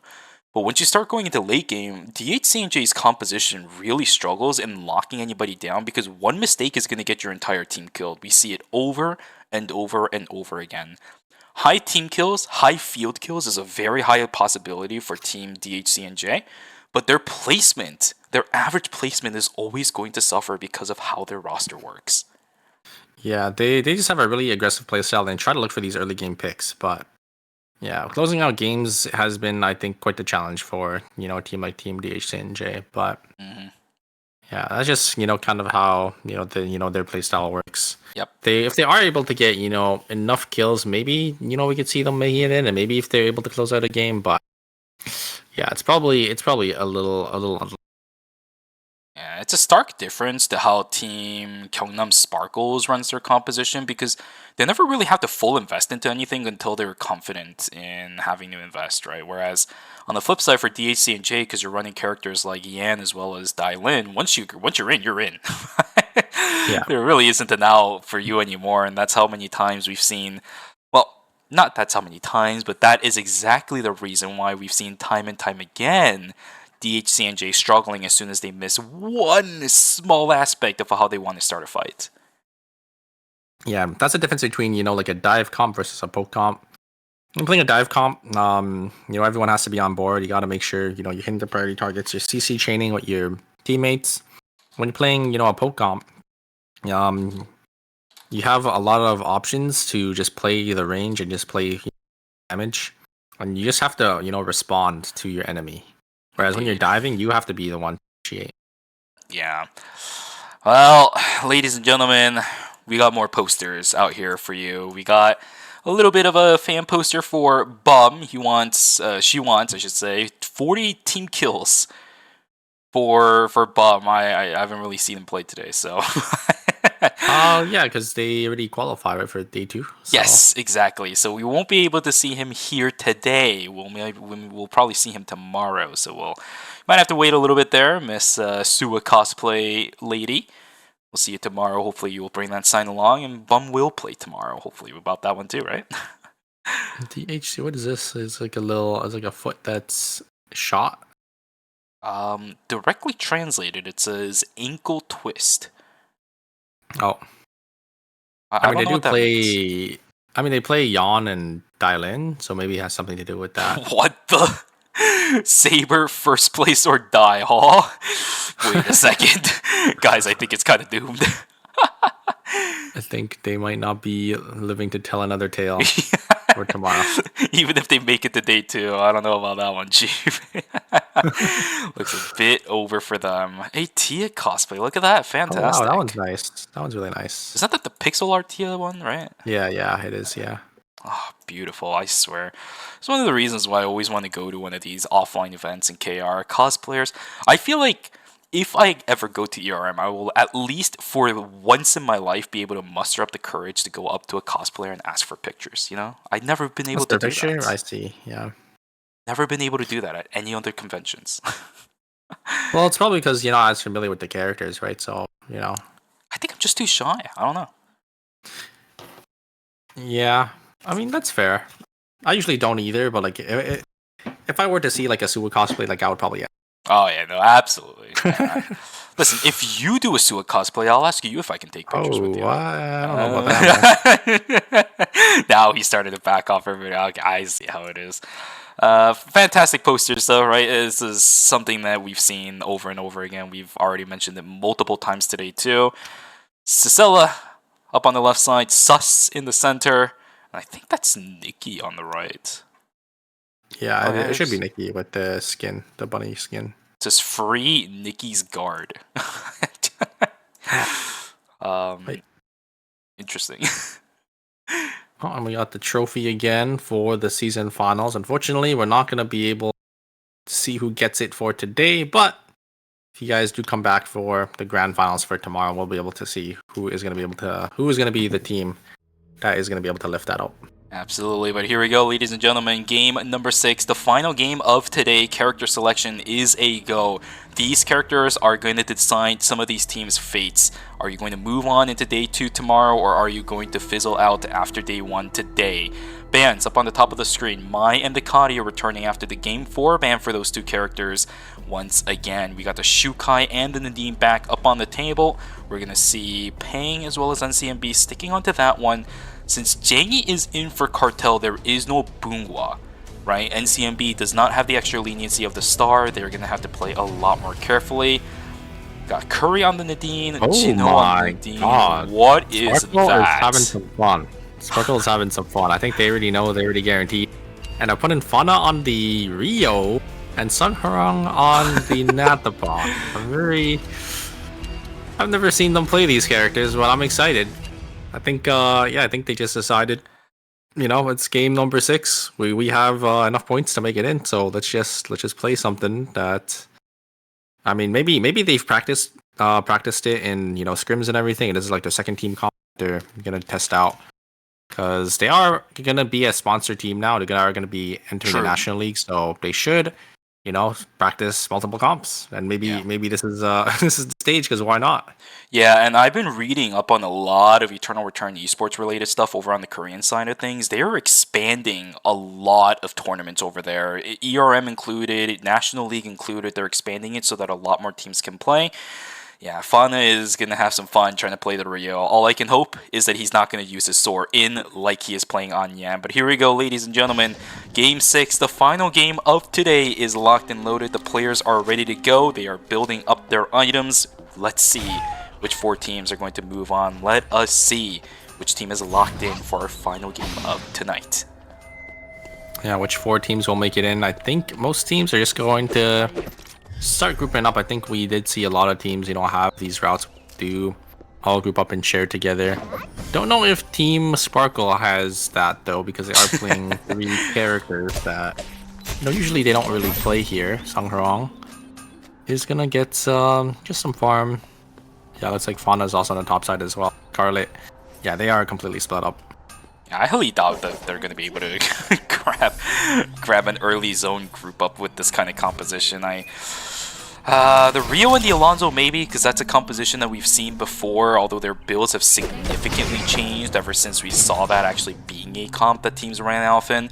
It's just the Nathapod that really freaks me out when it comes to some of these picks. Are we gonna do it again, guys? Mangdani? Nah, he's got. We're just gonna walk up here. He has no fear. He's gonna walk up, deal some damage onto Mamasa, force him off the potatoes here. As it looks like Mamasa is gonna TP on out of here. Gonna TP down into Fire Station to probably finish his build. That's ZDO. Just gonna grab some farm here off the Wolves, and Scarlet going to get some damage on Saken here. Ooh, the pull from Sangharong, perfectly timed. Gonna be able to pull him back while they tried to fight Lily away, and that will be Sangharong gonna be able to get that. It's like the Scarlet playing Alonso. Yeah, this is really weird. Now Songharang is going to fall. There Scarlet. Oh, what a play from Peksu. He's gonna carry the Alonso out. That's gonna be Scarlet taken down. I would have to assume Songharang is also gonna get taken down too. Alright, it's an absolute fiesta for this game. I see how it's going to be. We got an Estelle down on the ground. We got a Nadine down on the ground. We got Songharang on the ground. And Nathapon finally disappears. We're going to see I'm Johan falling down. Although, this is not surprising. Yeah. Sin gonna lose one member. We see them the farm time and time again. Kiara is gonna get chunked down as well, but gonna be able to DP on out of there to Hotel as they do grab those mutant wolves on top up there. It's a game. It's a game of Eternal Return. Quite the game here, as looks like we do have the side of Team Daeyang Cybers. They're all sitting in the top side here with Temple and Pawn. It looks like they're gonna regroup here. DDO is just gonna grab these mutant boars here. Great blink from NCMB, actually gonna be able to react on the knockup from Dasu here. They're gonna try to look for a re-engage, but Team DHC&J is gonna be on the back foot there. The ultimate going forward is definitely not the play, as KCW tries to look for an angle for NCMB. He's not gonna. Oh wait, does actually end up finding the Nadine here. As Zhang Yi gonna be able to return the trade? Yes, so they will be up 2 for 1 in that trade right there. But yeah, you don't want to take the ult forward on Dargo usually, because if you are able to find the 3-man ult for the slows, that's pretty good. But if you take the ultimate forward, you're just stuck in the front line all by yourself. You're so far away from your team to follow up, and you just, you know, you die to the backliners on the side of Team Cartel. Yeah, I've always said this before too. Darko is a bruiser, right? He's not a tank. You're never going to be able to out-sustain a lot of people just assuming you run straight in, especially when you don't have transitions to supplement your HP. Wow, very nice. Degree about to get taken down, but Sakin's on the rescue. Everybody on the side of Team Sin trying to support this Kiara, but look at the health bars. Wait a second, Curry. Have to get out of there. Uh-oh, he's in the corner. The death timers for his teammates are long. 15 seconds to go before the Adriana comes back up. Dushiman, he's for now trying to run, getting cut off. Yep, you're right. Does he have access to the heli-tag stat? He doesn't even have that. He's got to run. He's getting locked down. Dushiman, no! There is the EOA. The soul stealer is procced, and he's out. Oh my god! The shield is what keeps his team alive. The CC immunity during the dash away was so big. Dushiman keeping his team's dreams alive. You have to, yeah. If you're Team Saber, that is a big side there. You did not end up wiping early, especially because Team Saber, they are one of the teams that, you know, need like a small amount of points to contest for that 4th place spot. So we'll be able to stay alive. They're getting in it. They will find Ping sitting by himself here, as they do pick up another member from Team Cartel. Getting in it. They're sitting on 5 field kills already, so they're sitting in a pretty comfortable spot. Yep, this is... oh gosh, I really don't know what to say. A lot of our teams, there is the catch out on Tafana. He's going to be completely isolated away from the rest of his team, although he's staying alive up against that dice. But yeah, that's not going to happen. Cataclysm is what finishes him off. Rio down on the ground, 20 seconds to go before she's able to get res back up. Team Gyeongnam Sparkle with a composition that we have never seen before in Season 5 is already showing us that Eternal Return competitive can be fun sometimes. Yeah, I think they will get their buys in school. Most teams here, the game is definitely going to slow down because all these teams are trying to get their buy-ins before the Alpha and the Battle Zones. You can see the credit counts of the teams slowly start to drop down here as teams are going to start buying in their 4 scores. Zhang Yi, completely isolated, going to get caught out by the side of Team DHC and J as they do end up picking up nice kills for themselves. We'll be able to contest objective, right? Cartel can still look for a battle zone. That timer is going to allow that Lenore to come back in time, but thanks to the fact that they are a 2-stack, they will lose a ton of pressure, which is why they left the hotel battle zone, sticking inside of Forest. They're not even opting to move down towards the south side of that Alpha, despite the fact that it is open. Yep, there's a great flash to, or blink away to deny the F-stop, but that completely isolates away the Nikki. Great kill onto Ing9, still standing up in the front side. Scarlet is going to be pretty healthy. Healing Drone also activated. This Alonzo is in good situations. Drone control also goes in favor of Team Gyeongnam Sparkle. I think that might be it for Kyungi in it. I don't know, man. They got nothing left. Yeah, very nicely played from Sung Harong. He is able to find these picks on the Natapon, able to get, you know, the pullback. They were able to get that on the Nikki, and the Nikki just instantly falling, taking auto attacks from the Rio as well. Curry stuck in the back here, as looks like Team Saber is going to be able to win into Team Sin, going to be able to win that battle zone. Curry, I think, just pumping a little too much damage for Team Sin to have. It's going to be the Sharanga built up and ready to go for the Nadine, right? The Mithril locked in, ready to go. It's a pretty good buy for that team. Team Saber, they're not really going to have the Blood Half Moon for a very long time.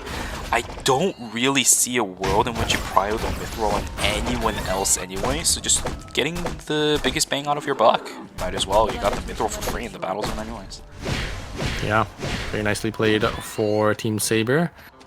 As looks like the game is slowing down a little bit here. I think teams are going to start recognizing, you know, it is going to go mark. It's going to be a little risky for, you know, these team fights to occur, because if you do, you know, start losing these team fights, it's a -250. That could be the end of your tournament career. Great blink from Zero Gen, great reaction. But where is the side of Team Gaeyang Innates? It's only Zero Gen. Ooh, great sidestep from Zero Gen again to actually dodge out on Sung Harong's pull back as Junho is actually going to jump on in. Both Soul Stealers are going to be procced from both sides, and it will be Team Sparkle just going to walk on out. Yeah, but on the north side, the fight is going to continue. Dushimen as well as Peksu both getting traded. KCW, beautiful counter. Oh no, the auto attack, but it will be traded out because the Dice is able to secure the kill. DHCNJ Pubba, the last one alive. Satan doesn't want to overreach on his end either, but look at the north side of Hospital. It is a fiesta up there too, as there is another team waiting in arms. Hungnam Rocks sitting up on the north side. Pubba, he sees the pings. He is not going to entertain using that Nimrod's Gate over the wall right now. Yeah, Curry jumping into the Dice, I think, was definitely a mistake there. They ended up trading 1-for-1, but, you know, did end up going down. Looks like the Arda was able to get away here, as have Team Saber actually maybe might get contested by Team Gang NA. Is Gang NA did end up just coming from Pawn here. I think 9, maybe gonna look for an angle. Is gonna be on that Mickey with a little bit of tankiness there. As Team THC and J, they lose 2 members, and they're white. Oh no, the Arda got found out as Songnam Rocks. They walked into hospital after picking up the Tree of Life. That is devastating. Curry now completely isolated. Signature fireball down, as well as the fact that there is no squirrel trap. Oh my god, Curry is just dead. There is no reaction to that. Satan, the last one alive on his team. That is a -500 towards Team Saber, a team that needs kills, now down on credits. Yeah, what can you do when there's a shoot guy with Amp Drone just, you know, ulting forward into you and slowing your whole team? Not really much, as Team Saber's gonna lose 2 members. Really nicely played from Guy, able to find that angle. Gonna be able to get both members on that side. As on the top side, Team Sin actually gonna lose 2 members from the side of Team Sparkle. It looks like the Natapon Rio team comp is actually working wonders for this team. Fauna gonna be able to get a nice slow. Here comes the ultimate. It will connect onto the Chloe, and it's perfectly timed from Sung Harong here. There's ultimate. Gonna be able to wait a second. No. The Chloe tried to turn it, but Sung Harong will be able to secure that one. Team Sin, they're gonna be our 7th place team. But we already knew Team Sin and Team DHCNJ. They didn't really have much of a shot, but this seals the deal for them. Unfortunately, we will not be seeing them back here for the grand finals of day 2 for the season finals. It's unfortunate. It was a good season for both of those teams, but you're right, we won't be seeing them tomorrow during day number 2 of the season finals. Thank you so much for playing throughout the course of the season. I had so much fun, especially watching Team Sin. It's kind of coming out of nowhere. They set their legacy as a team that really came in out of nowhere. Right, in phase number 3, one of our teams that moved up from qualifiers, a team that none of us have quite frankly heard of. I can say for Liguri, I really haven't heard of anybody else on that team. It just completely ran teams over. I think they were the team that knocked out Mita and Sejong in phase number 3 as well a couple times. That's a team that really gave us a lot of entertaining moments. I hope to see you guys a lot more during season 6 as well, but for now, rest easy. You guys had a beautiful and amazing season. Yeah, it's great to see, you know, new teams and new talent, you know, come up. It looks like the weak line Omega will just go straight into the hands of Team Sangdom Rocks for free. We'll get that 4 score. It's going to be slammed onto the shoot guy, probably for the SSM, and the Holy Water is going to be slammed onto them as well. Sung Hirong taking a lot of red timer here. Going to get that 4 score, probably for that Cyber Stalker on that Natapon. Yeah, it will be the Cyber Stalker going in for them. Another 4 score is probably going to go for that Ghost Ride onto that Alon. Oh, actually going to be SSM. I think Ghost Ride probably already made. Yeah, Alonso does really like the Ghost Sprite's dress, but that means double 4 score invested into an Alonso already during night number 3. Really? Gyeongnam Sparkle is that far ahead, huh? Yeah, we'll have to see, you know, how these teams do end up playing into it. I think the Alonso plus Natapon combo is really nice because... Oh, it's filthy. You know, yeah, Alonso gets the point, gets the stun, and then the Natapon is able to... But obviously, good teams won't actually play into that, so we're gonna have to see how they do end up playing into these other teams that might have some experience with the Alonso, Rio, and you know, backline mage that we've seen time and time again. Oh, there it is. Yeah, great find from Cadmus. They're actually gonna use ultimate to actually push back NCMP, but Magnani actually gonna jump on forward. But a great reaction from NCMP, just gonna walk backwards to not get hit by the Suwa Don Quixote there, as it will be Zhang going to be able to trade another one back. So very nicely played from NCMP. Actually able to dodge out on a lot there. And I don't know if you saw, but actually put the monkey wire out as he was getting, or right before he got ulted, and then he actually used it while he got ulted, so he was able to get really far away. So very nicely played by the Nadine there. I'm surprised that the monkey wire range was actually even available by the time he was carried all the way to the end of the range of Darko's ultimate. I genuinely thought it was gonna get cancelled. I saw it there too, but look at this, another fight inside of stream. Zerojin just getting pummeled by those haze rockets. Ing9 is also gonna take the fall. Kyungki innate in the rough spot as Seongnam Rocks, they're finally activated. 5 kills now for this team. They had a really nice game number 5, trying to lock it in with game number 6. Oh, I got a blood online for that haze. So yeah, we'll get that Hellfire, and the Cosmic Biden actually going to come out on the side of Shoot Guy. So they're actually looking pretty good here. Olu caught out. Oh my god, great prediction there coming out from Zhang Yi. Actually just going to instantly use their W over the wall to respond to the blink from Revolu, but it's not going to be enough here, as did end up getting pork chopped away, so unfortunately wasn't able to really follow up on that. If Dejan Cybers is able to group back up with each other, I still think this team is quite strong. You saw the amount of damage, and killing a Nadine, even if it takes you a lot of sacrifices, is not an easy feat to do. Dejan Cybers, all they have to do is just keep themselves alive, regroup with each other, which they finally have accomplished, and now start to look for potential fights. Transitions are really good for this team, especially the Darko. He has a good chunk of his priority items, the Elysian Halo, the Shield of Kings, and even the Monkey King bar. He's got the items he needs to kill things once he gets on top of it. It looks like Wick will be spawning in Cemetery, and there's no contest from these other teams. Saber is just going to be able to get it for free. There's the Soul Sealer proc from Gangane. A little too early as the Soul Sealer returned now from Sangnam Rocks' PDO. Going to find an angle in, just going to blink on forward. Going to be able to kill the Nadine. And Sangnam Rocks find Gangane once again as they farm another kill off of him. I think he has enough credits to res back the Nadine if they really want to do so. Zerojin sitting on 4 seconds, 5 seconds before they're able to step have enough inside. to res? Yeah, the Nikki has enough, just barely. No, I'm wondering if he has enough timer to res in. Oh yeah, looks like. Oh, Curry. Fauna not checking Fauna. the bushes, and the great spell shield coming out from Magnani, completely shutting down the Nata. And that is going to be it. Violet cannot get away. You cannot get away from Isua and the Arda Alonzo, and that is a big mistake there coming up from Fauna, not checking that bush, as a Rio, because Rio definitely has a lot of tools to use with the bow skill and the W. You can even check with Hanare, you're right. Yeah, but maybe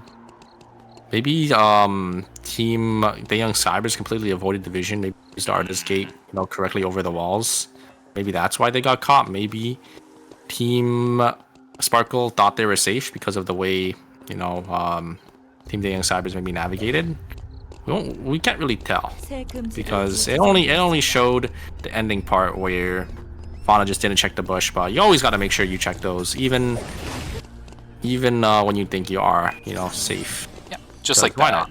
We saw the recon drone just being activated inside that bush too. I think that was by Team Saber, who was just checking to see where Tejan Cybers were. Yeah, that's exactly what you need to do. These bushes, man, will be the death of you. And quite frankly, it's ironic that Team Gyeongnam Sparkle is the one to get taken out by bush cheese like that, because they're usually the ones setting it up.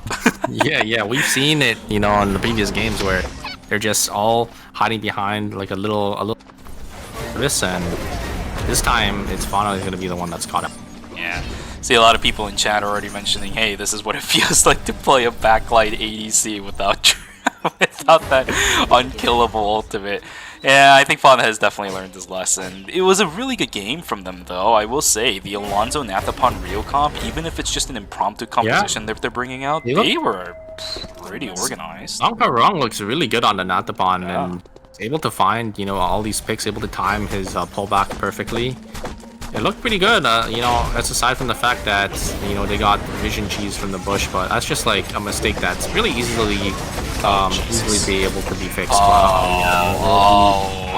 Curry just gonna jump on him. Wait a second, getting in they are able to pick one off from the side of Team Team Saber there, but Saber's just gonna get the res off, and Cartel is gonna get caught here. There is Team Bang Cyber is gonna use the Arta Gate on in. Team Cartel kind of stuck between so many different teams. It's really unfortunate, and they are gonna be the ones to fall. But Team Cartel and Team Sparkle, these are the two teams that are probably already guaranteed, so it's not really the end of the world for them. Yeah, and I think it's even worse now for the rest of this lobby because Tejan Cybers, this was the team that was holding in that third place spot with a decent difference between them and fourth place. 8 kills and they are still alive right now, kicking alive. Yeah, I think they're fine as well. So it's all gonna come down to our bottom to our middle 3 teams, 4th, 5th, and 6th, which is Gang In, Sangnam Rocks, and Saber, and they're all alive. So it's still anyone's game here. Just gonna be whichever team comes out on top for this final zone and for this game. It is Team Saber. They're just gonna full send it here into Team Gang In just gonna come away. I think the item difference might be a little too big. Say Team Saber did end up getting that wick line for free, and they got a lot of items. So Gang In kind of on their last leg here. They need to make sure they could maybe make it to final zone, get some more kills. They gotta make sure they can maybe shut down Team Saber from making it in. Yeah, but I think Team Saber, if I'm going to be real with you, they need to TP into Pawn. They need to get kills right now. Look at this, 8-9 sitting up in front line. I haven't seen a successful Pure Rage uppercut just yet. They just activated over onto Sogunap, but now 8-9 is completely isolated. Cataclysm does even more damage over on Zerojin. Third party's about to pop in. Timer's been slightly given to Zerojin. What is this fiesta? The Nikki stays alive. The kill credits don't go in anywhere in favor of Zerojin. They still keep themselves alive. The blink in with the SMG burst will take down Sogunam, but Byungki Innate, this is not good. 1 second left for Zerojin. Pop goes a Weasel -1. Oh, that's not good. Jinho's gonna get taken down too. We're down to 2. Is that -1?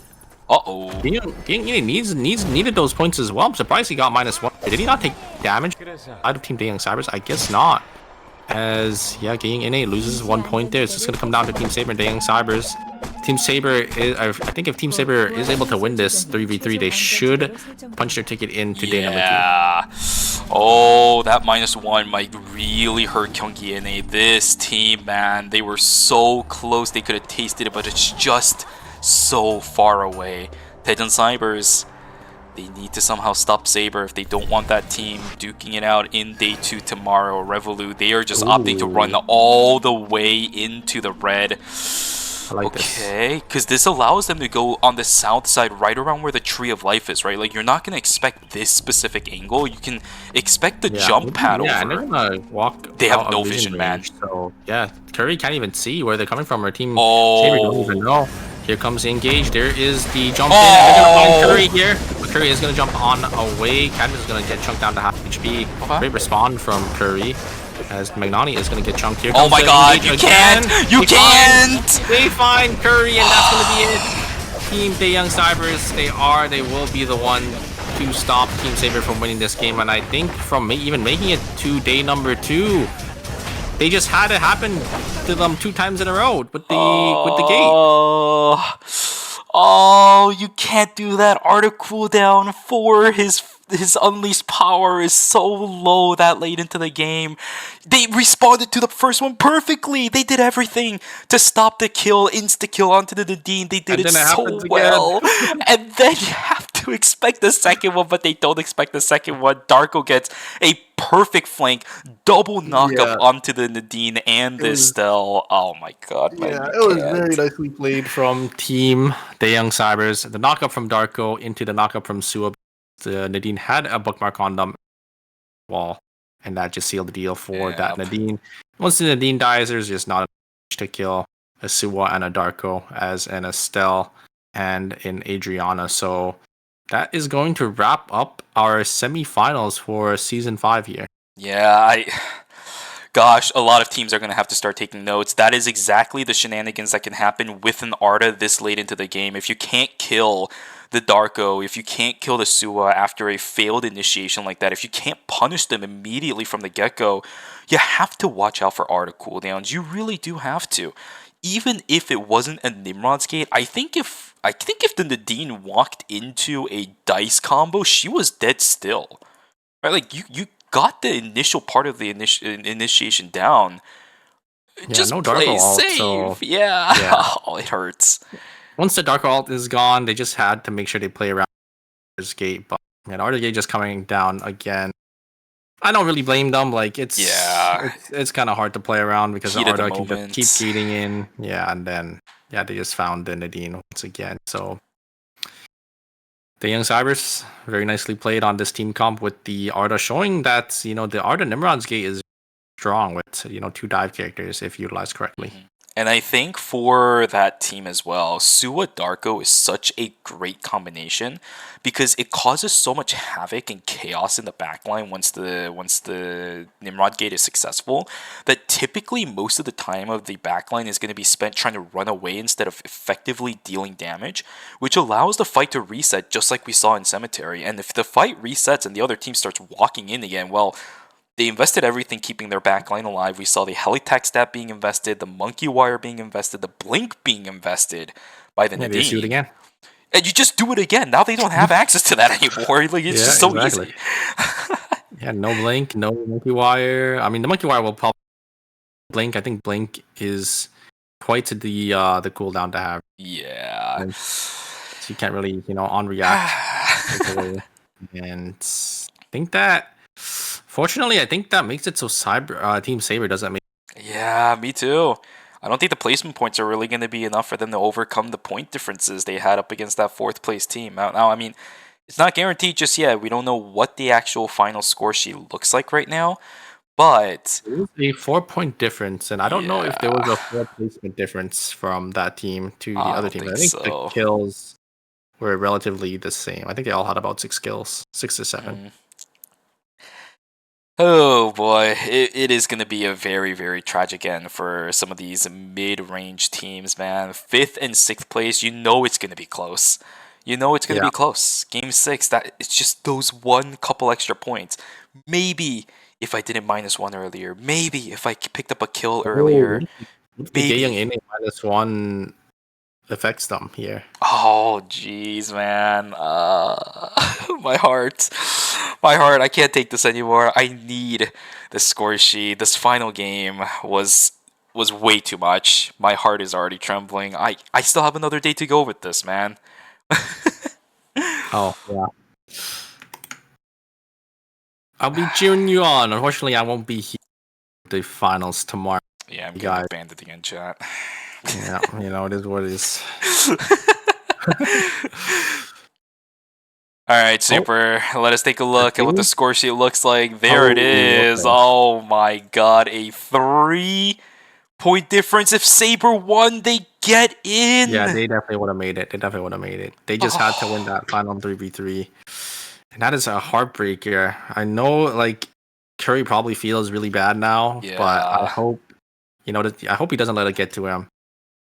Because, they actually don't make it in. It's going to be Team Gang, Innate, Sparkle, the Young Cybers, and Team Cartel will be our 4 teams that are going to make it in tomorrow. Indeed. What a great series that all of our 8 teams played, though.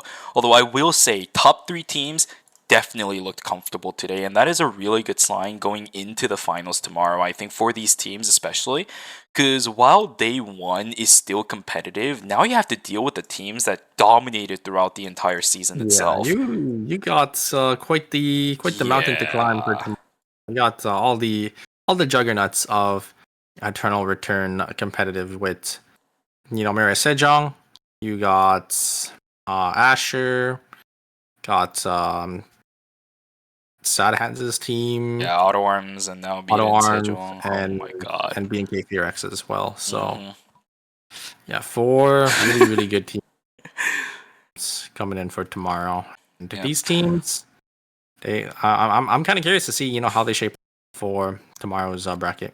Exactly. What kind of compositions are we going to see? Are we going to see the rise of Kadia even tomorrow? Are we going to see Rozzy starting to come back? Is Sanhan really going to stick on the Rozzy despite the Kadias? I think we'll see the Rozzy. I think so too. And I hope we do, because I want to see how Rozzy deals with all these Kadias, assuming that she does come back, right? Because one of the greatest things about Rozzy is that if you close the gap, if you can deal damage to a carry, you will blow them up before they can even react. That is the beautiful thing about Rozzy. The only problem is actually getting there. That's the biggest problem. Yeah, but I mean, it's not just Sad Hands, right? You got fucking Romantic, No. I was talking about like JCP on auto arms. Oh, you're talking about yeah, on auto Taekyung. run. Yeah, Taeyong, yeah. Taeyong Yes. with on the Yon, he is such a menace on that character. Like it's actually crazy to see, the amount of times he's able to pull like 2 to 3 man engages, is able to completely solo, and he's able to find these angles in. So really excited to see, Team Auto Rims play tomorrow. Obviously, we got Team Mary Sejong, BNK Rex, and Team Asher, all really, really strong teams. Yes. There is definitely a possibility tomorrow, now that I'm thinking about it as well. A Yam ban might actually come through. With Taekyung and possibly Fana going in, there might be another Yam player that is going to play tomorrow. In which case, yeah, we A will One see Mic the player. Yam ban. Yeah. It's going to be weird. We did have the Yan ban in phase 3, so wouldn't be surprised if we did see it for the season finals. Yan, when played to perfection, he is probably one of the best characters. He has so much damage and engage potential. His engage is instant as well, right? You can't really react to like his blink knockup. Me. So Yep. It's really tough, but we also know exactly what happens when those initiations fail. It's really sad, I think, in a lot of cases when it comes to Yan. A lot of these Yan players are really distinctive in how they can pilot these characters. It's one of the reasons why when it comes to Taekyung, those small micro mistakes where he misses an initiation, we can just laugh it off and say, "Hey, we'll give that one to him." Whereas players like Fauna, whereas players like KCW, we've seen them falter on this character so many times that it's always a 50-50. I feel okay, I'll give them more of that, like maybe like 70-30 on whether or not the initiation is going to work. We saw some cases where it worked out beautifully today for both KCW and Fauna, but we also saw cases where it didn't work out for them for both, once again, KCW yeah, and Fauna, and we see how detrimental those missed initiations are. If Taekyung is able to just kind of completely nullify that tomorrow and play to the maximum ability, and we see only the good sides of Yan tomorrow, Auto Arms is going to be a terrifying composition to fight up against. I mean, they always have been, yeah, really, throughout the season, but even more so in the finals. yeah. I agree. I think Yan's definitely kind of like a hit or miss character, and when played perfectly, yeah, he's so strong. But it just goes to show, the mastery of Taeyong on the Yan pick. He's Yep. just so proficient at finding all these different.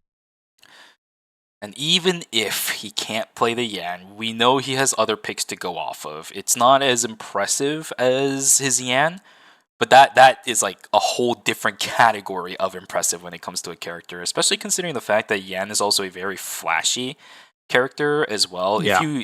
If he does something, you know he's doing something. That's how much Exactly, of a character yeah. he is. Yeah, Auto Arms, it's a team that I'm looking out for tomorrow. On the flip side, a lot of the teams today, once again, top 3 teams, I think, for Cartel, Sparkle, Gyeongnam Sparkle, as well as Daejeon Cybers. All those 3 teams looked very poised to go into the finals day 2 tomorrow. I would not expect any less performance coming out from them tomorrow. It's going to be a lot more intensive. It's going to be a whole lot more competitive, of course. But I think they'll be able to hold their own as long as they just carry their game plan from today and move it into tomorrow. On the flip side, Team Gyeonggi Innate, we're going to have to see a lot more from them, I think, to solidify whether or not they will be able to do well tomorrow. Yeah, we'll have to see. Gang N8, they were the team that I think had only 55 points, so don't really have a strong showing, but we know how good of a team Gang N8 can be, so maybe it's just a bad day for them. Maybe the lobby just didn't really suit their needs or their taste for, the game, but we'll have to see, going into day number 2. Yeah, absolutely. Ladies and gentlemen, I'm not entirely sure what's happening. Super, is it just me or is it you as well? Yeah. I think, yeah. I don't... Yeah. Our clean feed's kind of dead. So here, how about this? I know it's a little bit early. I don't think the stream itself has ended just yet, but I'll give you guys the time. I know a lot of you guys are still here, and somebody said it in the chat. Tomorrow is going to be the Season 5 Grand Finals. It's day 2. And this is literally the last day of ERM of the entire season. But as a lot of you guys know, and we mentioned this earlier today too, but we start 3 hours earlier than when we started today. It was 3 a.m. Central, 3 a.m. Eastern time. It'll be at midnight tomorrow Eastern time. So make sure you guys are keeping track of the times, okay? It's going to be super important for you guys to show up early. 3 hours earlier. Yep. So please, please, please keep track of the time to make sure that you are here and not here when it's about to end. Okay, that's going to be very important for all of you guys. Yes. Yeah, especially if you guys want the drops as well. If you guys did miss out on the drops, if you are coming in at the very end, yeah, make sure you guys come around for tomorrow. Unfortunately, I won't be there, but yeah, you guys will have Shuvi and I think Meek will be cast in. I actually think it's gonna be a different surprise guest. I'll have to. I'm gonna leave that up in the air for now because I don't want chat to know. It's gonna be a surprise for tomorrow. But yes, this will be the last cast that unfortunately Super will be casting. You're not even gonna be there for the second day that they're giving out your announcer pack. What's with that? I'll be cheering you on. I'll be watching, at home. Fortunately, I'm gonna be traveling tomorrow, so yeah, I have my flight coming up in exactly about 7 hours. Getting abandoned once again, ladies and gentlemen, but that's okay because we're still gonna have fun tomorrow. So once again, make sure you guys show up for the grand finals tomorrow as well. And can I say this? Hold on, let me just double check the website to make sure that we're okay. For now, I'm gonna actually bring it over to here just so you guys know like the actual full roster that is going to be playing. I don't have the graphic to highlight the teams that moved on from today, but it was Team Cartel, Team Gyeonggi Innate, Team Gyeongnam Sparkle, as well as Tejan Cyber. So all the teams on the left side actually. Makes our life a little easier. Top four CA teams, they all just made it out. Okay. So a perfect transition. Is working. Yeah, just top 8 teams. Exactly. Not bad. Yeah, so just kind of look at that. That's going to be the teams that are playing in the finals tomorrow. The first and the second columns from the left side. Auto Arms, Asher, BNK Furex, Mira, and Sejong. We've been saying their names over and over again now, but it's okay. Gyeongnam Sparkle, Cartel, Gyeonggi Innate, and Tejan Cybers, who is going to be playing in the checkpoint format tomorrow to determine which team is the best for Season 5. And quite frankly, Mira and Sejong has a lot to show for themselves as well, right? Could they hold on to their championship title, or is it going to be another team like BNK Furex who won Season 3? Won Season 3. To take away their title again. Mira Sejong won Season 4, so we got 2 teams that have a win under their belt, and they are going to be here to contest for the trophy in Season 5. Exactly. I think for Team BNK Furex, if they're able to win tomorrow, this will be their 3rd trophy that they do end up walking away with. Yeah, especially I think Seonsar. I'm not entirely sure if it was under the banner of BNK Furex, but Seonsar, this would be his 3rd trophy that he would win, assuming that he does end up getting it tomorrow. Probably one of the most decorated when it comes to ERM post-release. That's going to be a huge, huge accomplishment for Seonsar. For Team Asher and Auto Arms, though, especially for Team Auto Arms, I mean, they're the new ones on the block when it comes to being a seeded team going into finals tomorrow, right? It's been a while since we've seen this branded team walking into a season finals day 2, but this studded roster has been showing us some incredible performances. JCB, Taeyong, Sad Hands, and Cinema, all amazing players. What's your prediction for tomorrow, by the way, Shuvi? How many games would you say? And who's coming out on top? Gosh, that's so hard to predict. Like, the thing is, there has been some changes since we've seen these seeded teams. It's been a whole month. It's 2 patches. That's a long time since we've seen these teams play their star-studded rosters.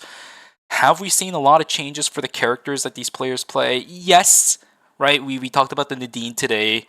But at the same time, we know that they can play other things. It really flips things on its head when it's this long of a time we haven't seen these players play. I also saw in chat that Sandhand is practicing the Kadia recently, right? That makes sense because it is a character that you will probably have to play throughout the course of the series. Ban-wise, it's definitely going to be a bit easier to predict, right? Maybe even Alonso, Estelle, Kadia, Nadine. Yes, it's out there. It's going to be pretty obvious when it comes to the predictions. Results on the flip side, that's going to be hard. I want to predict 7 games, but with the rosters of the teams, it could honestly go to golden round. You're really good. Golden round. So a 9 game or 10 game. I think for me, I'll probably guess 8 games, and my prediction would be Team Auto Arms. Team Auto Arms. All right, we got ourselves a fanboy out here. No, He's an Auto Arms fan. I'm a big Sadans fan. They deserve it. They absolutely do. Once again, their performance, they're the top seeded team in the season after all, right? They got there with good intentions. They got there with good reasons. They're I'm basically parroting things I said at this point. With their average age, the amount of performance that they have been showing is nuts. Yeah, it's crazy to think about that, 2 of them are basically 18, and yeah, they have a long career ahead of them. Indeed. I'll be honest with you guys, our clean feed is just completely dead. I don't have any idea if they're going to bring it up, but they gave us a graphic, and they said it was going to happen towards the end of the... Are we not to show it? I think we are. I'm going to go over get to the some Korean confirmation. stream. Yeah, let me see if they're actually doing anything over there. Yeah, they're bowing over there, so I guess we can show it because we never showed it here. Wait, did they show it on the... I would assume so. It was a graphic that we had. They usually show... can I... Let me take a quick look here. Yeah, hold on. No. I'm going to do this too. Gosh, even their streams were struggling a lot today too. My goodness. Do it. Oh, they did. They did show it. They did show it. Okay. All right. If that's the case, we'll show it over here as well. Super. I want you to be the one to introduce this one, and you know the reason why I'm letting you do it, right? Yeah. All right. Here we go. I'm bringing it up onto the screen now. What have we got coming up towards the latter stage? Another Eternal Return global show match coming up on the 21st and the 22nd. So. Yeah, will be happening in Busan. So the other global event that we were talking about in, I think, the dev stream, Wendy was talking about, them doing a show match, and for the team representing NA, it will be Team No Flame. So it will be my team that will be going. Exactly. You're making your way back over onto the arena, so congratulations to you, Super. It's going to be a fun one, ladies and gentlemen. Even if we are in quote-unquote off-season, we will still have a lot of Eternal Return competitive to show you guys. So make sure you guys stick around. Check out for the announcements. I would assume that they're going to post one on the website. We're showing it to you guys here, even without any official confirmation that we should be doing this, because they showed it on the Korean stream, and we're just saying, hey, you guys didn't see it here, so we'll show it to you, okay? You guys are special. We love you guys over on that side too. The other teams that are also going to be joining some of the Korean side is going to be the Japanese team Out of Control. We see some Hangzhou. I think that's a city name. I don't know exactly where. Osaka should be Osaka is Japan. Japanese team. Hangzhou is that China? Should be in China. And Taipei should be Taiwan. Yeah. Yeah, so we got Out of Control from Japan, Tongshi from China, ME from Taiwan, and Team No Flame, apparently from New York. Yep. We will be representing North America, and it will be happening about 2 weeks from now. So make sure you guys do come for that. Come cheer us on. We will be playing into... Actually, I don't know if... forgot to say which teams we're playing into. Yeah, we don't have the list of it yet. Yeah, they'll announce this. You guys will find out, yeah. Yeah, and quite frankly, I don't even know if I'm going to be watching you here. So again, keep an eye out on the announcements. I think I might be doing it here. I just don't know who I'm going to be casting it with. So keep an eye out for the announcements on the Eternal Return game website. Always keep an eye out for announcements that are happening here, possibly whenever we're streaming. We'll probably give more information about it tomorrow, assuming we get any that we can share. So yeah, that's going to be fun. But ladies and gentlemen, that is going to be it. It's been a hot minute since the Korean casters have bowed their heads. I saw them leave. I don't have a clean feed to go and show replays of, so that's it. That's the other stream. Yeah, thank you guys so much for stopping by. Make sure you guys go redeem your drops if you guys want to get, all the emotes and our announcer pack and the Korean announcer pack as well. much. We will be back here for tomorrow, 3 hours earlier at 12 a.m. on the 7th. So yeah, make sure you guys come around for that if you guys do want to watch the grand finals. But I think with that, Shuvi, I think that is going to be it. Indeed, for indeed, today. indeed. Ladies and gentlemen, thank you so much for joining us here today. We'll see you guys tomorrow for day number 2. Or at least technically for me, it's going to be today because for me it starts at 11 p.m. So I'll see you guys later tonight for day number 2. Be excited because it will be checkpoint format. See you guys later. Have yourselves a wonderful rest of your Friday. Take care. Bye-bye. Bye.